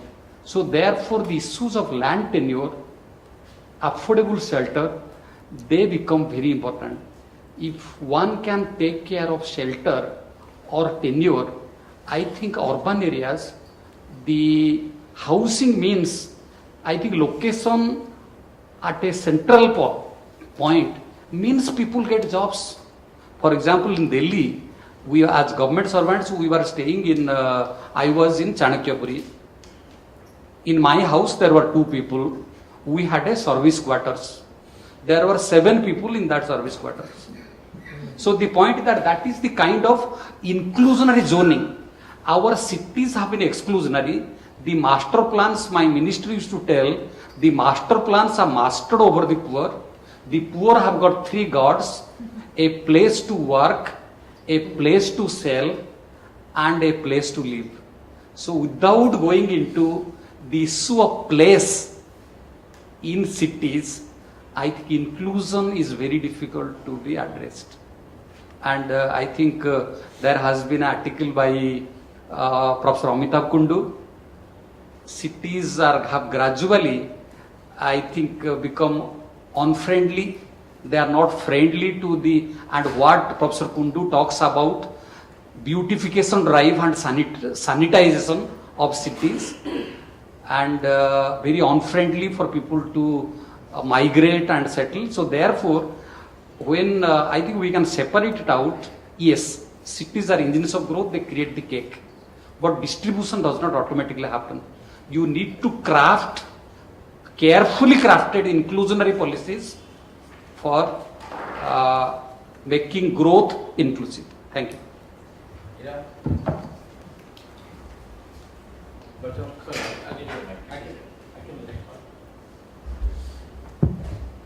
Thank you very much. This is a wonderful paper. We've been struggling with how to respond, and one of the ways that we realize that there's a lot of literature and a lot of work done in the direction in which you are going, and I think absolutely needs to be done. We thought of, so we've initiated a global study. It's about 18 or maybe 22 cities now across the world, and in India we have two, Coimbatore and Kanpur. And we are calling these, and I'm not very happy with the title of the study, it's called Competitive Cities. And I'm not happy because we're not really looking at, because cities in most developing countries aren't really independent entities and they don't really compete at an institutional level. That's why my unhappiness with the title, but forget that. But the approach we are trying to do is, instead of looking at the data the way you are looking at, we are trying to see who creates jobs. And where are these jobs? So who creates jobs and how? So access to credit, this comes out of the work from doing business and all the criticisms of doing business reports, etc. And we fully understand those criticisms as well. But because some of us believe that we would have more of a chance of influencing the job creators than the people who come and get the jobs. So in that sense, you could create public policies and public programs for job creation, to facilitate job creation, not to create jobs through make work kind of dig the whole year and fill it there, but essentially facilitate locational policies on the ground, building bylaws, those kinds of very practical stuff. And I think that's the other angle, and taken together, we would be able to craft an engine of growth. What makes an efficient engine? It's also, what goes into the engine and what makes the engine itself. And in that sense, to then keep drilling down as we go. And the reason why we chose Coimbatore and Kanpur is that they're more or less similar in size.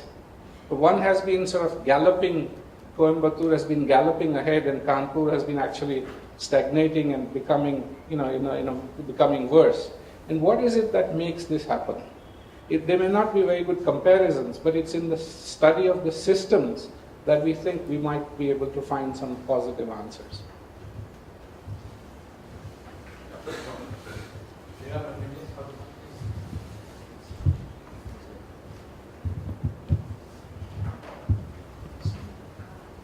Hello.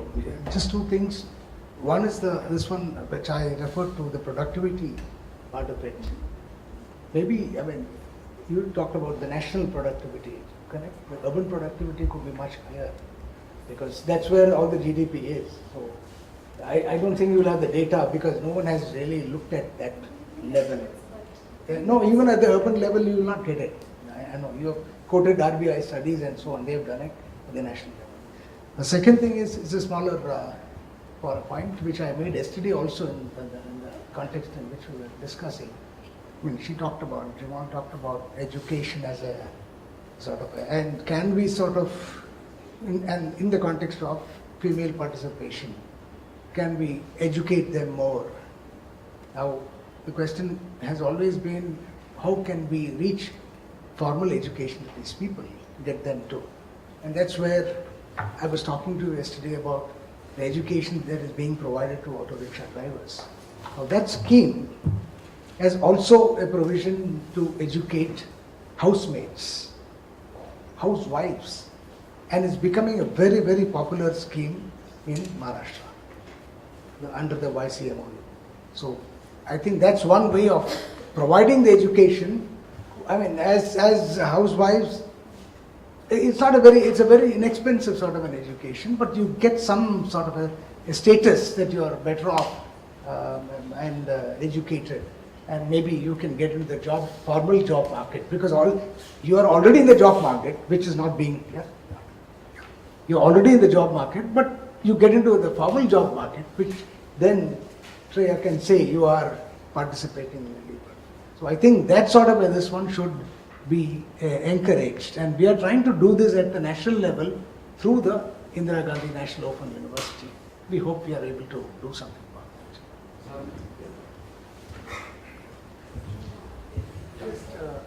it. Just 1 second. Sorry to disturb you. My experience, my name is from Urbanization for Davos. My experience is I want to share, because I am totally from the base, that is from the field. Whatever I am talking is the field knowledge.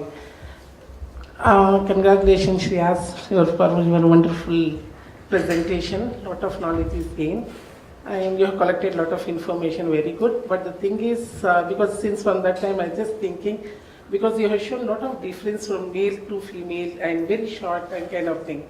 Little bit, it's very hard to accept that, because what I am saying since 35 years in the field, especially with the urban poor in the slums and all, it's a little different, because I have not seen any woman who is healthy and who is young, energetic. Not only young, even the middle-aged women, old women also, they are working in their homes. And you have seen some of your friends have come to our communities, few communities they visited. Some of the work they will be working. Nobody will work, simply sit at home, become dependent on others, male partners for their this thing, because they are either lots of work, nobody in the sense when they do flower vending, vegetable vendors, fruit vendors, all over this thing, construction workers, domestic workers, Paura Karmikara, they are the agarbatti workers, bidi workers, so many things they are doing, but they are earning, they have the money now. They are surveying. 80% of the economy is from the women to run the families. They are running. Men are not, though they are earning, though they are this thing, but they are not the major contributor to the family. They are not giving. For education, for health, for family, for food, everything is from the women's this thing now today. That's how if you see that, because women are everywhere. None of the women, you can see, I'll take you to come with me to many of these slums where we are working and the different areas. Even the women, those live on the street also, they are also working. They simply don't think. They just don't spend the time idly like that kind of thing compared to men. I have seen in the houses, in the huts, smallest one, tin sheets huts, men watching the TVs.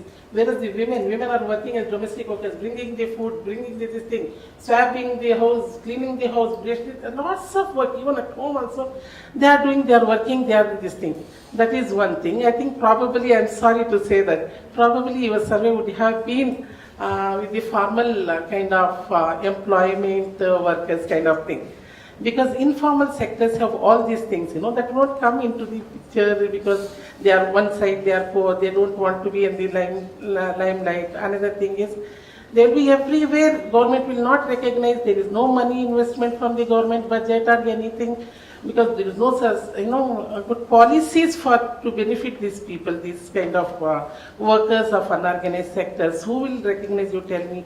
Every home, even either middle class, lower middle class, urban poor, women are the workers who cooks at home for meals, everybody for the family.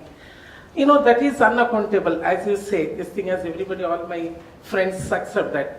Because whatever I do also, this is unacceptable, unaccountable in my house, that kind of thing it is. That apart from that, God has given such kind of, the capacity, energy, ability and this thing, to women to do such a lot of work.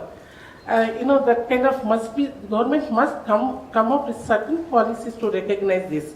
You have seen for 100 rupees dress material, suit this thing, they'll make it 1,000 rupees because they'll put lots of chamkis and good nice hard work, and they do that. They make it very beautiful to see that. If that is taken into the commercialist, it will become 2,000, 3,000 rupees. If it brings to this thing, it will at least they are earning, they have the capacities in this thing. Whether they are illiterate or illiterate, whatever capacity is one thing. Another thing is that is about the livelihood, because my experience I shared you. In certain communities we have taken, that's what I want to share is land and housing. We always worry affordable housing. Land. What is affordable housing after all? Government say 5 lakhs, 10 lakhs rupees house is affordable house. Why so much of worry? I don't know. Because women knows better than men in the communities, lower class communities, how to plan for their house, how to construct the house, what type of house, what are their needs. You know, in the sense, if you provide, help them, give them an opportunity, give them some kind of facility, some kind of materials to them to construct their own house, whatever the space it was, whether it is 10 by 15 or 10 by 20 or whatever it is. So beautifully they build the house. They know if the family has 10 people also, they know how to accommodate. Because what had happened, few projects are here, Bandhavanagar, Vayadikavan, MRS Pandya, Wahab Garden, here they are just within the vicinity of 2-3 kilometers we have our projects are there. 10 by 15, 10 by 17, 10 by 18 in that family, house, basic house is built. In that family, 5 people, 10 people, 7 people. Children are married, their children are married, their children are there, that's how family increase. What they happen is, when the government was not giving the patta, government is not allowing them to live there and difficulty, you can't build at the top, you will not be given the permission like that. They have gone outside and stayed in the rented house, paying the 2,000, 3,000 for one room. In Bangalore is very expensive. Once they got plan sanction, government given the permission to put up one more floor. They will to put one more floor, looking at the foundation capacity. When they put one more, that family of the son and daughter is shifted to one floor. That kind of thought, they vacated that house, that place is this thing meant for others now. That kind of thing, people know the better how to plan for themselves. But the need of the hour is people involvement must be there. Our government is not so keen, in this sense I'm not saying that maybe keen, but I don't know what is not happening in the whole structure. Why community involvement is not there. Community involvement, community participation is must. Their decision has to be taken into account. Especially women should be involved, youth should be involved. Women, people's their representatives must be involved. That kind of things, I think, to make resolve this kind of crisis. Once Sir was talking about this tenure rights. That's very important. Once you get the tenure right, every penny of the house, every rupee of the family will be invested in the house. So beautifully, just a structure of 53,000 rupees is done with the help of the government's Karnataka Slum Clearance Board. Now it has become 40 lakhs building, G+2. Whole entire family, their parents. Rather, we're going to talk about this thing in the next session, so we've already sort of run ahead of us. I think there are a couple of people who Thank you very much. No, we're going to talk about housing in a short while. Prasad, Thank you very much for having me. So, yeah, just 2 things. One is, just 2 things. Urban economy, it would be useful if the figures are specialized, So and because then there is clear indication, clear understanding of how what is the implication of the geography across. At the regional level, within the city, at the national level, etc. You see what sectors are coming where, and that kind of opens up a newer dimension for specific policy. And the second thing is the aspect of enterprise, the mechanics of enterprise, because that also is kind of how do you speak of urban economy without the use of enterprise. There's these two things.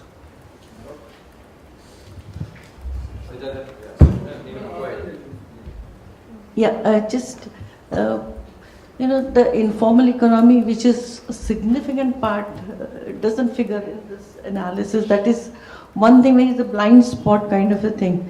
And we do have broad ideas, but city-specific and location-specific and time dimensions in this is not there, because some small studies that we have undertaken, it shows that over a period of time, the spatial picture changes a lot. And it's difficult, although many master plans have started providing for informal sector, but they don't come where it is provided for. They just come where there are locational advantages and local economies, the backward-forward linkages work. And that's where they grow. So I think somewhere, in planning, we have to retrofit what has come up rather than plan for it. I think we have to keep it very loose.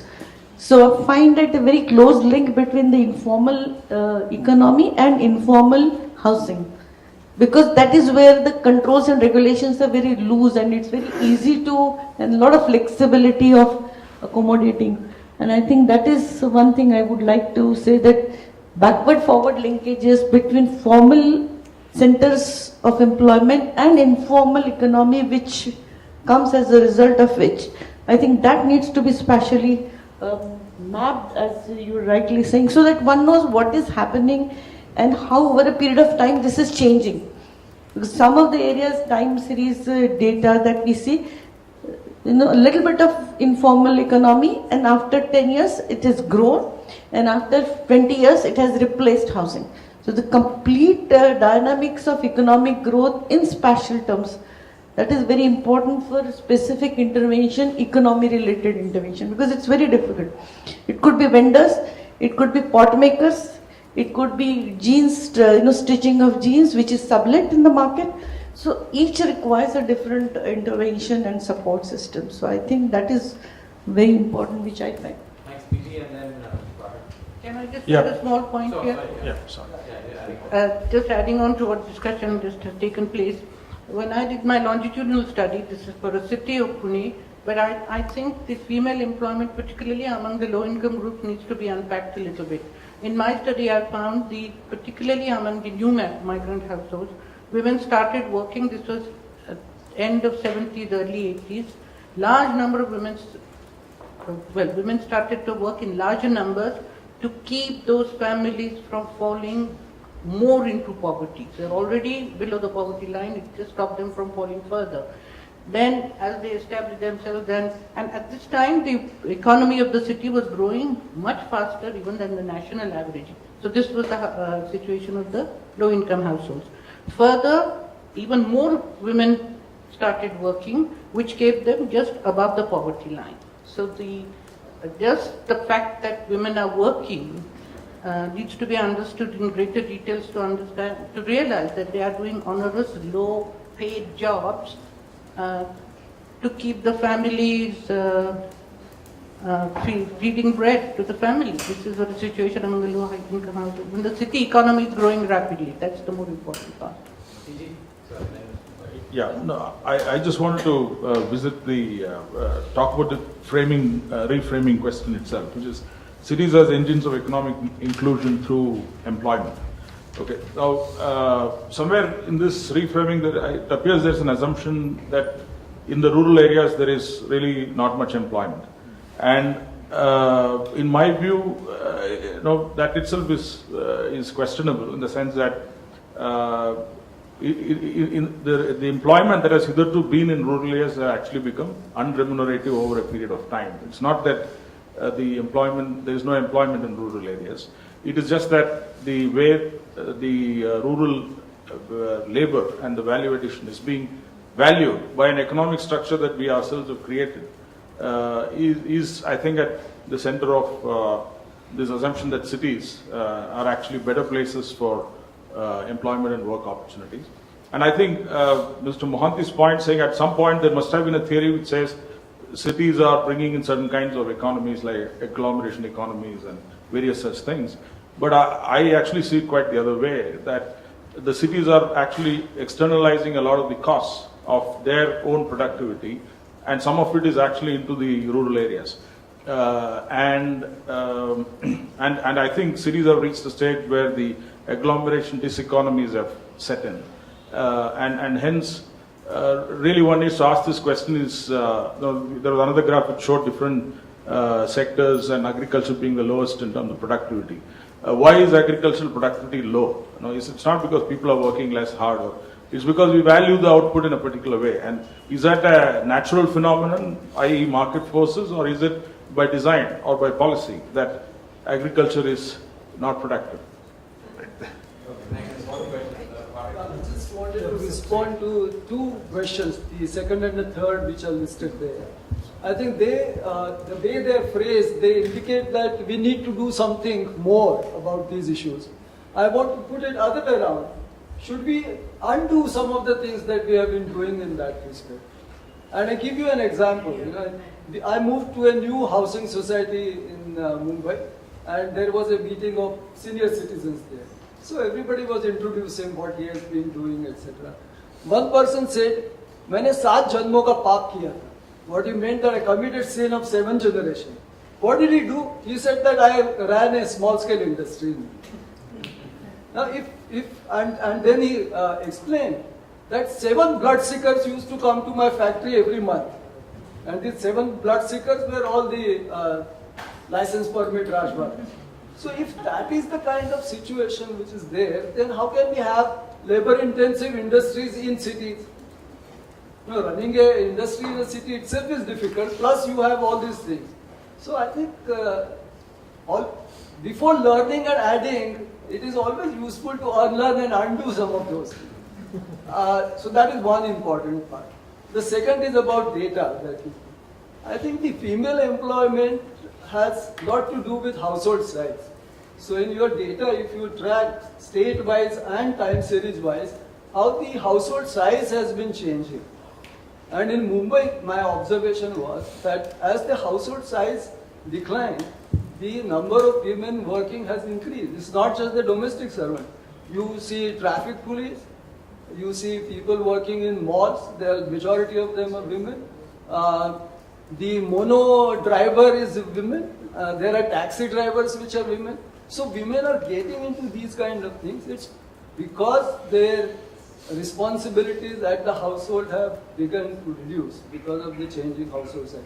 So, but if that could be quantified, it could be one of the important explanatory factors how women influence. Sure. So, a couple of other observations. In one of the charts, you talked about the literacy and the rural-urban employment, male, female, and all that. It would be interesting to tie that with BPL as well, right? They might be employed. Does it still help? Is it worth it, right, for them? I think that'd be interesting to know, because I mean the related question is, while a lot of people do migrate to urban, how happy are they? Given a choice, would they stay here? Would they go back to rural, right? I mean, going back to some examples that she talked about, when I was helping with some microfinance companies, they were delighted that they were able to give employment to people where they are in terms of branches and so on. So there is some virtuous cycle there as to people still value the fact that they can stay back in their hometowns and so on. So I think it'd be good to know what that data really says.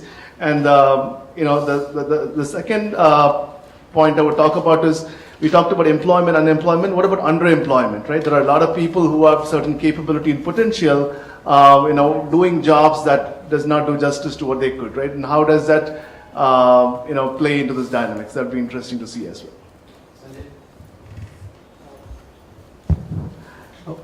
What is kind of interesting to see is, and goes back to Prasad's point as well as Dr. Mohanty's point, is the specialization of the economic activity. One thing that might also be interesting to see is the financing aspect, in the sense how has, especially your first question, more and more as states and countries begin to urbanize, the role of government from being a service provider to being an enabler of services is a critical shift that needs to happen. And that's what might be interesting to see is to maybe document some of the more contextually relevant examples of how government has envisioned playing a different role now than only being the provider rather than being a facilitator and enabler. So it goes back to the point of Mr. Phatak as well. I mean, how does the government see itself make that transition, which is institutionally probably the biggest challenge that the organization will face. So. Yeah, I'll give you the last word before we hearing Amit and then Victor.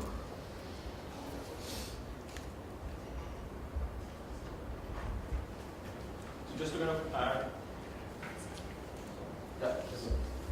just to add the point on basically the workforce participants, especially women, I think one of the important attributes is the access to opportunity.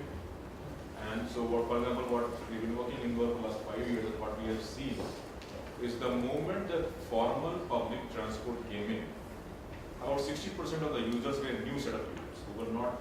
So there's a lot of latent demand which was there, but as the formal system came in, the demand came on board.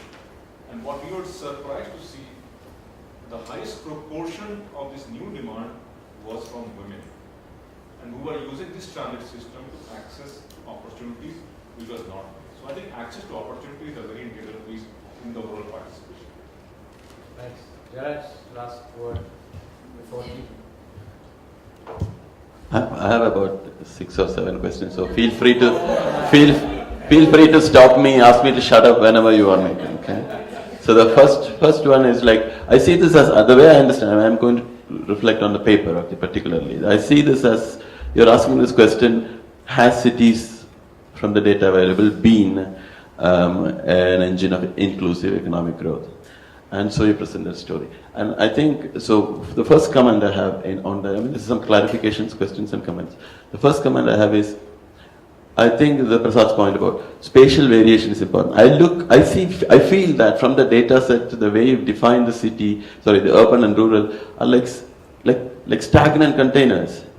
And it's very important that we see them in geospatially, right? Because there are fluidities involved. This is exactly the point we were making earlier, I was making earlier on urbanization. The fluidities involved, the connections involved, linkages involved. And as in Madurai, I found that the lower the economic order you are, the more likely you are going to live in rural areas and commuting to city, because the better the life is. So in that sense, certain rural areas closer to urban centers are better placed than rural areas much deeper.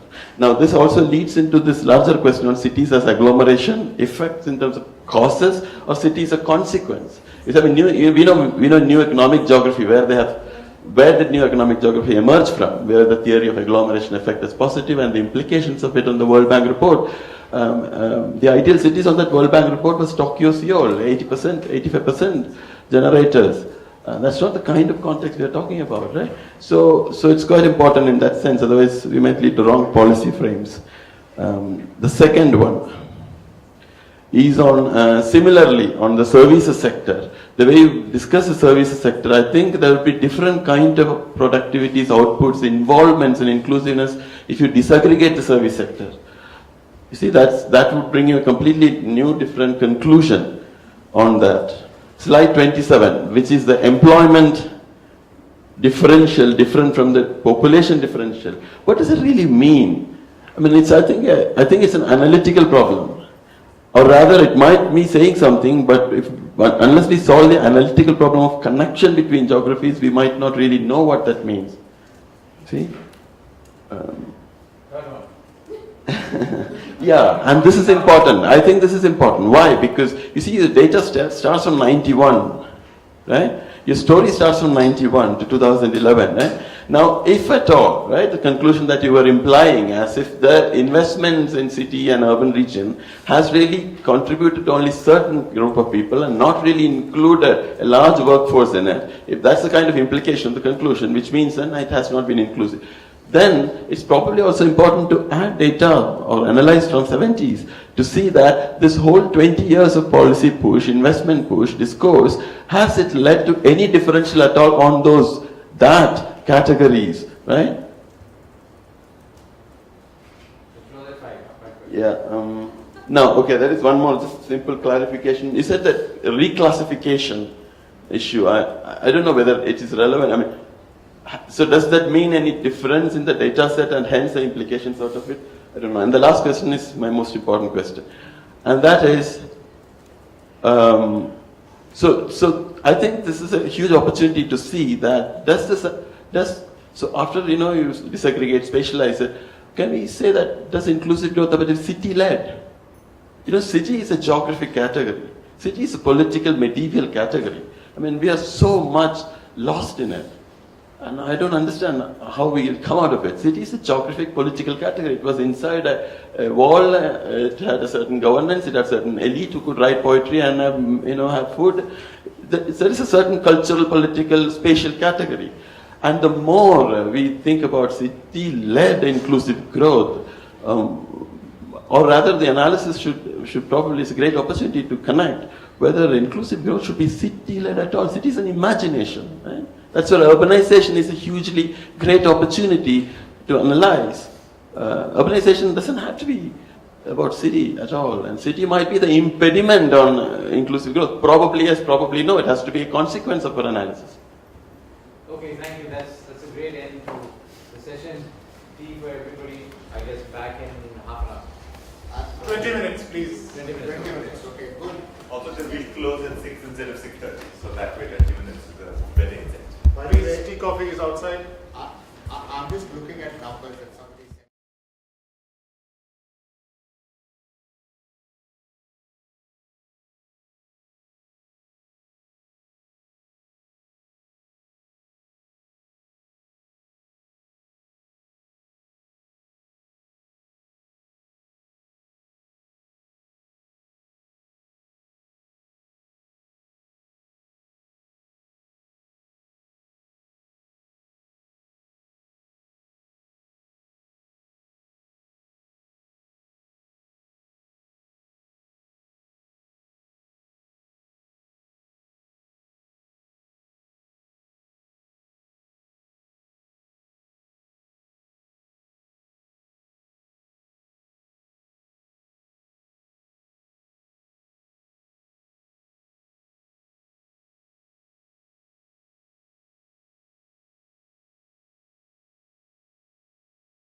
Friends in this session, so I'll just pass the mic to them for their brief introductions. I'll start with Vinay.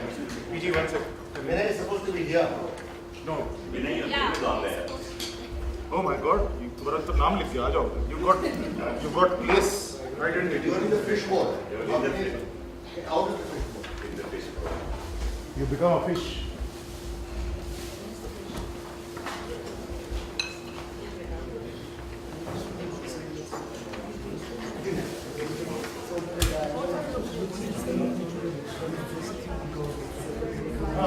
Speak, it will come on.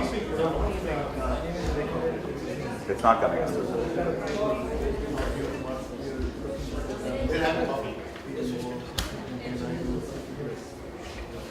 Settle down. Yeah.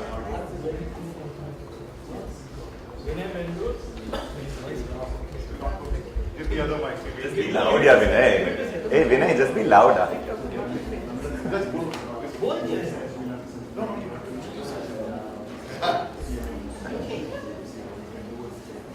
The light there?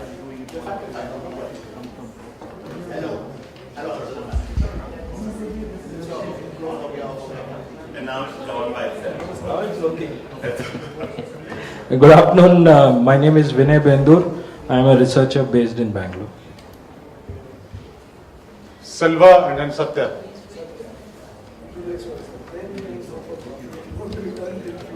Isaac Arul Selva, activist, Bangalore slums. Hi, I'm Satya. I run a company called Arusha Homes, which provides hostels to the students and employees in 3 cities. Anybody else? Okay. So the plan is, without much ado, I'll pass it on to Gautam. He will make a presentation. There are extra copies of handouts for folks who want them. Just raise your hand and Geetika will give you one. You also have some blank cards to write down questions and keep passing it on to Geetika so that it gets onto the screen at the back like we did in the morning. And we are ready to go. So Gautam. I'm going. Thank you very much. My name is Gautam Bhan. I'm with the IIHS and I've been part of the team here at IIHS that's been working on this paper.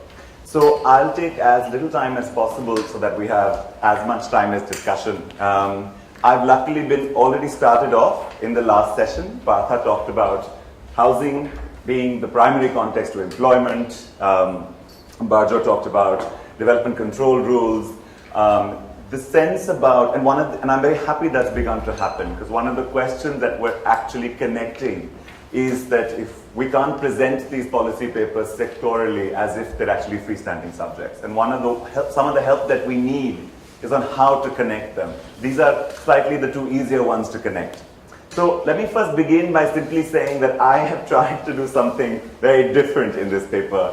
And our team together has been focusing on challenging ourselves to put down our neck on a platter and say, here are what we think you should do.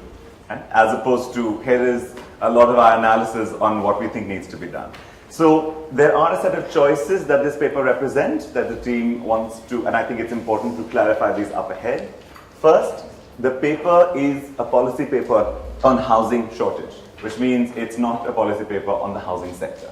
And I think that choice is particular, and we'll come back to discuss that at the end.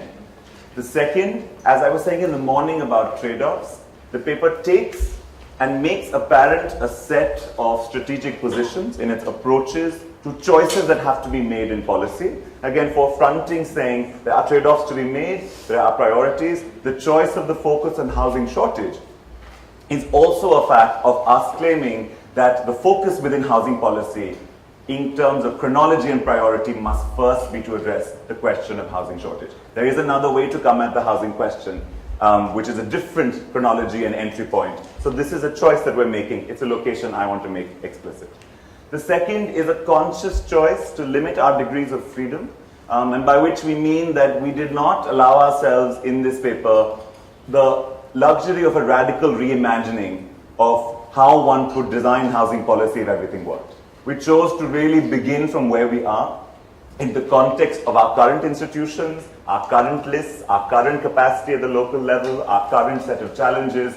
And so to really begin and say, if you begin from where you are, where can you move? This means that many of our propositions are not nearly as how do I say this?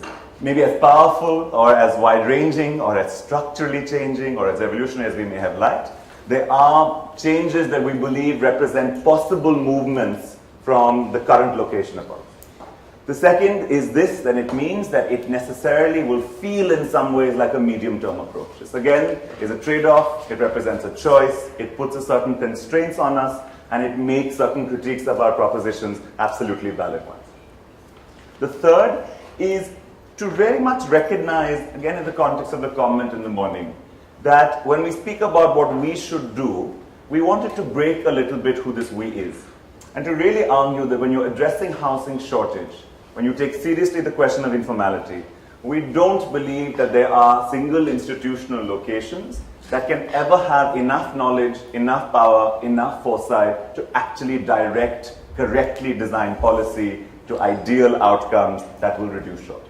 We see the housing shortage question as a deeply contested space with multiple actors, only one of which is something called the state in its various factors, only one of which is something called the market represented by developers, only one of which is auto-constructed, self-built housing by people who live in housing themselves.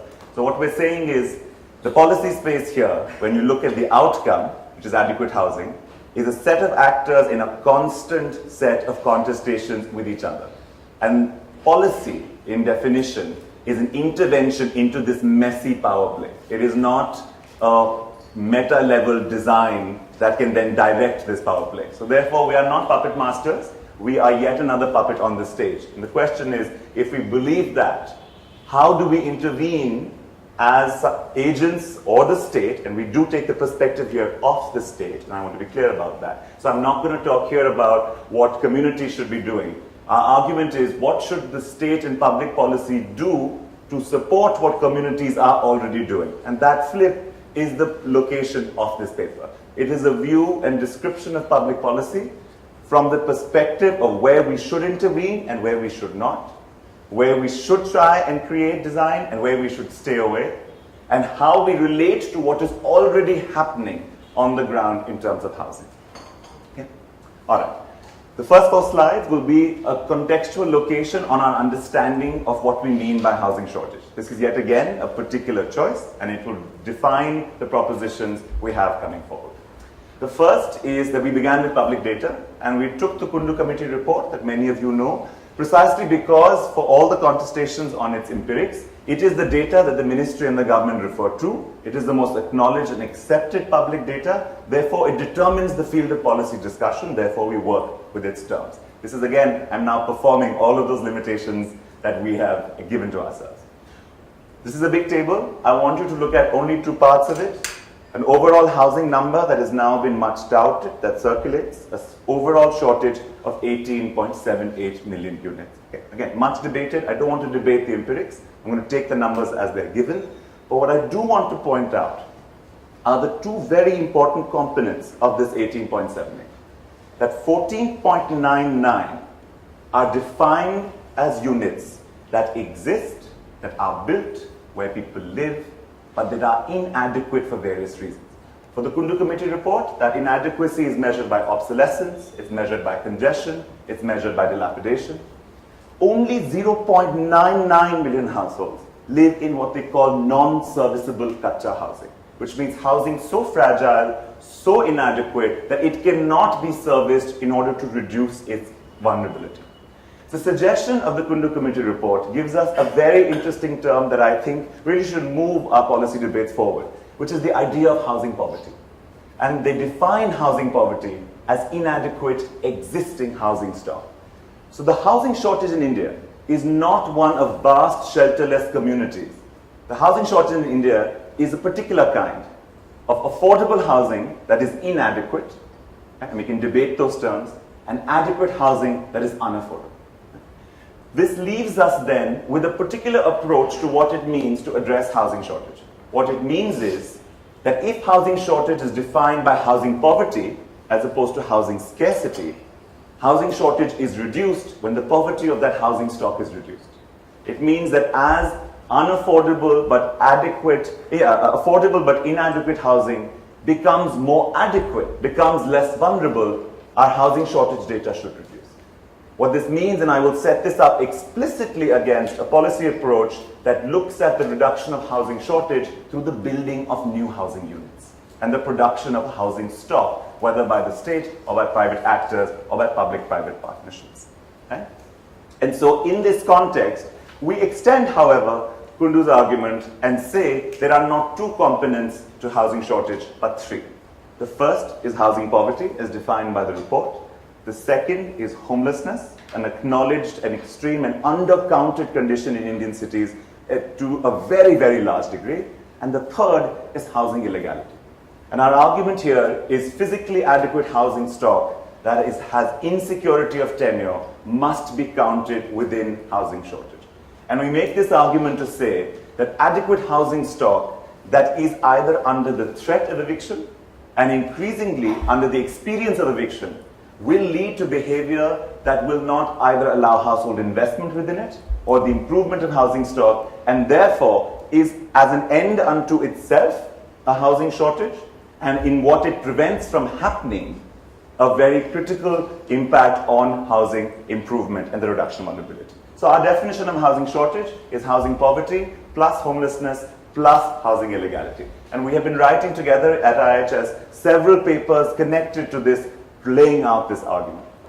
Last bit, what is the realm of affordable housing?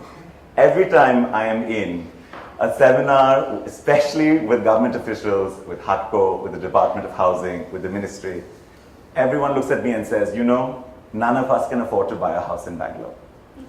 Now, I will admit that I cannot afford to buy a house in Bangalore, but I will insist that my housing shortage is not the shortage of affordable housing. Nevertheless, it means we must bind not the question of not being able to afford the housing we want or would like versus the ability to afford a housing that represents some negotiation or agreement on what we call adequate housing. This agreement is wide-ranging.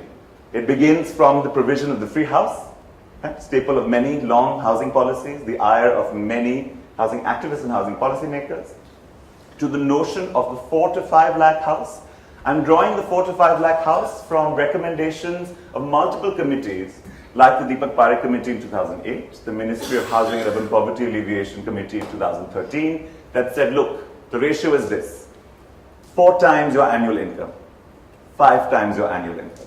So if you're an EWS household and you make 1 lakh a year, the house you can afford is 4 lakhs a year. If you're an LIJ income household that makes 2 lakhs a year, the house you can afford is 8 to 10 lakhs a year. Right? We can argue about these numbers, but again, those are the terms in which policy is being debated. No more than 30% of your monthly income is rent, no more than 5 times your annual income as house value. Beyond this, there is not a question of affordability. Right? There is, however, the upper end of this segment. The Reserve Bank of India gives priority sector lending funds to developers who make affordable housing. In that, all housing stock under 25 lakhs is also understood as affordable housing. Right?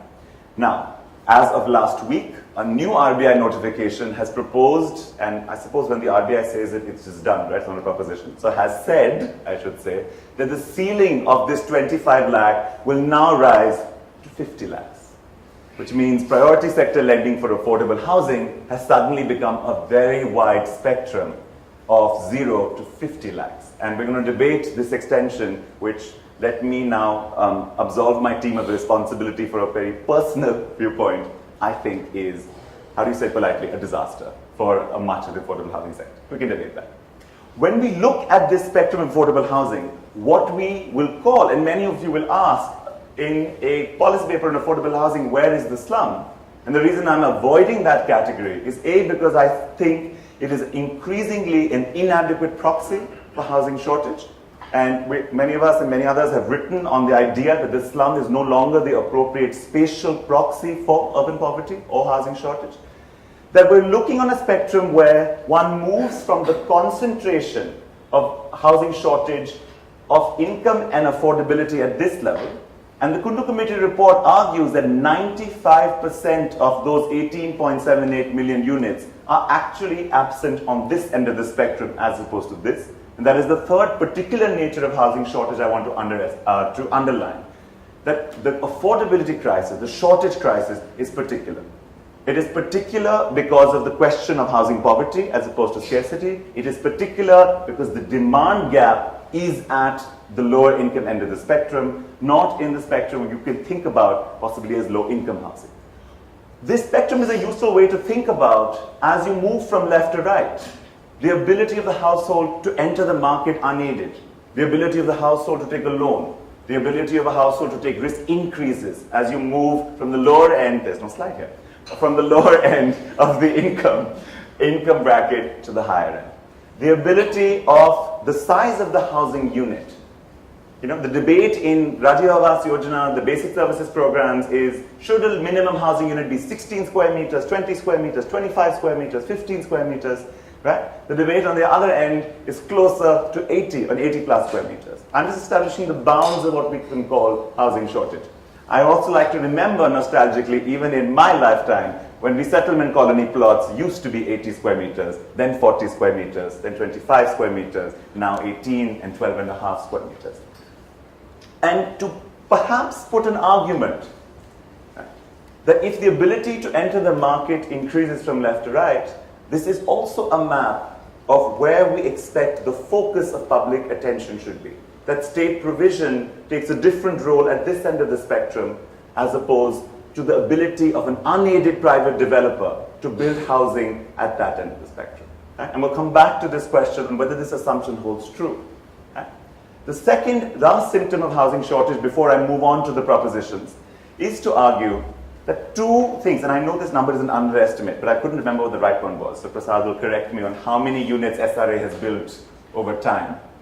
Give me a sense. Is it more than 60,000? More than a lakh. So say about 100,000. That's what I thought it was. I thought better to go short. To looking at if the question of how, and I'm just underscoring the point about how building new housing units is not the answer. Because you're looking at a situation where 120,000 units, despite falling migration rates to the city, do not see a 1% reduction in Bombay's slum population. You're looking at a case where all across Karnataka, we see units built, provided for in ground plus 3, not even ground plus 7, 10, 20 like Bombay does, ground plus 3, with occupancy rates in Karnataka of between 10, 25, at the most 35%. Which means that the housing we are building and providing as housing policy is remaining unoccupied to those that are coming within it. And this goes back centrally to the question that Partha flagged, and that I will come back to, is that people come to the city for work, they don't come to the city for shelter. People choose housing on the basis of its proximity and ability to create livelihoods and lives. They're not interested. The trade-offs that they are making, the trade-offs we must listen to, are the trade-offs to accept, as Partha said, shitty services for proximity to schools, proximity to education, proximity to work. Right? So if those are the symptoms, what is our diagnosis? Our first diagnosis is we should not use very light greens on PowerPoints. Our second diagnosis is we should have backup handouts that have harder ink on paper. So I'm going to direct you to the paper and not to the slide because I cannot read that at all. All right. So can I request someone to mirror this slide here just for now, and you can go back to it later if that's possible. My apologies, that's unreadable. So given this understanding of housing shortage, given this set of context, what we propose is a set of 7 propositions. And those 7 propositions are interlinked. And the handout that I have given you, because I will not have a time to go through them, presents you 7 figures that give those interlinkages. So if you look at the various arrows that tell you how they're connected, because I know very much that there's no way that an integrated development model, inclusive planning, and entitlements are not connected to each other. So those connections are laid out in the series of maps in your handouts. I'm going to treat them separately for a while, and for the next 20 minutes, I'm going to take you through each of them, suggesting to you that they work together as an overall framework to address housing shortage. But each of them also represents a particular entry point that in and of itself will make a dent in housing shortage. Which means if you do one, it's one punch into that mess I was talking about. But if the more you do together, the greater the impact into the set of housing shortages. None of them absolutely require the others to work. Some of them work much better if chronologically a couple of them come before. Okay? So that's the method. What are these 7 frameworks? 1 is to build an entitlement framework. 2, and I'm going to link this strongly to what Partha talked about yesterday, about the question of what social security rights should urban residents have. This is very much connected. We're in a situation where rights to food, education, and information are solidified, but rights to work, shelter, and housing are not, right? And particularly in urban areas. And I'm also going to argue that the proposed, I don't know what will happen to it now, the proposed Urban National Health Mission had precisely a framework that mirrors what we suggest here. A universal, aspatial right to health that did not require either proof of identity or proof of address. A very critical idea of how a universal entitlement works in the city frame. The second is the development of what we call an integrated development model. And this is our argument in saying if you're going to build, redevelop, resettle, or upgrade housing, you have to upgrade not the housing unit, but the entire set of connected components of housing, including work, livelihood, and mobility, that make housing livable, as opposed to make housing just a unit. The third is to make an argument, and I'm going to argue here against an unnamed ghost that haunts us all, who I will not name, against a titling focus and saying the focus should not be on title, but on security of tenure. And that titling is one form of security of tenure, but it is certainly not the only one. And we will suggest many others. The fourth is to pick up again on what came up earlier, the notion of inclusive planning, including inclusionary zoning, and I'll come back to what we mean by that. The fifth is to integrate housing into development planning. And this goes centrally back to saying that if we keep addressing housing as a sector, we're going to be unable to address precisely the reasons why housing policies have failed. The sixth is to let communities lead. And when I say let communities lead, I basically mean to acknowledge that it is communities who have until now led, and we need to think about how to strengthen that process. The reality of the Indian housing situation is that a majority of our housing stock has never been built by the state.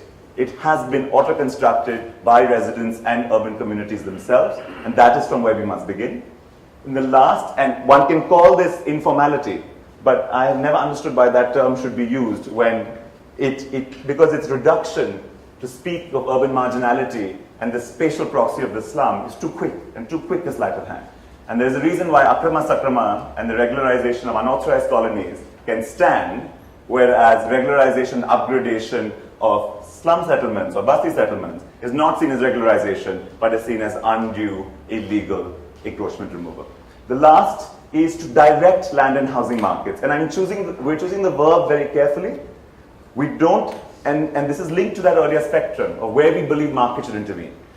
We are not saying that private developers and the unaided market or public-private partnerships do not have a role in addressing housing shortage. We are saying that the role that those should play must be directed to a particular segment of the housing shortage, and that it must be done in relationship to the action of housing policy that should be unaided and separate from the public sector. So, over the next 15 minutes, I will just take you quickly through what these are. How do you build Proposition 1, an entitlement framework to housing? You can do this in two ways.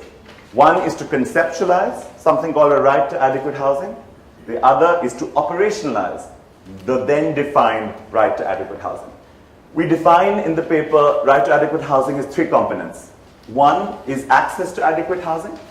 The second is universal access to basic services. And the third is secure tenure, which means that any right to adequate housing has to have a combination of these three elements. In the paper, we discuss further how such a right could be formulated, who would formulate it, at the central or the state level, through what law, under what constitutional provision, under which list. And it's a detailed, and as I said, very realistic argument, because several of us were asked by a committee of the Law Commission saying, if we formulated a right to housing, under what list would you argue it? By what legislative competence would a state legislature introduce? And we made an argument about the entry on social and economic planning and took that entry route in. And we can come back. And Dr. Mohanty is quizzing his eyebrows. I know, it was a contested decision. But I'm just showing you what's in the paper to lay out. The third I want to suggest in operationalizing a right to housing is that there are many ways to get the substantive effect of the right, even if the right is not textually incorporated into the Constitution. And by which I mean, if you expand work-based entitlements, which means you link either formal or informal work as a status and say because of one's status as a worker, one is given certain entitlements to housing that are provided either by the state or through the employer, then you create a set of rights to housing that don't need a fundamental right to housing, but give you the substantive effect for at least one section of the population to housing. And I stress that this can hold both for formal and informal employment, taking the example, for example, of the Construction Workers Welfare Board Act, where a construction worker who's registered can use the welfare board to access entitlements as opposed to go to his employer, especially if he's a daily construction worker that works. Now, I'm aware that the Unorganized Social Sector Social Security Act was a non-starter. I'm aware of the trouble of construction welfare boards.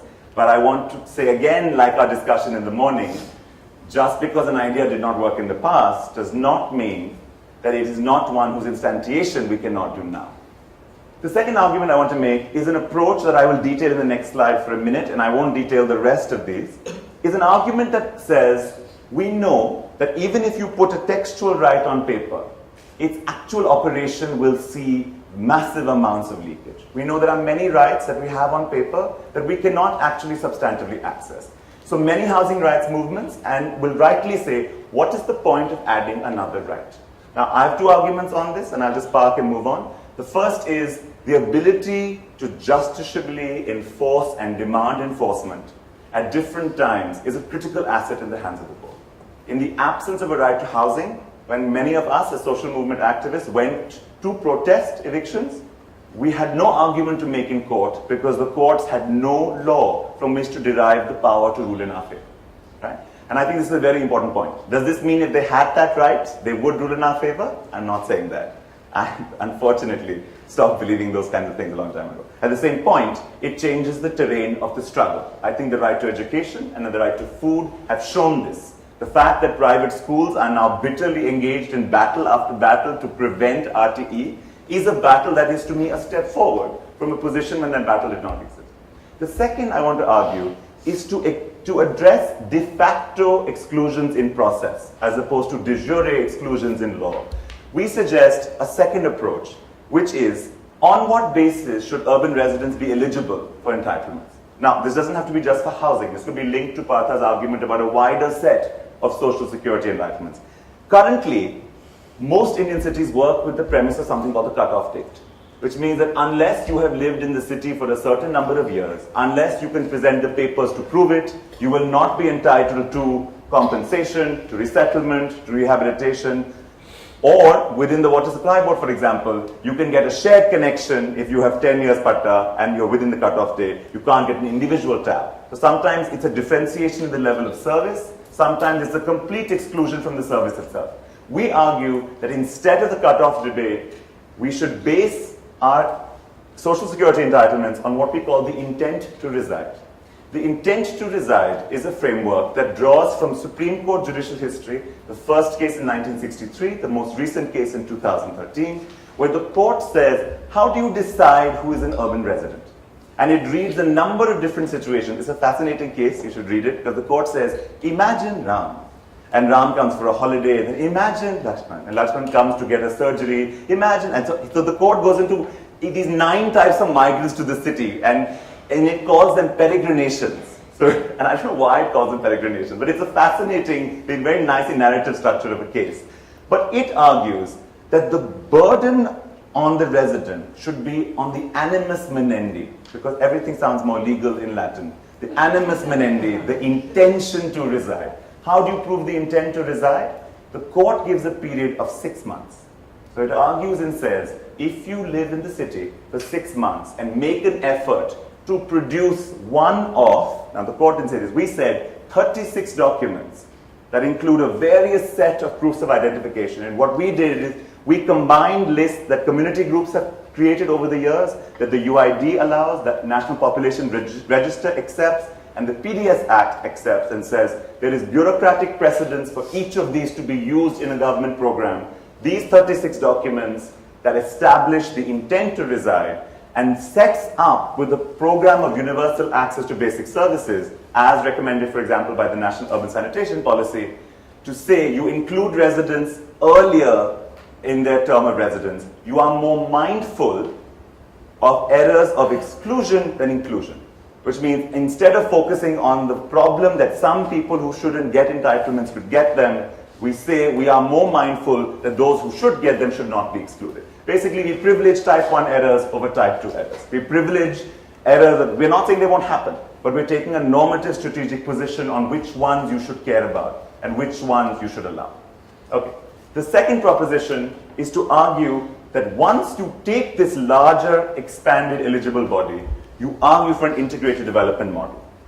What we mean here are 4 key things: that we focus, as our policies have long said on paper but not practiced, that you upgrade existing inadequate units, you do not build new ones. The second is that you move beyond the housing unit to the design of the settlement. The third is that redesign, redevelopment, incremental redevelopment should be a redesign that takes into account that housing are spaces of work.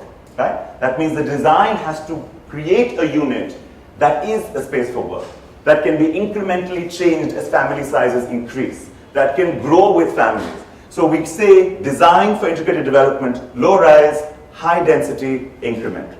Units that are flexible, units that can grow, and all we are doing here is paying attention to how families have already always built housing.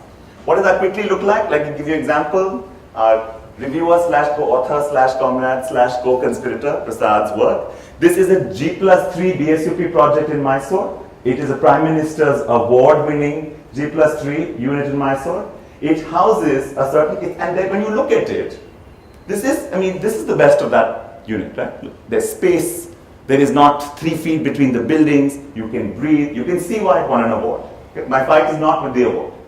If you take the unit of how this is built, there are 256 houses in this settlement, and I'm answering here with this redesign a critical question in saying, how do I accommodate the same number of households in low rise? Isn't it that higher verticality gives higher density? There are population pressures. The diagram what we're showing here is that if you take a housing unit that is built on the 25 square meter specifications, you take each block, you replicate this block right here, and you redesign it so that you take a lower ground area. We've reduced the footprint. We've gone to 11 by 18. So we're saying this is 198 square meters. It's not 300 square feet, sorry. It's 198. It's not 300 square feet. But it's a single floor, which means you have the possibility of an entire incremental second floor. Right? So you accept a lower footprint for an overall larger area, eventually and incrementally over time. This allows you to take the same land plot to get the same number of families in the same site with open space left over. Right? And part of this is one design, this is one example. The idea is that the connection between verticality and density is one that design has many, many solutions to. And the assumption that you go ground plus 10 to house 250 families because there's scarcity of land is one that we want to say design can make a big dent in. I won't go back into the other integrations because I want to keep moving. Proposition 3 is to move from title to tenure. Our basic question here is, the minute you look at transferable full individual titles and built housing stock enters into a very unequal housing market, you will see an instant shift of housing stock intended for poor households being modified, resold, and circulating at the upper value of the housing chain. There is no mechanism in policy to prevent the function of the market to its logical end, because that's the representation of an effective market. Right? The demand will pull it up, and you will not have the households at that sector. What we want and what we argue is that the international experience of large-scale housing shortage programs, like in Thailand, like in Brazil, where large-scale housing shortage programs have been done at national scales, have shown us that some form of collective community and restrictive titling, innovations around giving secure tenure without necessarily giving full exchange, thereby maximizing use value as opposed to exchange value, enables communities to what we're calling buy development time. These are imperfect solutions. Why do I say that? Because it means when you buy development time, the long-term uncertainty of tenure does not go away. Right? You can buy development time by a 10-year no eviction guarantee. You're not certain what will happen in the 11th year. What we're arguing is 10 years of security represent a generation that goes through school, infrastructure that is upgraded, and as communities upgrade, evicting them even when their formal lease expires becomes more difficult. What we're basically saying is informality doesn't just work to exclude people, it also works to include them. Therefore, we know that upgraded settlements are harder to evict. There's no reason why they should be harder to evict. They just are, because politically it is very hard to break a basti that has grown over time. Okay? It still will happen, but our argument is that it will happen less. I'm going to give you just one data point to show you from Thailand's Ban Mangkong program, one of the largest national level housing upgrading programs. When you look at the title that was given, unlike our housing policies, these are not individual titles. 34% were cooperative ownership with title that over time enters. 43% are long-term leases. And I also want to show, very importantly, that 21% were innovations in planning, from short-term leases to a new zoning category, new title category that was created by communities saying, just give us a permission to use land. Okay? A permission to use land is a municipal innovation that says, I can't figure out a way to give this to you, I'm going to give you a permission to use land. Okay? The Ahmedabad Municipal Corporation, the slum networking program, gave a 10-year no eviction guarantee. That's like a permission to use land. It is the formalization of an innovation that gives tenure without giving up land ownership, without giving up title. Okay? All right, proposition 4, I'm way behind. Okay, to institutionalize inclusive planning. We can discuss more of this. The second part to the land question, right? And you'll see that implicit in what I've been saying is that if you look at upgradation, you don't have a question of where is the land, because communities have already found that land for you. They have occupied it, they have built it over time, and because they have remained there, they are showing you that it is close enough to livelihood and mobility to be livable in its connections of employment. The job of inclusive planning is to protect their ability to stay on that land, to buy them development time, as we said. The ways you can do this can go into a set of propositions that we argue in detail, from mandatory reservations of land and housing stock, and I'll talk a little bit about this in the next slide, from inclusionary zoning practices. What do I mean? I'll give you one more example. The Brazilian city statute in Sao Paulo created a new zoning category called the zone of special social interest. The zone of special social interest was used as a ring fence around occupied favelas and incorporated land to buy them various sets. Right? So it's, again, a formal protection that does not seek to fully formalize or regularize, but simply ring fences and buys communities' development time. And I say this because these practices are possible by planning and municipal authorities, even partially, even without full decentralization, even as they stand today. There are some more ideas we can discuss. I particularly am fond of thinking about transfer development rights, which we have used very often in public-private partnerships, but have not used in intergovernmental land transfers.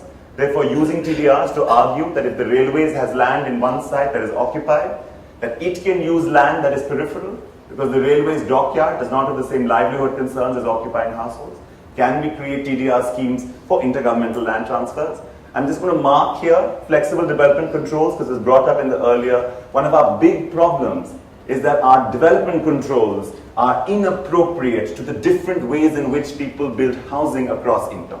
So that resettlement colonies, unauthorized colonies, category colonies have the same notions of setbacks and parkings and materials that make all the building innovations by low-income communities in a constant friction with laws and rules. The second question is not what the appropriate development control is, but also when it should be applied. So we're also arguing that when households build incrementally, they should comply with development control rules incrementally, which means 10 years from now, you must reach this threshold. Not today, but 10 years from now. Okay. I'll just quickly talk about affordable housing policies. As a new paradigm that is entering, Orissa, Rajasthan, Karnataka have all passed policies called affordable housing policies separate from the basic services in urban poverty programs, separate from the slum upgradation schemes. What are AHPs? They are focused in some sense on directing the private sector. They are focused on the upper end of the affordable housing spectrum, but I would argue that they have very strong implications for planning. Because if done right, they can help us ask this question. If you want to direct land towards affordable housing, what we're doing is saying the market, the land market in cities is not a simple, unregulated, free-hand demand-supply equilibrium. The land market, like all markets, is structured. Okay? I know Karl Polanyi once said, markets are planned. What did he say? It was said, markets are. I will remember it and tell you. It's a very appropriate quotation. Please remember to insert it at this point in my narrative for full effect. I just can't remember what it is now. So, free markets. The idea that Polanyi was basically making is that this notion of the free market that is not bound is fictional. Every market is structured within which it then operates in free market principle. So what we're arguing here is the affordable housing policy is currently one of the strongest policies in the hand of state governments to direct the supply of land, to take some land off the market, to direct land to particular use. This is the founding, well, either the founding fiction or the founding hope of planning, that we can construct the land market by directing its use. Meera is looking appropriately dubious because the history of mandatory reservation and planning has been dismal. And I absolutely agree with Meera, and she's absolutely right to look at me and say, how are you in 2014 going back to this? I'm going back to a lot, actually. But I think the affordable housing policies in some states, particularly Odisha, which has started reserving land at the zonal plan level, which is something that our previous mandatory reservations have not done, will suggest that it may be a policy instrument, again, whose time has come. Okay? I'm going to mark just two questions here. What do you reserve? Do you reserve land?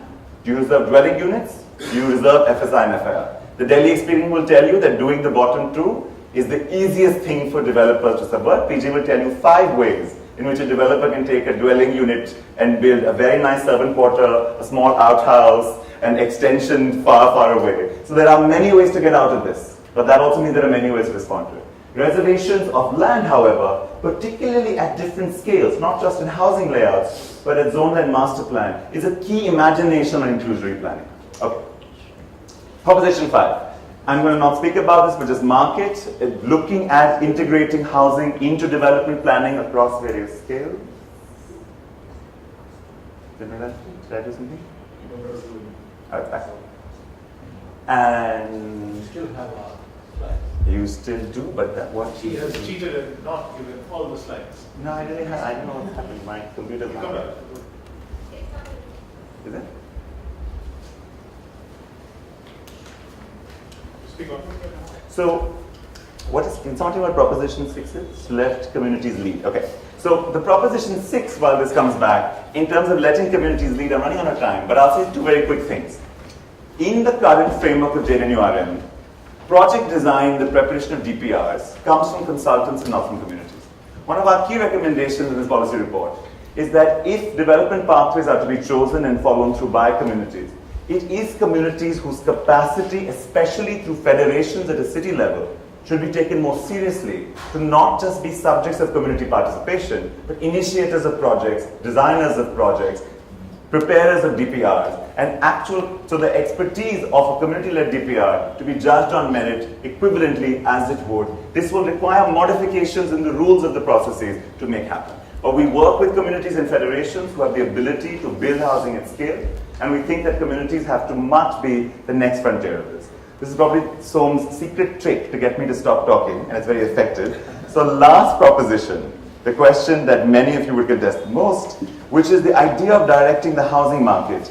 And this is very much us suggesting a set of ways that incentivizes, regulates, and prevents, and directs private investment and developers to particular ends of the housing market, suggests ways that block developers from building in the 15 to 25, the 7 to 12 lakh range for housing, to suggest ways that performance can be improved, to think about regimes of valuing land, to think about larger systems of economic growth, and I'll mark that at the end. And I'll end by saying, to answer Burjo's earlier question, is this, I hope it's not too abstract, for the last 2 sets on your handouts, for each one of the 7 propositions, suggests what central governments must do, and on the last slide suggests what state and ULB governments must do in order to make these various... Can you close that now? Yeah, that's my tester. You can please go through that. Thank you. That is my very good friend Mario, who read the housing paper and made that face. So you can tell about its impact. Okay, so I will stop here. So the arguments that we have here, so the handout that you have has these three elements: the overall frame, the intersections between the frames, and at the end, the last two about what we think governments at various scales should do in order to get various parts of this frame to work. And I'll say one last thing in closing, is that I think the one slide that I do want to be able to show you is to put down the set of questions that, can I just read it off here? Just show it to me here. And no. I just want to see the last slide. Is to argue that the set of choices and assumptions that we laid out are also assumptions that I would really like you all to push back upon, because they do limit what we're able to do. But I want to stress again is that none of us mean to say that all of this has to happen at once. Each one of these propositions, each one of them, each part of each proposition has independent value in moving generally towards. So as Armal would say, it will allow you to fail in more interesting ways. And I think that there is a lot of merit in thinking about policy design incrementally, the way communities build housing incrementally. You should plug right in. Thank you. Just leave that up. So the question that I wanted to leave you with is, yeah, there. Click.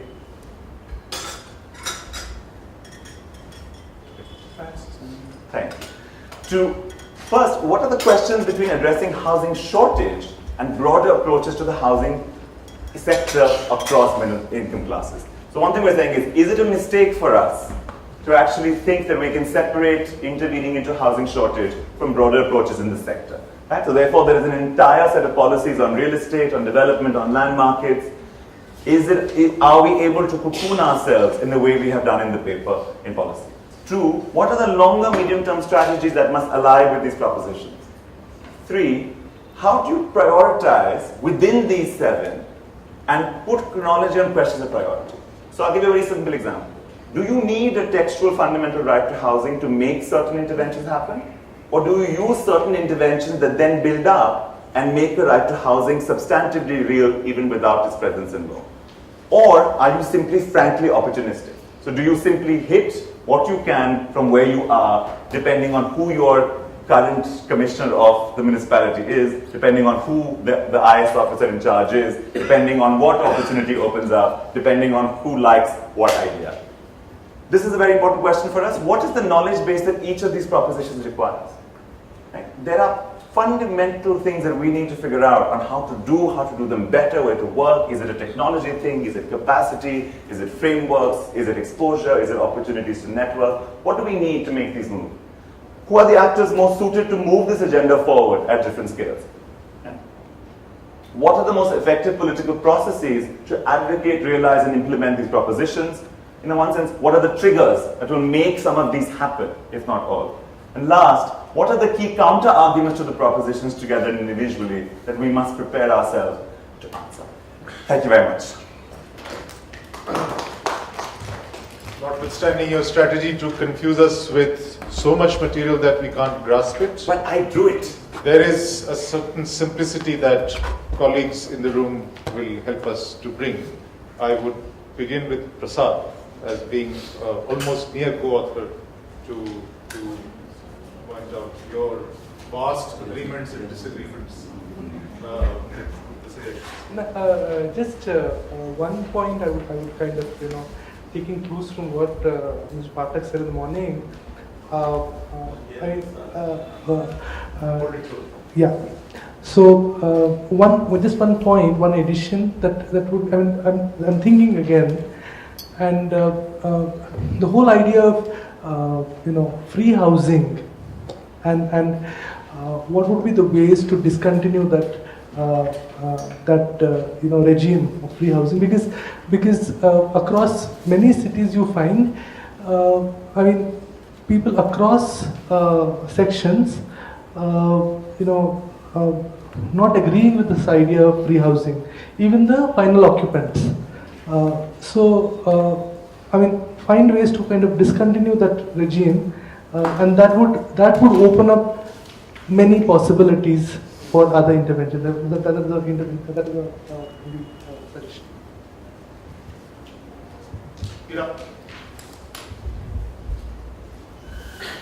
I don't know what to say because we have said all this before for many, many years.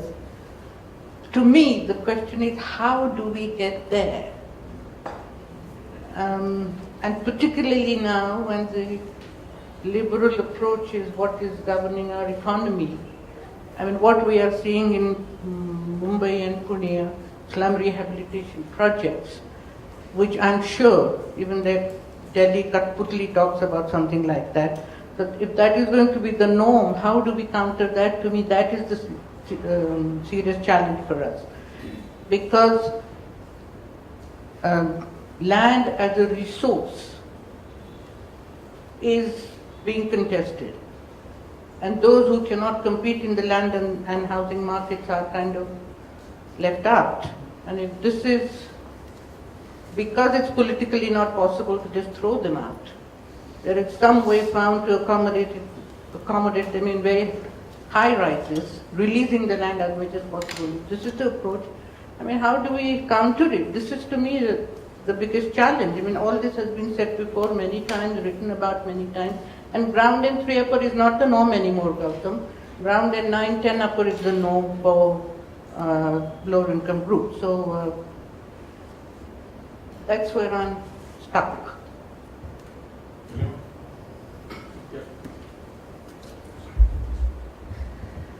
Yeah, I don't have agreement or disagreement. What I feel is that, a particular proposition doesn't suit all situations. And so therefore, what we have been experimenting with is housing strategy for a city. So each city is so unique and its problems are so different that, if incremental housing works in one city, in other city it doesn't work. So generally we try to pick up a city, Mumbai, Delhi or whatever, and then try to say that, it doesn't work there, so it doesn't work anywhere. So I think we need to really find out for a specific city, diagnose the problem and work out strategy, be it land, be it housing finance, be it development regulations, shortages or whatever. In this housing shortage report, we found Maharashtra had more vacant houses than the shortage. So actually there is a housing supply, but it is misdirected. So somebody really needs to look at the entire spectrum of housing, starting from the lowest poor urban informal housing to real estate, because I think that's all integrated, and it is integrated with the urban development. You can't really separately think about. You look at the spatial analysis of housing, which is located where, what is improvable, what is not improvable. You talked of incremental housing, and I was a great supporter of that, but in certain cases we found that it has created structurally unsafe housing, because people keep on building over a period of time so intensely that, one little earthquake and the whole thing will crumble down. So one has to really think of what will work for what densities. Like you showed the example of densities. Maybe for a threshold of certain densities this is best, but when the densities go above that, then I think these solutions just don't work. And so, and when you talked of informal communities, I have my doubts whether there is a community, it's agglomeration of people. I don't think many of these informal areas have communities. They come together to fight the government for regularization. Otherwise, they are quite disintegrated. So for development purposes, they don't come. For control purposes, they don't come together. So this is a very important finding, which in this perception of security of tenure, very popular, and I had challenged this in my work. And I found from the ground reality that ultimately, even if you give 10 years security or say permission, in the 11th year, the chief minister can ask demolition, and the courts will support it. And then where you are, all the investment, all the confidence gets lost. I don't say that it is desirable, but that has actually happened. So sometimes the courts are deciding the policies and say, where is the law? I mean, you know, all the court judgments. So therefore, some kind of a legal backing which supports them to fight in the court of law and disposition, that becomes very important. Thirdly, we have recently done a study of real estate markets in informal sector, and we found it's thriving. Even a jukki is sold, bought, built, rented, everything. Maybe not in small towns, but in bigger cities, there's a thriving real estate market, even in the informal sector. So it's not all is good. So if rich men are making money, why not the poor? So everybody is capturing whatever possible space. And in the process, the kind of housing that is getting built is absolutely undesirable from environmental point of view. No light, no ventilation, no access roads. If there is a fire, the entire settlement can be in threat. So the fire engines can't even enter that. Earthquake, Delhi is earthquake prone. Many of the areas recently we studied were subject to flooding, where sinking of buildings are likely to take place and where people have built 4-story. So there's a sudden collapse someday. So I think we need to really rethink in our own context for a particular city, what works and what doesn't work. And work out a 10-year strategy where role of real estate, role of governments, role of local bodies, role of infrastructure agencies, development control regulations for different types of, like Nagpur we saw very good slums. There is no need for resettling them. There is no need for any BSUP, except that the SRA doesn't have a mandate. The SRA has only mandate for the rebuilding. They don't have a mandate for improvement. Simple, changes in this entire thing can really work magic. Again, Nagpur, I'll tell you, the land prices are so high that people can't afford it. We found that only redensification will work here. Converting plotted development into apartments. No new lands can be taken. People who have invested in land are losing money. So I think what I'm trying to stress that, whether it is Ludhiana, whether it is Nagpur, it's Raipur, each city is very, very different. And they have different state legislations, different municipal laws, different enforcement capacities. And so therefore we need to work out city-specific housing strategy for midterm, 10 years, so that you can integrate all these factors. Thank you. I'll ask Colin for some fresh perspectives on this. I'm really nervous to verbalize my thoughts. It's such a not very fun. Go on, speak on. Okay, so I'm very nervous to verbalize my thoughts in such a knowledgeable group, particularly since I've been here in India for all of 3 days, and IIHS has had me yoked to meeting. Had me yoked to meeting after meeting, and all I've seen is the hotel in this room for 3 days. So why I thought I would say something is because I wanted to answer your first question, and I think the answer is no.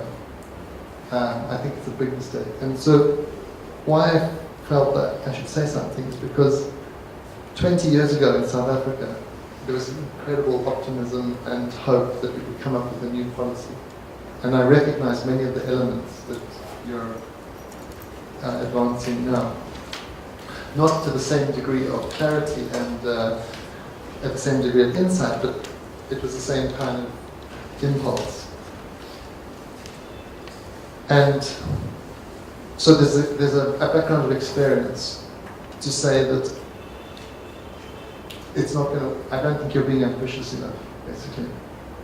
So the problem comes in at a conceptual level, because I can't engage in the details, I don't know enough about the Indian situation, but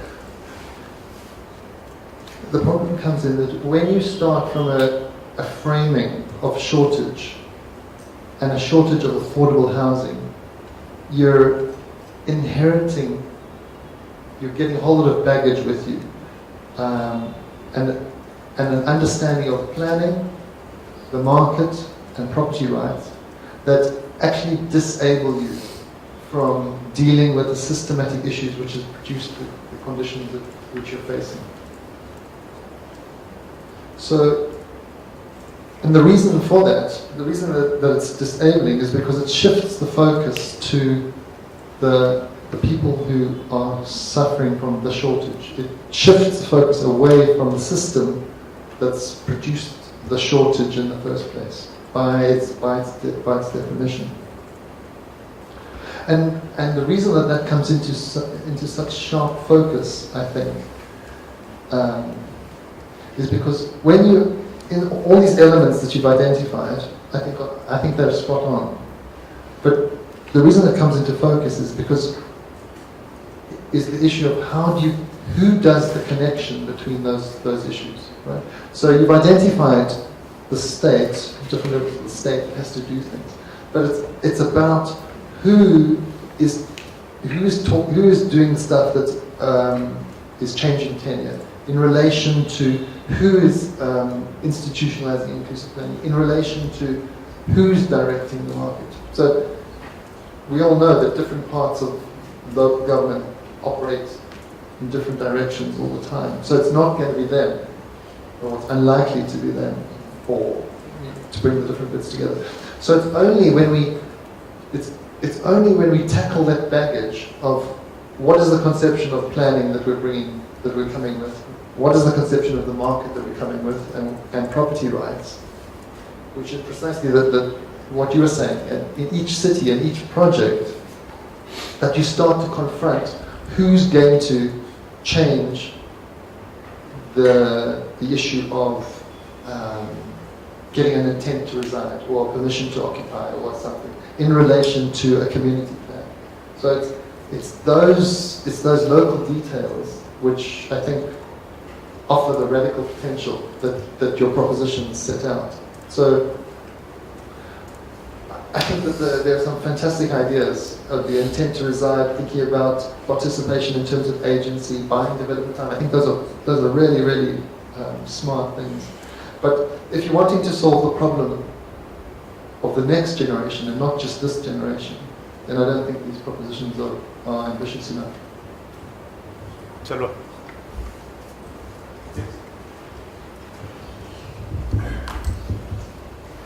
Arul Selva from Bangalore. This is nicely presented document, but from 80 till today, majority of the housing rights movements and slum dwellers speaking same thing, but government is not listening basically. So that I want to put this question in a different way. I want to put this question in a different way. The people, those who are affecting with the housing shortage, have to ask the people. The people are who in the Manu's hierarchy. Okay. So if you ask this question, so you'll get definite answers. One, because in Bangalore, I want to quote one example. When Dharam Singh was CM, 2 children are drawn in a tank, construction site tank. Those are died. It was reported in a newspaper in a crime area. Just 4 lines. The 2 children are accidentally drawn in the tank and died. Police was filed a case, FIR against the leader. In the same week, one boy died in the Indranagar, electrocuting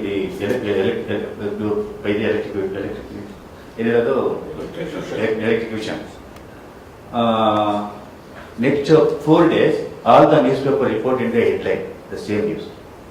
One boy died. All the newspaper reported, and CM went to his house and made some guaranteed, and whole Bangalore city, all the cables were scattered. The cables were TV cables, basically.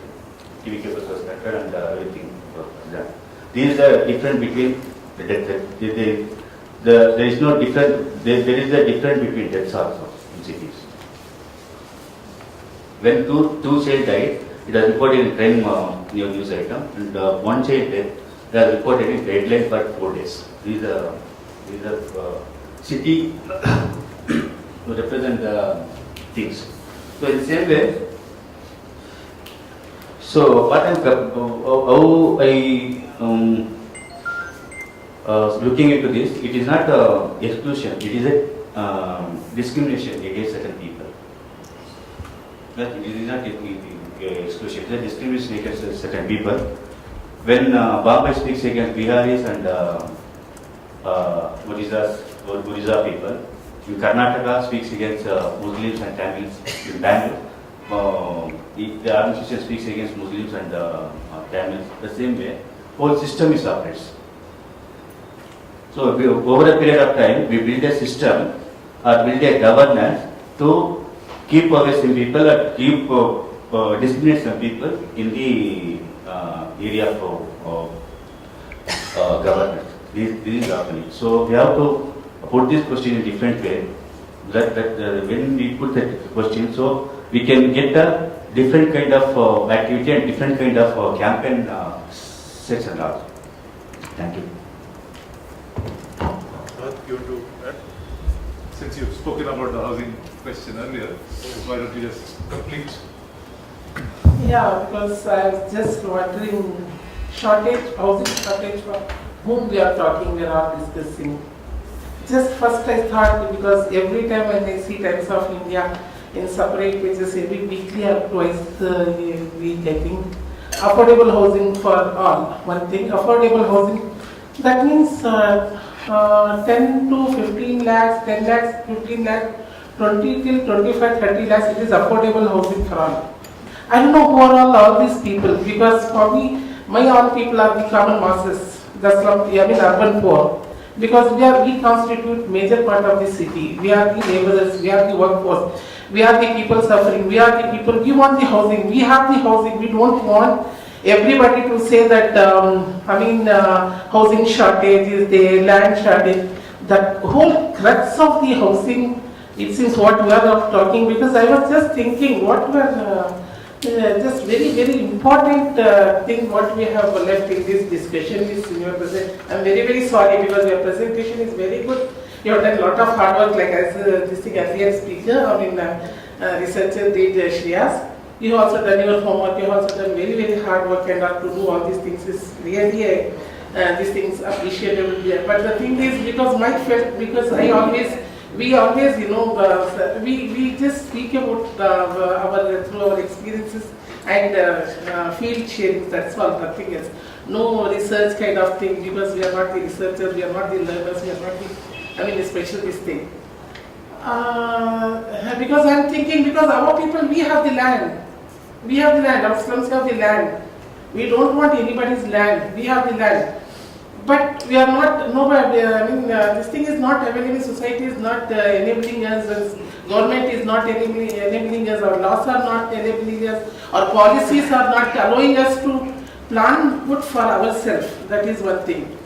We don't have the resources properly allocated to us. There are resources which is, available through so many forces, say politicians and all, but our people, we people do not get the entire fund what is allocated under the same, this thing policy or a scheme or whatever it is. So suppose if 5 lakhs is allocated, we will not get even more than 2 lakhs rupees. Less than 2 lakhs rupees, what will you expect? Because our income is this much. Though we are serving for 20 hours a day, 15 hours a day, 18 hours a day, we are the hard workers, but we are unable to, earn such kind of big this thing. Suppose if you are thinking affordable housing for, because when you see, I get really laugh, 20 lakhs rupees is affordable housing. We can't afford 20 lakhs rupees. Per month, how much we have to, 10 to 15,000 rupees we have to pay at least for 15 years. 10, 15 years. Is it affordable? It is not. When we take it from the loan basis and whatever it is. So, because in cities like Bangalore, what is happening, though we have the land, Though we have the place, though we have the everything we have, but the government planning is, as said, all infrastructure, major infrastructure like flyovers, metro, everything they plan so that to encourage our places, our slums, what anyaya, really injustice, because that is what hurt us, that is the thing. But nobody questions us. Straight we come to the housing.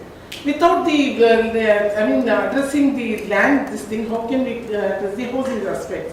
Because we know several housing projects is being done here in Bangalore, several the periphery, like Srinivaspura, in the this thing, so many, because I have visited Kudlu and everywhere. Thousands and thousands are vacant, but still people are not occupied. They are hesitating to have occupied because of that, I don't know, because people are not identified properly, not briefed properly, awareness is not created, this thing is not given, facilities are not given, it is not inclusive, as you said, no school, no water facilities, no market, no workplace, nothing is this thing. If you take a person from here, a person, domestic worker and laborer here, working in the city and earning some 2,000-3,000 rupees and this thing, maintaining the family. If you take them 20-30 kilometers away from here, put them on the Bangalore, what will happen, sir? That is the thing, people are not accepting that kind of development. So people should be involved, because people, we are not such kind of thing, because we have the land, that is not recognized at all by the policy makers. That is the thing that has to be recognized. Please address this before addressing to housing. Affordable means please involve the people, the communities, they know better this thing. The 10-15 lakhs is not the affordability. Just very small amount, very small amount will really trigger the beautiful houses. Just give a small house that will become 3, 4, 5-story building. Today the entire family in search of housing and rented housing and paying lot of money, occupying lot of space. They'll occupy one after the others. Because one family from here to Tumkur they won't go and live. From here to Raichur they won't go and live. Because my son have to live here only in Bangalore, somewhere here itself. His son have to live somewhere here itself. That has to be recognized. This is the reality here. I think we should recognize that aspect of housing, land. Thank you very much. Thank you very much. Yes, Sir Sridhar, Sanjay Sridhar first, and then Sir will go. No, you have your hand up first. Gautam, I think there's some really interesting points that you brought up. Just on a note on, now, I've worked extensively in northern Karnataka. The reason why the Ashraya housing failed is it did not recognize the structural strength in informal housing that villages exhibit. Because the housing, the whole system of housing functions at a network level. There's financing, there is proximity to jobs, irrespective of whether it's agriculture based or formal jobs. The fact that you take housing in isolation and go and build these grid developments and you expect people to go live there, they don't function that way. Because you live in an ecosystem in traditional village housing, and when you go lay out them as Manhattan grids, they don't function that way. So that's one of the fundamental reasons. That goes back to your point on design. So that's one. Secondly, I think one of the strategies that you might want to explore is including affordable housing as one of the metrics for master plan implementation. And more, we are pushing this. IIHS wrote the terms of reference here for Bangalore. One of the things that we are pushing the Bangalore Development Authority is to don't say you want Bangalore to be a vibrant city. It has no meaning. Yeah, you talk about jobs, you talk about reducing road fatalities. 700 people died last year between vehicle and pedestrian conflicts. You want to reduce that in the next 20 years. If that's your vision cycle, lay down very kind of quantifiable metrics, and affordable housing can be one, I think should be one of them. That's one. And then what's interesting is Prasad and I, we studied the same university. One of the things that I talk about is shelter poverty. especially with the low income. I don't know how many of you are aware of what the definition of shelter poverty is: the cost of housing compared to the total family income. When the cost of housing becomes so expensive that you make the payment for your housing takes away your money for education, for healthcare, for other pieces, and this is more kind of in your face in lower income families. What kind of financing model should we look at to address shelter poverty? Because that is one piece that I did not see in your 7 principles or the 7. Isn't the time and the thing and land? All right, there you go. So, but that is one thing, because when you start to look at shelter poverty, it addresses a whole range of issues regarding proximity to jobs, proximity to livelihoods, proximity to schools, the social infrastructure that comes in with the housing colonies, and lastly, this whole integration of housing into your master plans. I mean, this transit-oriented development is a very hot topic right now, but there is growing research on that, especially when you start to introduce mass transit. Bogota is a good example in Colombia. The fact that the mass transit functions so efficiently, it is counterproductive to housing, because it pushes, it actually does the reverse of what the mass transit is supposed to do, which is bring the low income families closer to the middle of the city and let the people who can afford to own a car and drive a car live further away, but actually the flip of it happens. So the people who don't use mass transit are actually in the middle of the city. And the people who cannot afford housing in the middle are forced to take mass transit, and therefore they're further away from the city. So there is an area, and this has an impact on housing in terms of the affordability of where do you designate land uses? What do you have a ceiling on land prices that bring in certain income groups to live in the middle of the city? And lastly, the impact of housing, especially from a risk and adaptation point of view, because this is something that especially coastal cities like Chennai, Mumbai, Kolkata as an impact of climate change, and the whole risk of the city's economy based on the fact that these cities will be first impacted. This is an area that should be, I think, considered. Thank you. Thank you.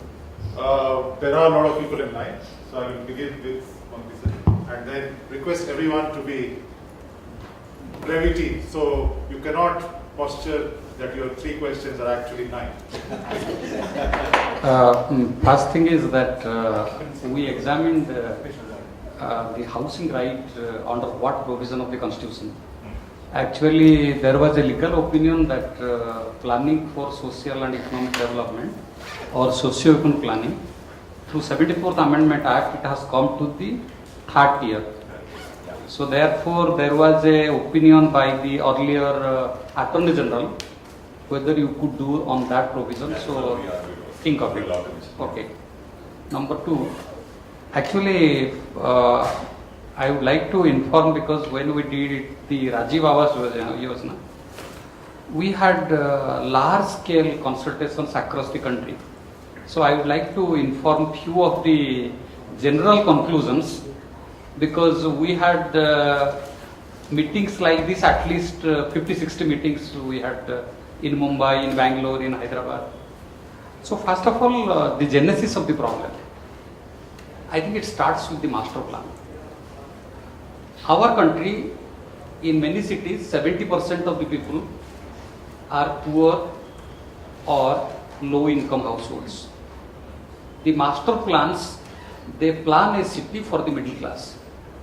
So over the year, we provided for golf courses, for parks, for playgrounds, stadiums, high income housing.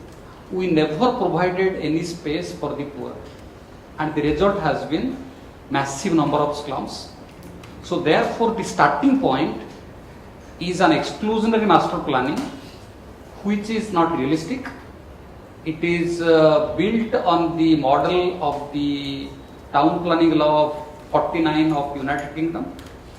So that is number 1. So therefore, you need to make our master planning inclusive.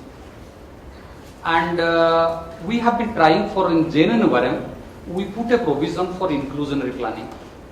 We got opposition from everybody, whether it is developers from Bangalore, whether it is, we had series of meetings. But the point is, inclusionary zoning, this inclusionary housing, it is already an established practice in United Kingdom. Section 106 inclusionary zoning requirements, if you look at Spain, if you look at United States, even the Supreme Court of New Jersey, in Mount Laurel 1 and 2 cases, they ruled that inclusionary zoning is constitutional. But in India, after years of effort, we are not able to make the developers agree for inclusionary zoning. But I think we have to have, because all over the world, people have gone for inclusionary housing. Next, development control regulations. Why should developers have to? No, we are not like, I'm telling like you create a market, like I'm not telling that you give it free. No, what I'm saying is all over the world, people don't have to agree to stop at red lines. Zoning is law. Yeah, that is, I agree with that part I agree. But my point is that when we discussed with developers, we can give zoning incentives in US and other places. They have got the system of incentive zoning. Say for example, the inclusionary zoning which UK or Spain or United States do, they have got concessions. Like it is not that the developers or the builders, they are giving something free. But anyway, so therefore I personally feel inclusionary zoning must be. And then Nidama Risburji, she made some study of actually our zoning regulations, building regulations. We need very special regulation for small lot zoning. Width of road must be 10 feet. Like, we cannot apply the city-wide planning norms to low-income housing. So that is another unrealistic. Then, when you are talking of today, for example, India is only 30% urban. We are going to, by 2050, we are going to become 55%. So the question is that why not look at the new models, transit-oriented development. For example, in transit-oriented development, if we are doing commuter lines, for example, between supposing between Tokyo and Kyoto, it takes about 1.5 hours.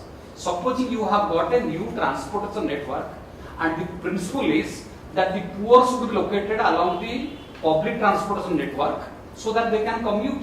So therefore, in the new forms of master plans, extension of cities or the satellite cities, you could think of transit-oriented development. Then, ultimately we found that the slums have been a market solution by the poor to solve their housing problem. So therefore, after all the consultations, we came to the conclusion that property right to the slum dweller is non-negotiable. So therefore, we came to the conclusion, whatever has been there with the slums, it must be there. So the entire Rajiv Awas Yojana is built on the premise. Assistance will be given to those states who are willing to assign property right to the slum dwellers. And of course, that is a very big topic. And lastly, I would like to point out, you should think of rental housing. And incremental housing, I agree with Mrs. Risbud that there is a lot of compromise with the structural quality. So incremental housing is not, say land value is 1 crore in a small 20 feet. You cannot think of uneconomic use of that land by putting just an incremental home. And another lastly, I would like to point out that the entire land market, say for example, I think as we don't even in Maharashtra and Gujarat, they do not levy the vacant land tax. In most countries, there is a tax on vacant land, there is a tax on underused or unused FSI, there is a tax on unoccupied building. So you cannot solve the land market problem by fits and starts. You have to have a comprehensive program, transit-oriented development, property right to slum dwellers, rental housing, slum housing, community participation, vacant land tax, specialized zoning. You have to have a very comprehensive approach, and that is my learning from 7 years of mission director of Jawaharlal Nehru Urban Renewal Mission, working for housing and poverty alleviation. Thank you. Thank you, sir. So, we have many ghosts in the room and many people who want to respond to those ghosts. So, I will first ask Vinay, then Sunita, and then I'll come back to the table. Pradip sir, you next. Yes, Vinay, and then Sunita. Keep it brief, please, as much as possible. Housing is a very, evocative subject, as I can understand. I actually wrote the, I'm very happy. So I think there are two different trajectories that we need to look at. One is what the policy community has been saying and as explained by Mr. Mohanty just now, since the last 8-10 years on housing, housing policy, etc. And its implementation. So on the other hand, the role to a certain extent mentioned by Selva of the people's groups and Rahat Begum, who told us about how it is actually going on. So the land issue is very crucial, and to the extent that informal housing, informal slums and all the other land related issues that people have actually tackled from the grassroots, leading the corporation or the municipal body in any case to reach a stage where they would actually say the same thing which Rahat Begum was saying, is that you have the land. You are landed actually. So if you are landed, then what do? We can transfer this land. The municipality can get this land and the government can transfer this land, and then there can be incremental housing or anything else that's required, upgradation facilities, etc., etc. But if you do it in a different way, and the way the policy community has looked at it, so these two, and with ending with Rajiv Awas Yojana, which is 20 years or any number of years, and the 36,000 or 32,000 crores which they are talking about. So how can you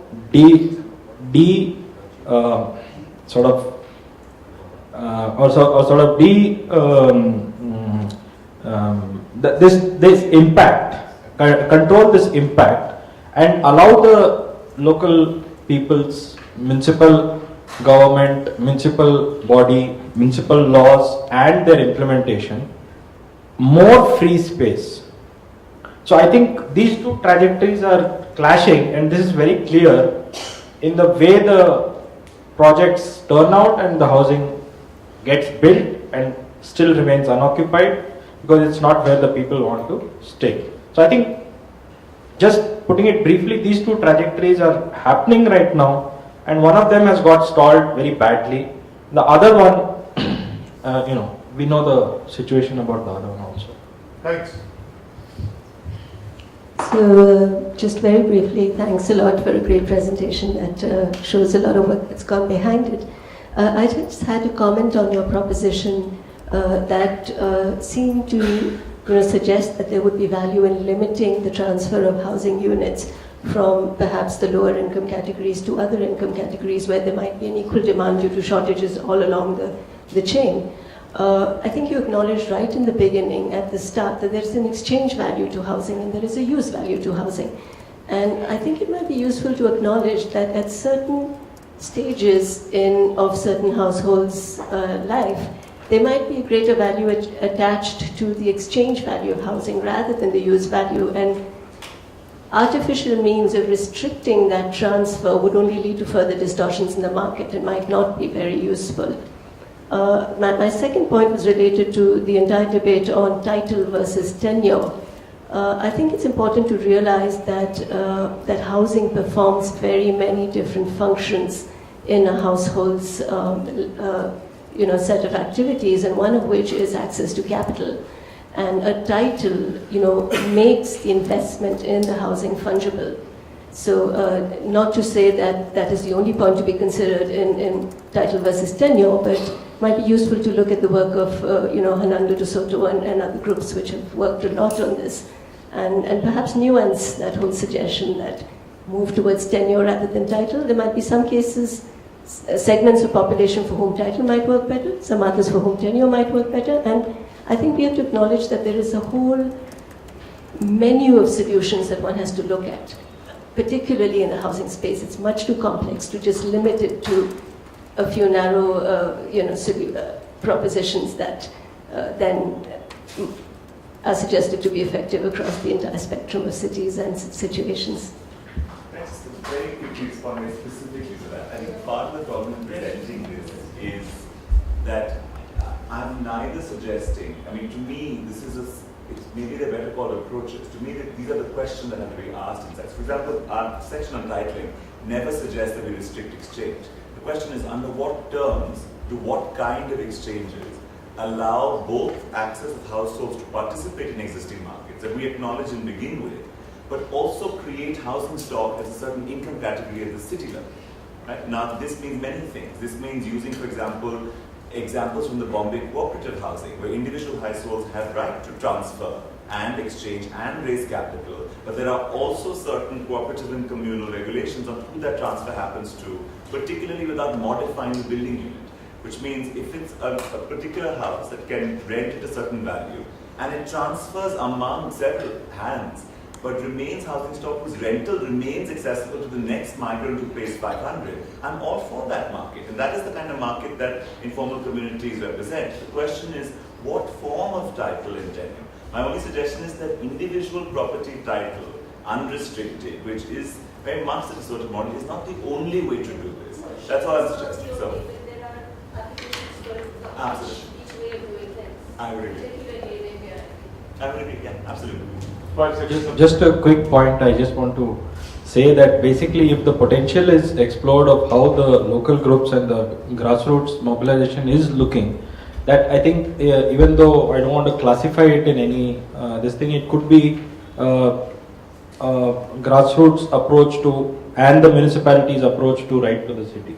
The potential really exists if this this enabling thing is done. It's not a framework. It's not something like that, because it has to come from the demand directly expressed by the people.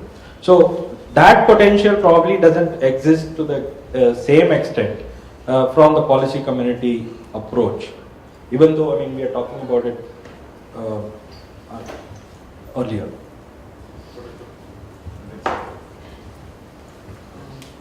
Gautam had really built an impenetrable fortress around his argument. It's difficult to penetrate. Let me see. I'll essentially concentrate on the first point. And as Colin has also said, that it's really difficult to separate these two things. Why? I will try and do that. We have been talking about the local government as the essential agents of government to look at housing. The problem is housing market is not confined to the local government area. It spreads on a much bigger area. And therefore, unless you look at the entire, spatially also, entire housing market, it's difficult to develop meaningful policies at the local level, as she has been citing those examples. The kind of solutions that you have illustrated have been tried in Mumbai, almost all of them. And I think it would be useful to look at it. I will quickly narrate those. The first master plan of Mumbai in '67 did identify or zone lands for public housing. So at least your criticism of master plan doesn't apply to Mumbai to that extent. But what was realized that on those lands, some lands were used, and this was extensive designation. On some lands, the public housing did occur for low-income housing. But a lot of lands remained unused. And since they were designated for public housing, private landlords also couldn't do anything about using it. So when the plan was revised, these areas were converted into high-density housing. The idea was that minimum densities were prescribed, so small units are built. At least average size of the housing unit was pegged at 30 square meters. So you could build some small, big, but the average has to be that. Today, if you want to go and search for those high density houses and the small units, you won't find any. The Urban Land Ceiling Act in Mumbai was used for similar purposes. It was kind of a affordable zoning in that. I mean, the inclusionary zoning principles were incorporated. That if you build certain number of small units, you were exempted from the Urban Land Ceiling House provisions. Now, if you go to some of those buildings which have been exempted on account of urban land ceiling, on one door plate, you see two numbers. Not even two doors. On the same door, there are two numbers. So the developer has executed two agreements, one with the husband, one with the wife, and both have been combined and built into those houses. Now, this is how market enters into housing, because house is essentially a private good at the end of the day. So, kinds of restrictions, you should not sell, you shouldn't do this, it should remain that way, they are not going to work unless you are looking at entire housing market and how it operates. And that is why the problems of many policies are there. Now, one good thing about Mumbai was the kind of things that you showed, incremental housing. That was also tried, and there is still an example. This was developed in late 80s, early 90s, and you can still see those. This is a well-developed area. People have built, added one more story without disturbing the layout. And whatever you were trying to show there is a living example there. Similar kind of things are in Chennai also. But the problem is it was never repeated. So what is to be seen is that why did those public housing-led programs of sites and services, once the World Bank disappeared from the scene, they stopped. What was the reason for not pursuing it? That is where the learning would come from. So I think housing is an overall market. You can't isolate the market unless the whole market operates. Even the inclusionary zoning is related to that. The SRA tenements are in the market at 35 lakhs of rupees per unit. And Mumbai slum market is also a slum market. If you want to buy a hut in Bandra, it costs you 15 to 20 lakhs. That was for redevelopment. But if you still want to live in the slum house, those are the prices. And we are talking of affordable housing which does not go beyond 25 lakhs of rupees. But you can't even buy an SRA unit within that. Satya. I already commented on that one. First point is that I think it's like a polio campaign. Polio affects everybody. I think housing, we should look at every segment, maybe attack differently. I think I go back to Mr. Padak's point. I think we have piecemeal approach. One government, Mr. Mohanty is there, he is very, very aggressive on certain things, some things come out. I think first time, I guess in decades, I think because of you, some things actually happened. Now, we need a comprehensive approach. Maybe intervention is different for different segments, just like polio. Okay. Second point is that it's a new environment right now. Please look at, nobody else is looking at it from a special think tank point of view. What is actually political purchase for next 10 years in the context of housing for all by 2022? What is that can work? I'm not saying that maybe in a policy, Delhi probably has that thinking happening, but that's not articulated anywhere else. So this is first time I'm attending a housing conference in a long, long time. I think it's good to bring in that new energy, new thoughts. What would work for the next 8 years in 2022? That's focus on that. And unfortunately, we don't really have good thinking thoughts in the housing at government level. And currently, presently, I'm talking about after you left, perhaps. Okay. Thanks. Swastik and then PG. Thank you. Keep it brief and this is, I'm also actually, my name is Swastik, I'm also part of IIHS. I'm also a sort of co-author on this paper. I've written up some of the propositions and I'll answer to, not answer to, but I'll take up Gautam's offer of being frankly opportunistic, and here is what I have to say. On your tables, we've left a small piece of paper, a single page, which has an idea which has not been talked about in detail in the presentation, but is part of the propositions that we have put in the paper. It is answering to certain questions which have come up in the discussions here. This question that the land actually in many cases already exists, not only with the communities already, but also it is a well-known fact that nearly 40% of slums across India are actually on ULB land, on local government land, not state government land, not even central government land, but on local government land. And that, I think, gives us one of the biggest opportunities to not only answer the vulnerability of those households, but also to generate some use or some value out of it for the ULBs themselves. Because the ULBs themselves, we know, are not exactly financially sound or highly capable in any case. So we know that they do suffer from lack of capacity, and the households suffer from lack of vulnerability. And the paper that is there in front of you is sort of outlining a proposal in which this kind of land, which has been so-called encroached or squatted or whatever you call it, but which has basically been occupied by slum communities, be given as social rental housing for a subsidized rent. The land itself. Now that is the proposition which is there in front of you, that you leverage this land, give this to the slum dwellers, give this to the household unit on purely for the land, and let the housing unit remain the property of the household. Whoever has made the house, let them continue to own the house. That way they will also retain their renters, their tenants, right? At the end of it, you can generate some revenue for the ULB. And we have done a calculation which you'll find on the back of that sheet, and it works out to a significant amount.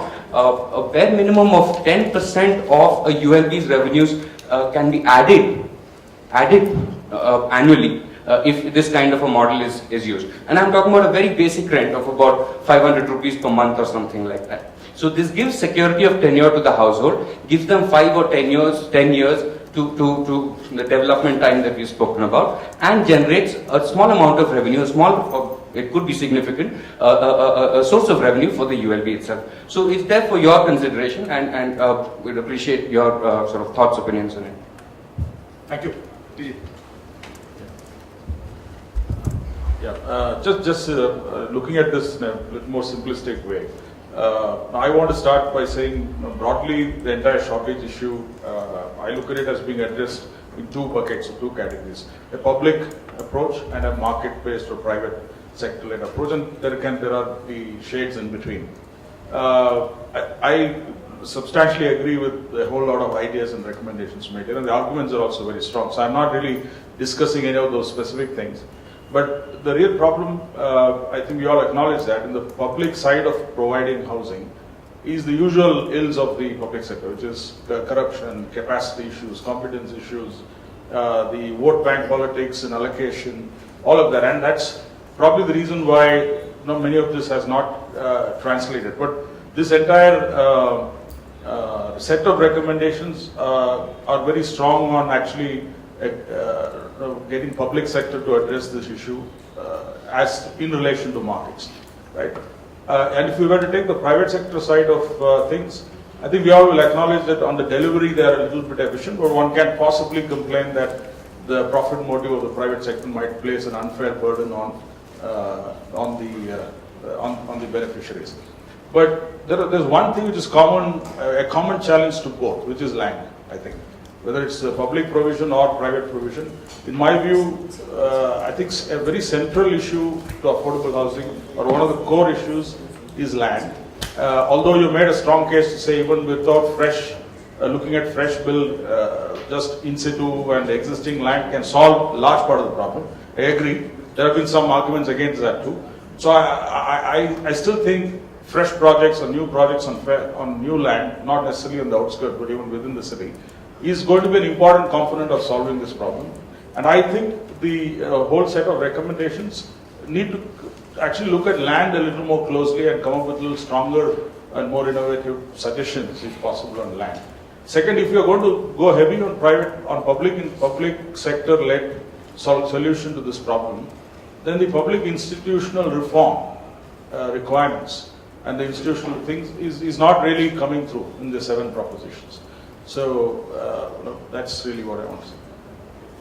tends to begin to scare us, and Partha will scare us further before Sri Raman cools us down. He will not. He has a compact that he will only take 3 minutes. Go on. I don't know anything about this. Okay. But I think two things on this flag. On this flag, one, I think we need to revisit the discrimination story that came. Do we really, are slums basically regional dollars? That is a question that I think needs to be front and center of the table. It may be, it may not be. It may be in some spaces, it may be in some cities, but one has seen enough in different spaces around the country that in some spaces in that country that is not an entirely inaccurate description of what the issue is.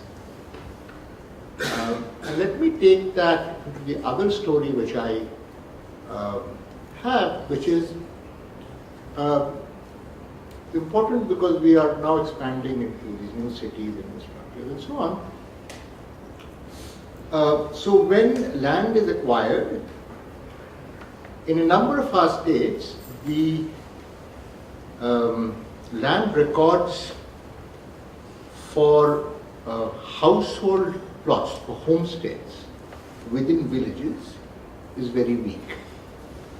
So while you may or may not have, you have some kind of land records on your agricultural lands, the actual land records for the homesteads, where the villages, is pretty weak.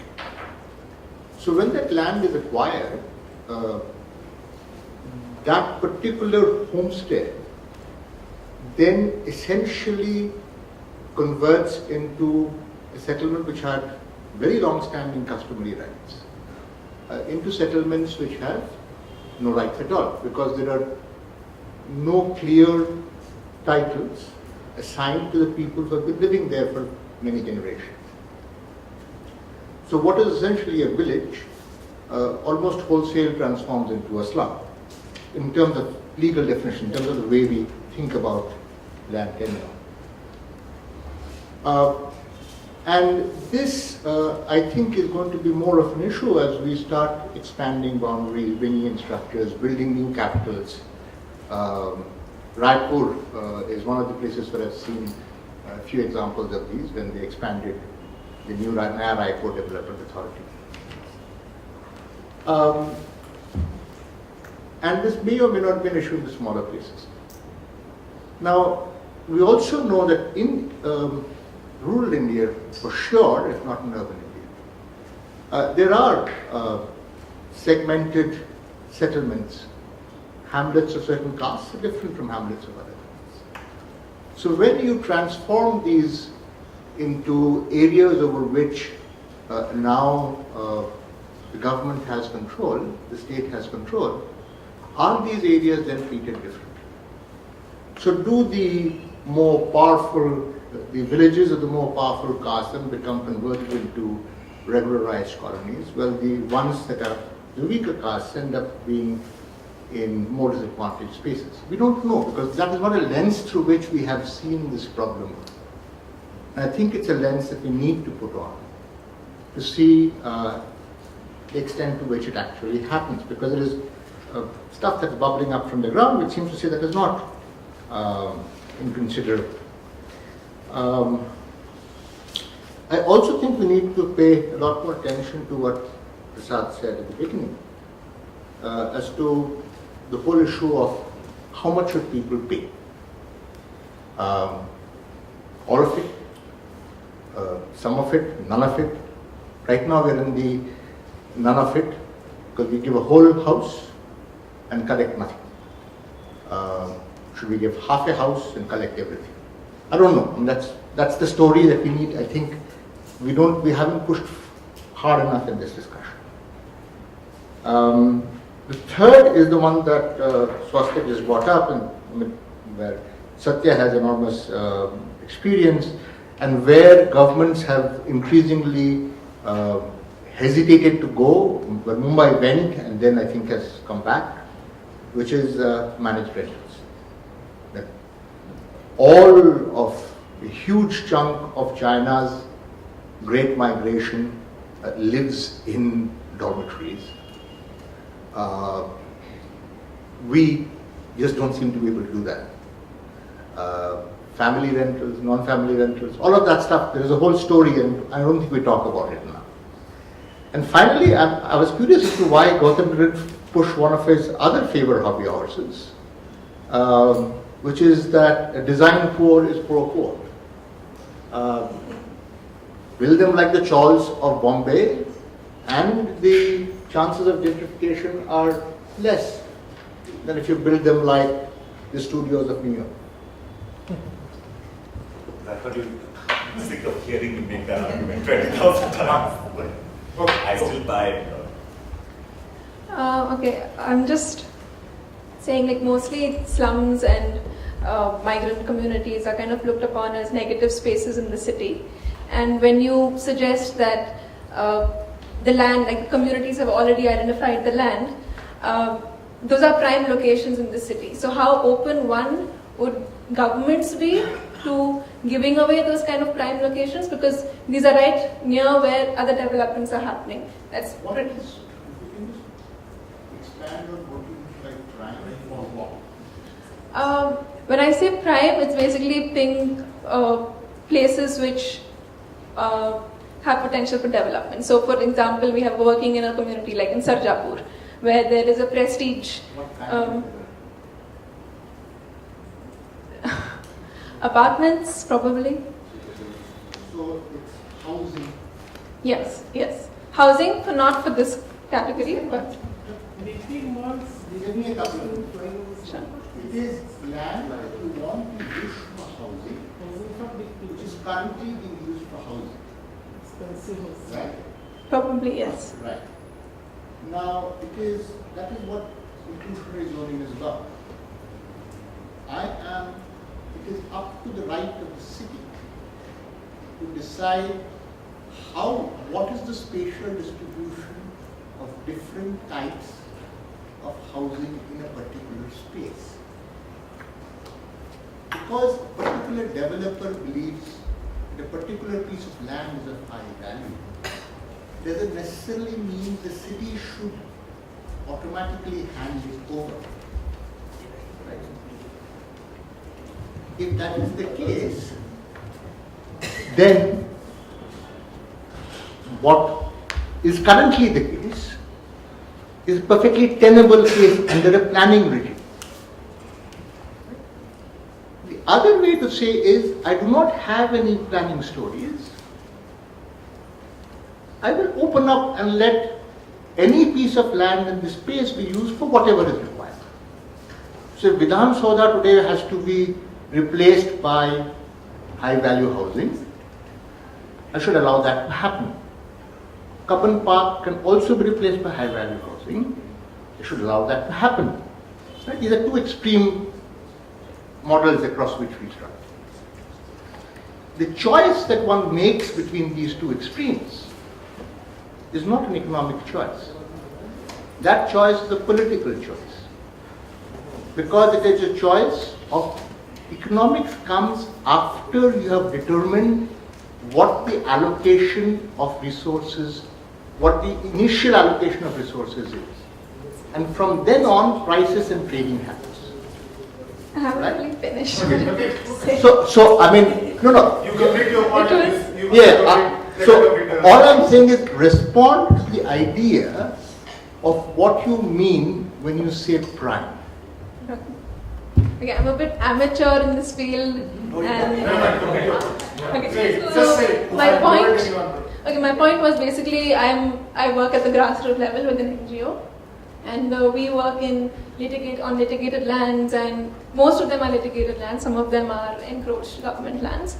Many a time these litigated lands are owned by 4 to 5 different owners. They are all fighting to make some other development over there, and unfortunately, yes, these spaces, they keep the slums or these little juggies over there because they want it to be secure so that nobody else comes and claims.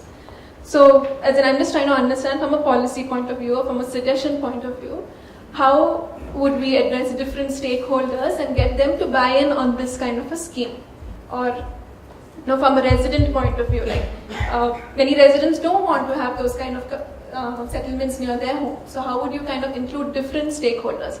Sometimes if this is, if a scheme like this was to come in, the local hafta guys, the ones who are coming and collecting money, would have an issue with it. They wouldn't want a project like this to come up. So that is one aspect, like how do we include different stakeholders, as in I'm for this, but I just want understanding how we get different stakeholders involved into the policy level, how do they have a buy-in. And the other thing is time frame, because as in we are really losing out on time. There are generations of children and teenagers and adults who they say that this is their temporary home. They say, this is not where we live, but they've been living there for 10 years and 20 years. But it's still temporary. They don't regard this as their home.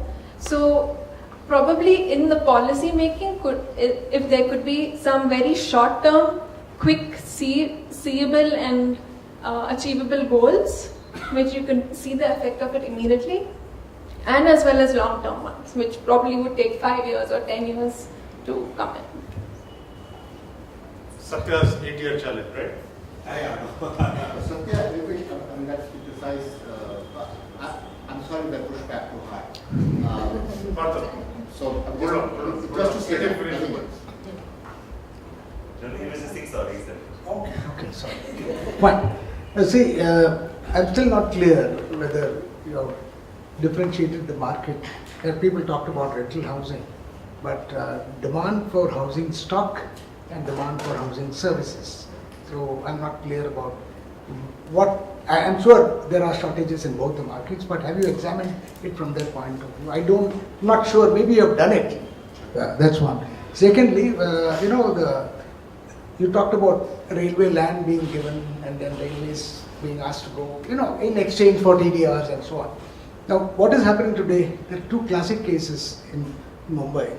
One is the BST.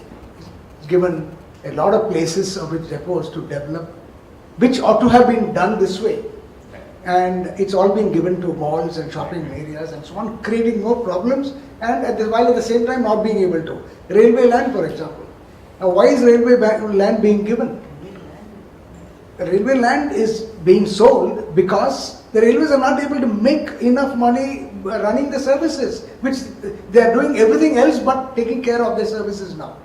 Now in Bandra, if the huge parts of land in Bandra and many other places, if they are converted to poor housing, I'm sure people would have access to the railway system and then at the same time get the distribution. And the third point is just on the priority sector lending. We have been battling with the Reserve Bank on the priority sector lending with regard to small operators for truckers, and we have had hell of a lot of problems. I don't know whether there are issues really, but this one of increasing it, you also to 50 is something which is beyond my, I just don't understand. Thank you.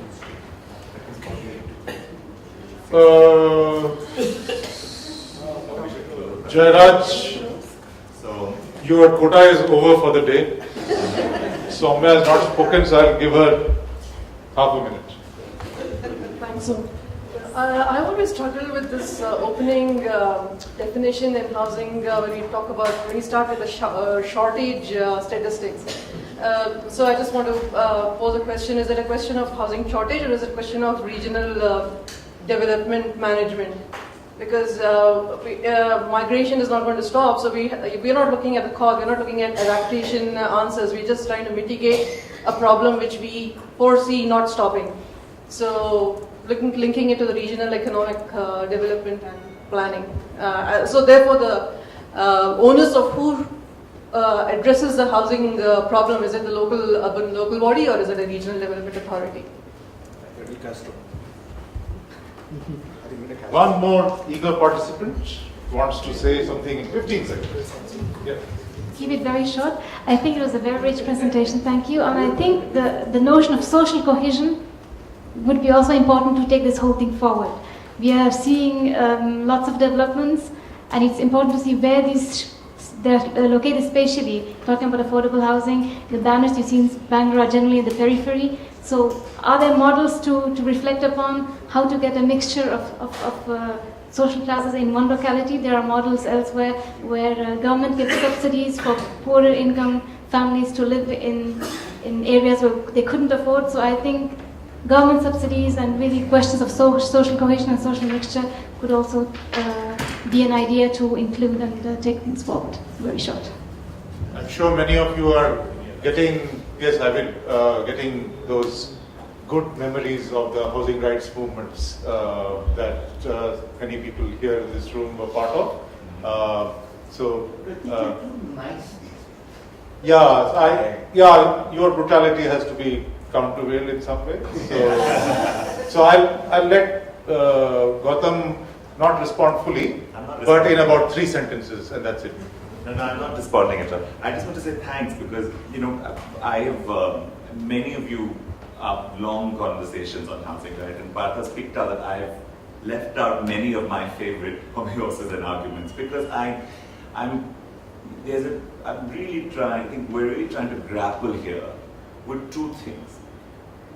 And I said at the beginning, we held back from precisely many of the medium and long-term structural questions. Like I said I would, and I knew this critique would come, and it's a right one.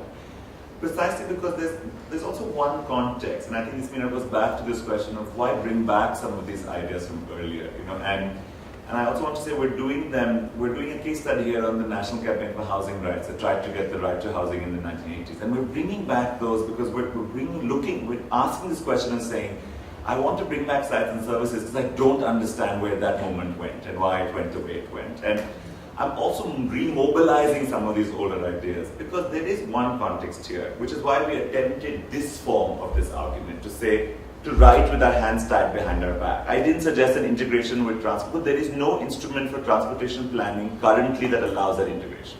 And that was our rule, that if there is not an instrument, you don't make closing yet. And I'll tell you why that's important, only because... You do not see TOD as an instrument. No, I do, but the question is, I'm looking at, where is the instrument where that is operationalized? Where is that instrument? And that's my question. Where is the instrument where a TOD strategy is operationalized? And so I think that there is, and I'm going to take a lot of this on board. I only want to suggest one context, which is that while I agree with the need for that medium structural proposal, there is a reality of displacement and eviction currently, whose scale has, I would say, in the last 15 years increased to such a large extent that firefighting measures to buy development time, fight stopgaps, let people remain, also need to make, and then I don't know if they can fit in a policy framework. This is what we tried. We tried a short-term part firefighting propositional framework. Perhaps it has to always be articulated with the rest of the critiques that are correct. But I want to sort of say that we do need to think about responding in that firefighting mode, which is why, while the regional development question is well taken, the question is until that frame comes, there is a generation taking that consequence. And I'm saying if you give me imperfect solutions that just block certain evictions, I will take them as policy until that integrated frame comes. And so this is also, and this is us, this is why I'm saying that while we think of those, I want to just put that question back on the table only to say, because we will attempt 3 kinds of rewrite of this, and I want you to say that you will read it when we send it back to you, taking on all your suggestions. I don't want to respond at all, I just wanted these. I'm just saying when we rewrite it and try 5 new things, please give us another round of feedback, because this is the most valuable thing that there is. And it gives us the courage to try unlikely arguments to see if they will stick and fail in more interesting ways. So thank you very much. Quick announcements. Affordable housing conversations are not banned at dinner time, but you can exercise caution doing that. There will be transport available for some of you who want to go back to your hotel and come back. That's possible. So just ask Geetika at the back and she'll organize that. Some of you might want to come for dinner directly from here. We will leave in 15 minutes. Is that correct? Yes?